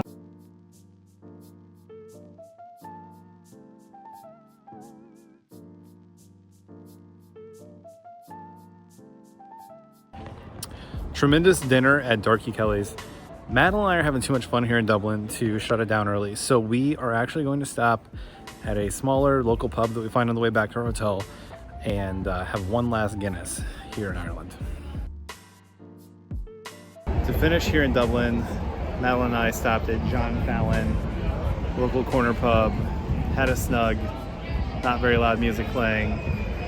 The focus is beer, particularly one beer, a Guinness. Look at this, beautifully sitting above the rim. And I can't think of a better way to kind of end this beautiful week we've had in Ireland.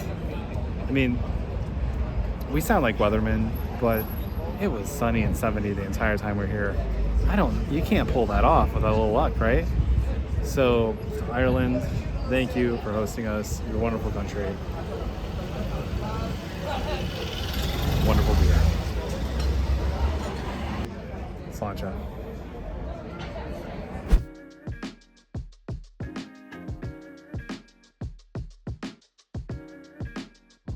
We have arrived in Northern Ireland, and today we're going to explore up along the coast. We're heading to the Dark Hedges, then we're going to head to Giant's Causeway, and we're going to end our day in Bushmill. We're looking forward to exploring this area. We're going to eat some great food, we're going to see some beautiful things, and we're going to kick off our first day here in Northern Ireland.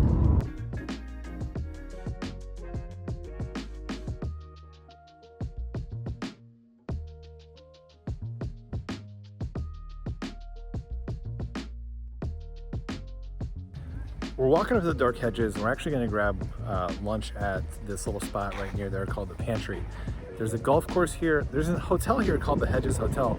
It doesn't seem to be active. I don't know if that's a COVID casualty or what, but it's a very cool area. We're not even in the hedges, but they have a row of trees here that's very, very cool. Well, we're going to walk over to the Dark Hedges now. You can see behind me there's a row of trees along a road, and that is where the Dark Hedges are located. Just right here, there's a free parking lot you can pull off into. You don't actually have to go over to the golf course or to the Pantry, the little place where we had lunch. Nice little lunch spot though, and of course, you know, being from America, we're kind of used to having fast casual and being able to access meals on demand like 24 hours a day. In Europe, it doesn't actually work that way, and so whenever you can kind of grab a little bite to eat for lunch at the place you're visiting, it actually works out pretty well for you.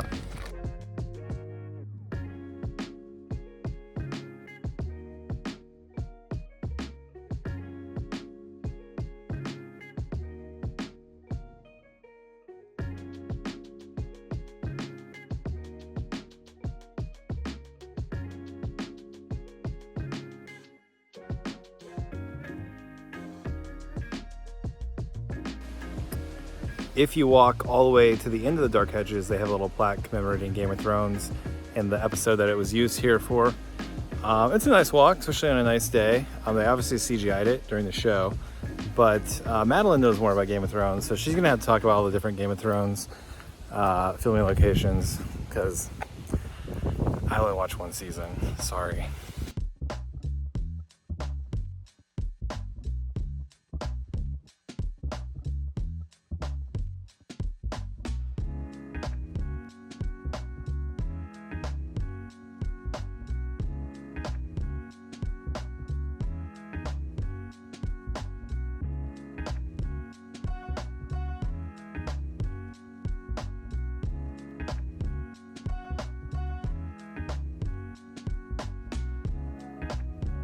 So we're here in the Giant's Causeway Visitor Center. We're getting ready to go on a guided tour.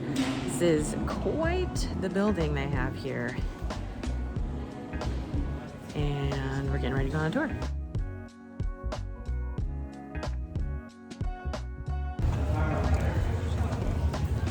We're heading out on the tour. We have these audio sets. Said it's gonna take about 40 minutes to head down. So he brings us down on the trail, we explore ourselves, and then we come back up. We've been really looking forward to today.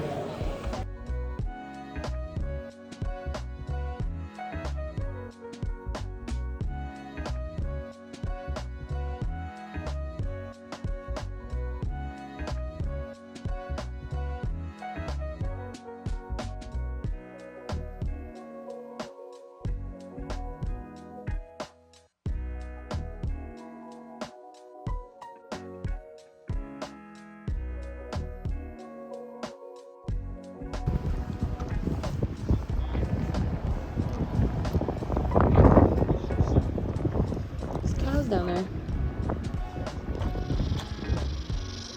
Cows.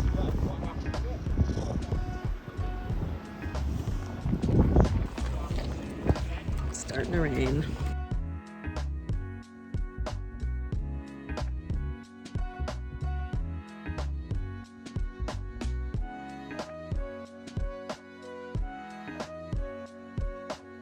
We are heading down the path here. We're sort of in and out of the rain today.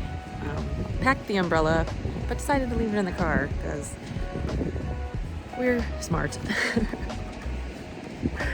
But other than that, it's pretty comfortable. It's like in the 60s, and it is absolutely gorgeous here. Finn McCool is the name of the giant that lived here in Giant's Causeway, and I think that's probably the greatest name of all time. And he has a camel. Camel Rock over here. You can see it. It's over there. But yeah, that's his camel Humphrey.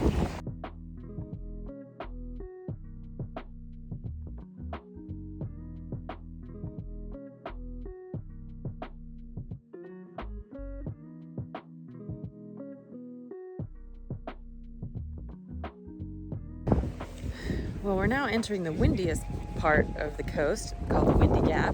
Let's see if you can hear anything I'm saying right now. I'm curious to find out. Well, it's a good spot to test out the new microphone and see what it can actually handle in terms of getting out wind, because this is the windiest spot in Ireland.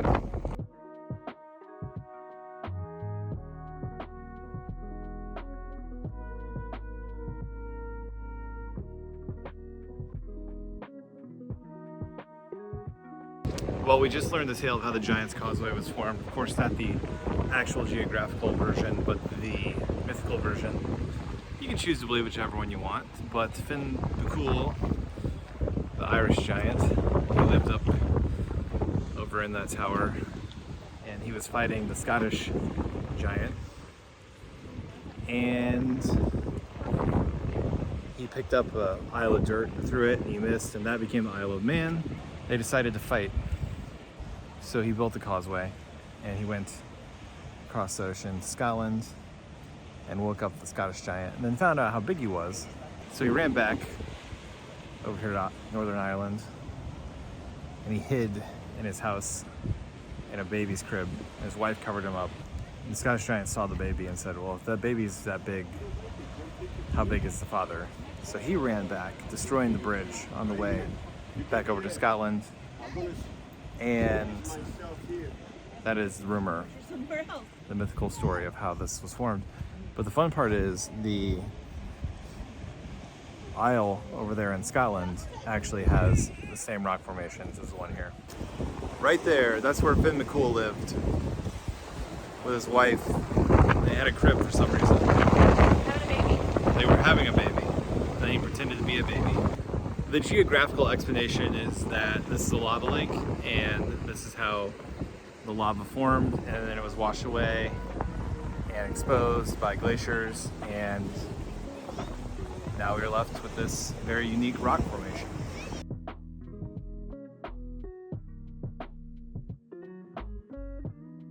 The spot I'm walking over to is called the Honeycomb. It kind of juts out into the ocean, and it's a very impressive feature. Some of these rocks have obviously been pretty well weathered, so walking around here is not too bad, but you do have to be careful once you get over by the water, because it can definitely be a lot slicker. And amazingly, it was raining on us earlier, and now the sun is coming out and it's quite beautiful.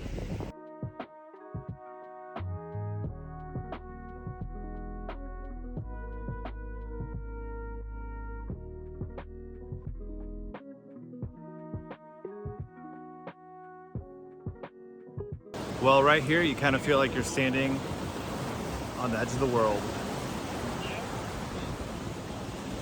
In some ways you are. But of course you can see Scotland over there on a clear day. Just a very, very unique formation. And again, the weather we've had over here has been absolutely beautiful. And even though it was raining a half hour ago, now the sun's peeking out and just kind of shining a light on this in a different way. That's why I love doing this.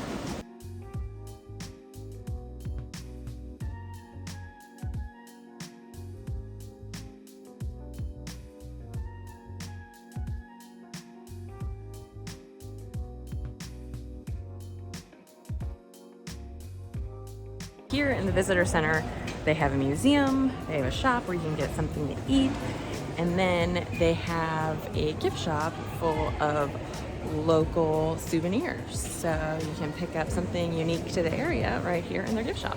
Now we are driving over to the Carrick-a-Reid Bridge, the rope bridge over the water.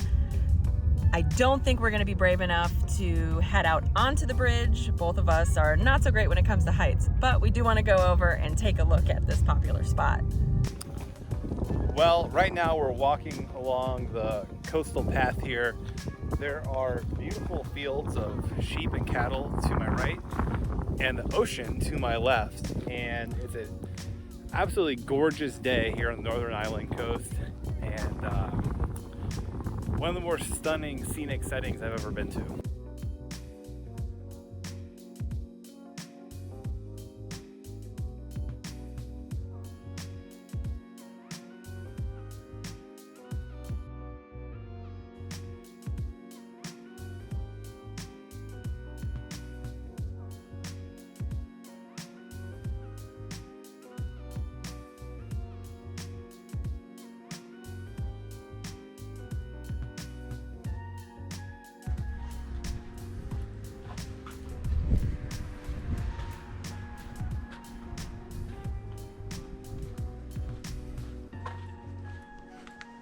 Well, I am starting a 20-minute walk over to the bridge. We'll see if it actually takes 20 minutes. The setting here, as I've said many times here on the coast of Northern Ireland, is absolutely beautiful. I believe those are called the Sheep Islands, but I didn't look at a map. That's just based on the name of a hotel we drove by. But you can see Scotland off in the distance, and I just love this area.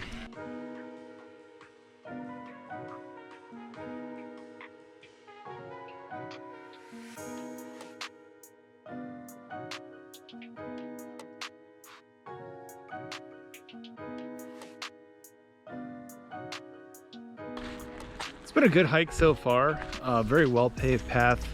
Walking by these sheep and some cattle. I'm one of the last entries for today, so if there's less people, I may actually step foot on the bridge. From up here, it doesn't look as intimidating, but I know when I get down there, my fear of heights will kick in and probably gonna chicken out.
I'm going to put a foot on it and I'm not going across it. This is pretty much my worst fear right here.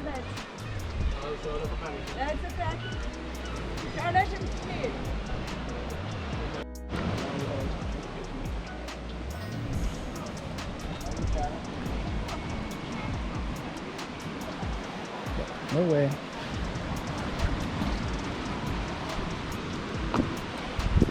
And that's good enough. Well, I just walked up the stairs. I'm going to talk later.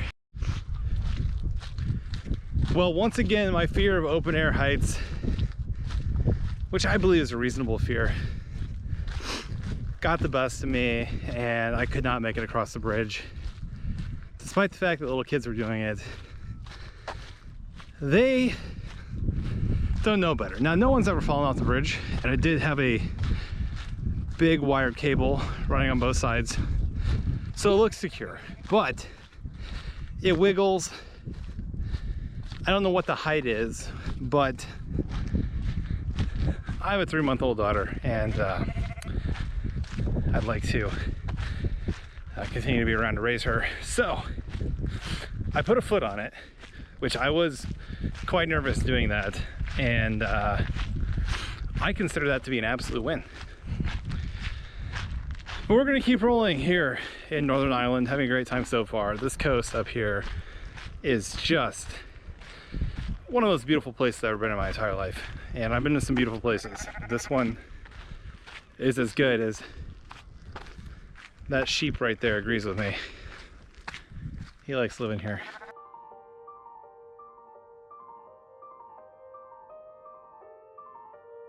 We are popping into the Fullerton Arms restaurant and guest house, so pub, and just checking it out after leaving the bridge.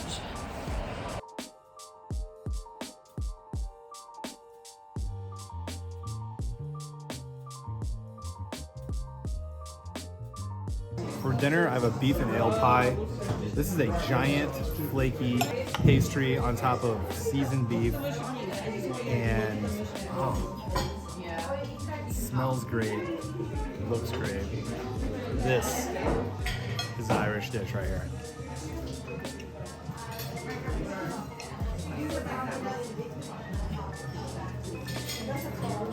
There's beef in there, carrots, turnips, all well seasoned. That's kind of the dish you're dreaming of when you come over here right here. Especially after a day outside. After a day outside in the rain, hiking on the Giant's Causeway, it's a very good stop.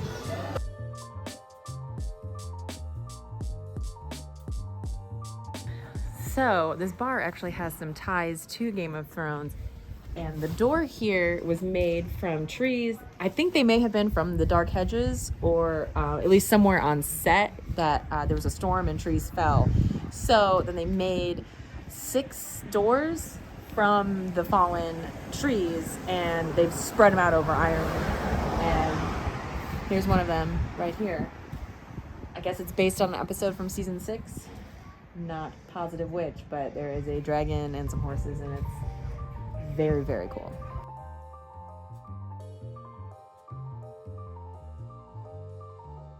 In the Game of Thrones, you either win or you die.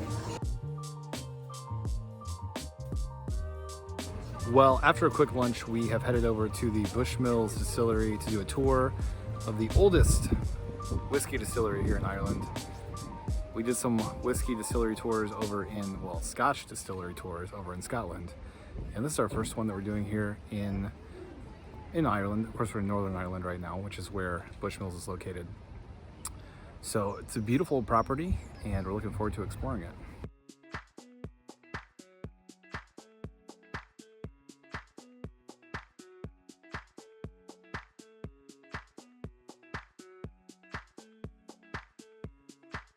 We're heading out on the Bushmills tour. No photographs allowed inside, so we will see you when we're done. Sometimes the best part of the tour is sitting in the bar afterwards. This is the 21-year-old whiskey here at Bushmills. I like a whiskey old enough to drink itself.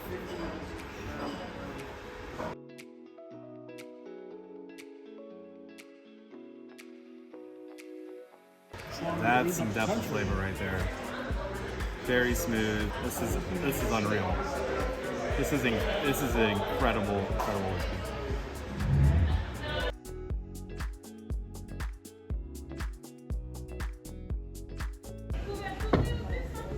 Cool. Well, we had a fun tour here at Bushmills. You can't take any video inside the distillery. They tell you there's a lot of alcohol in the air, and a spark could set the whole place on fire. I don't think my phone would give off a spark, but We insurance reasons. respect the rules. They have strict insurance rules over So I guess that's a good enough excuse. No one fights with them. But really a fantastic tour. You got to see the whole process. Huge operation And here. I think my favorite part, they take you into the bottling room and you can see how all the bottles get filled and Yeah. checked and packed up to go. It's Yeah. really impressive. But at the end, you get to try some of the different bottles that they make here, and really fantastic whiskey too. So everyone enjoyed it, and this was a very, very good stop here in Northern Ireland.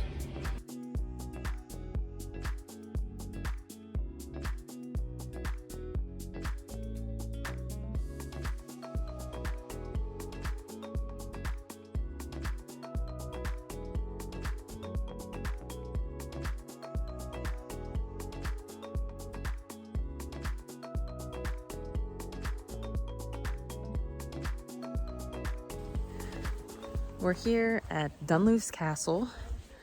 It is right on the water here, and one amazing thing about these old castles is the views are always incredible because they build them right on the water.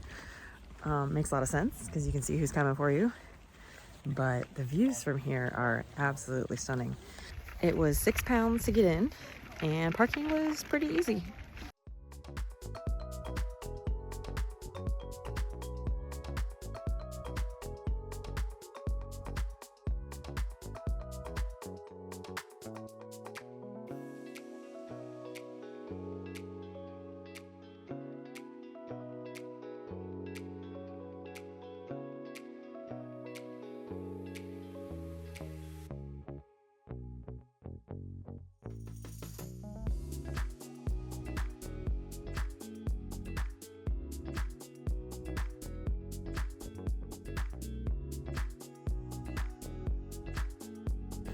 One thing that's really cool about this castle in particular is, yes, so much of it has fallen apart over the years. There are sections that date all the way back to the 1500s, but there's still so much of it that's intact, and you can make out the rooms that were once here. And I just think that's just so cool. Still here after all this time.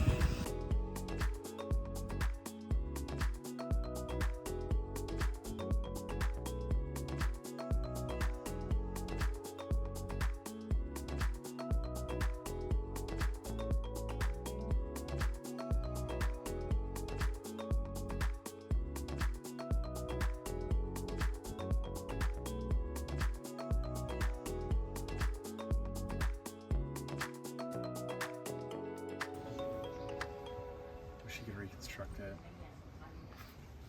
I know. So that is where we are standing. So the story is that the kitchen fell off into the sea, and that was when the owner said, no more, I'm not doing it anymore. I'll just let it all go. I don't want to rebuild because my house keeps falling into the sea. So that was probably a smart decision. But this is a very, very cool stop. We're standing inside the manor house right now, and you can see windows and fireplace, lots of fireplaces. Those are pretty much the easiest thing to make out. Really very, very cool stop. I believe this was also a Game of Thrones filming location. I believe it's where the Greyjoys lived. I can't remember it from the show. I'm really trying to remember it. But I did read that they used this spot for that, which is pretty cool. Well, that was Dunluce Castle. I swear, the sheep have the best views. Look at that.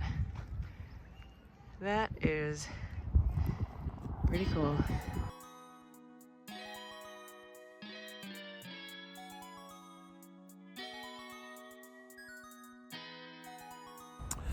Tonight we're going to be having dinner at the Bushmills Inn. This will really be our first big meal here in Northern Ireland. I think we picked a good spot, so we've looked at the menu. I think we know what we're going to order, and we're looking forward to going in and eating some tasty food. We wanted to give you a little bit of a tour of the property. It's a very cool hotel. It's historic, has a lot of history behind it, and even just being in the building, I mean, you can tell it's an older building, but they've kept it up very well. So you do have a high-end stay while you're here.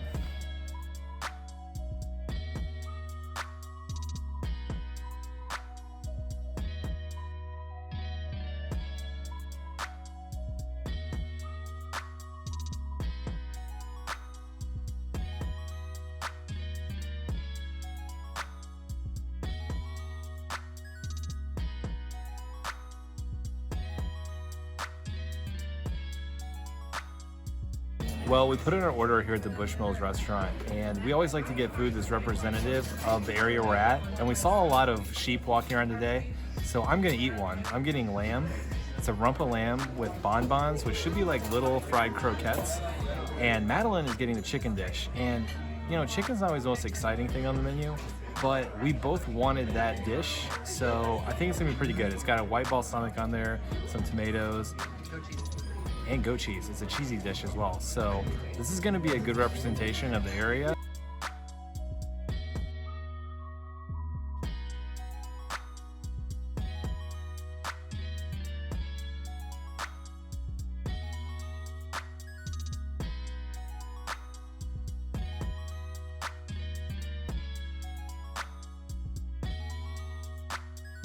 Well, I'm about to dig into my lamb here.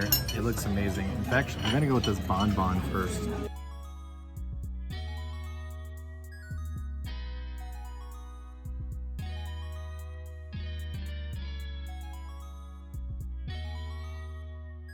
It's like a croquette, stuffed with lamb.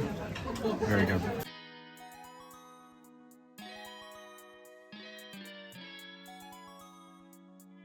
So here's the lamb roast.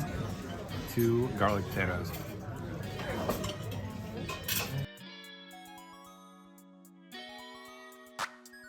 That's very fresh and really sticks to your bone. Goodness right there. All right, here is my chicken. It is plated beautifully. Everything here looks so good. All right, we have some, I think this is, I think that's a goat cheese here. And then we have olives, tomato, chicken. We're just gonna get a little bit. This is the white wine sauce.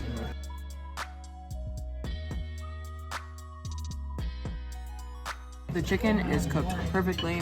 The skin is nice and crispy. There's goat cheese. Everything on this plate, absolutely delicious.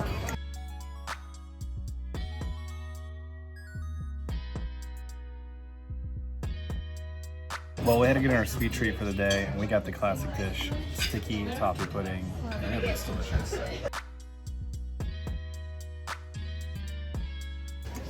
It tastes like a very, very moist cake covered in caramely toffee and lots and lots of goodness. It's also hot. Well, we were departing Ireland, and we were sad because we had an amazing time. We drove to the north, we drove to the south, we saw beautiful things and castles all the way through, and we ate our way across this entire country. So the Emerald was beautiful. If you got this far, you must like us a little bit, so hit subscribe. That helps us go on future adventures. And Ireland, thank you.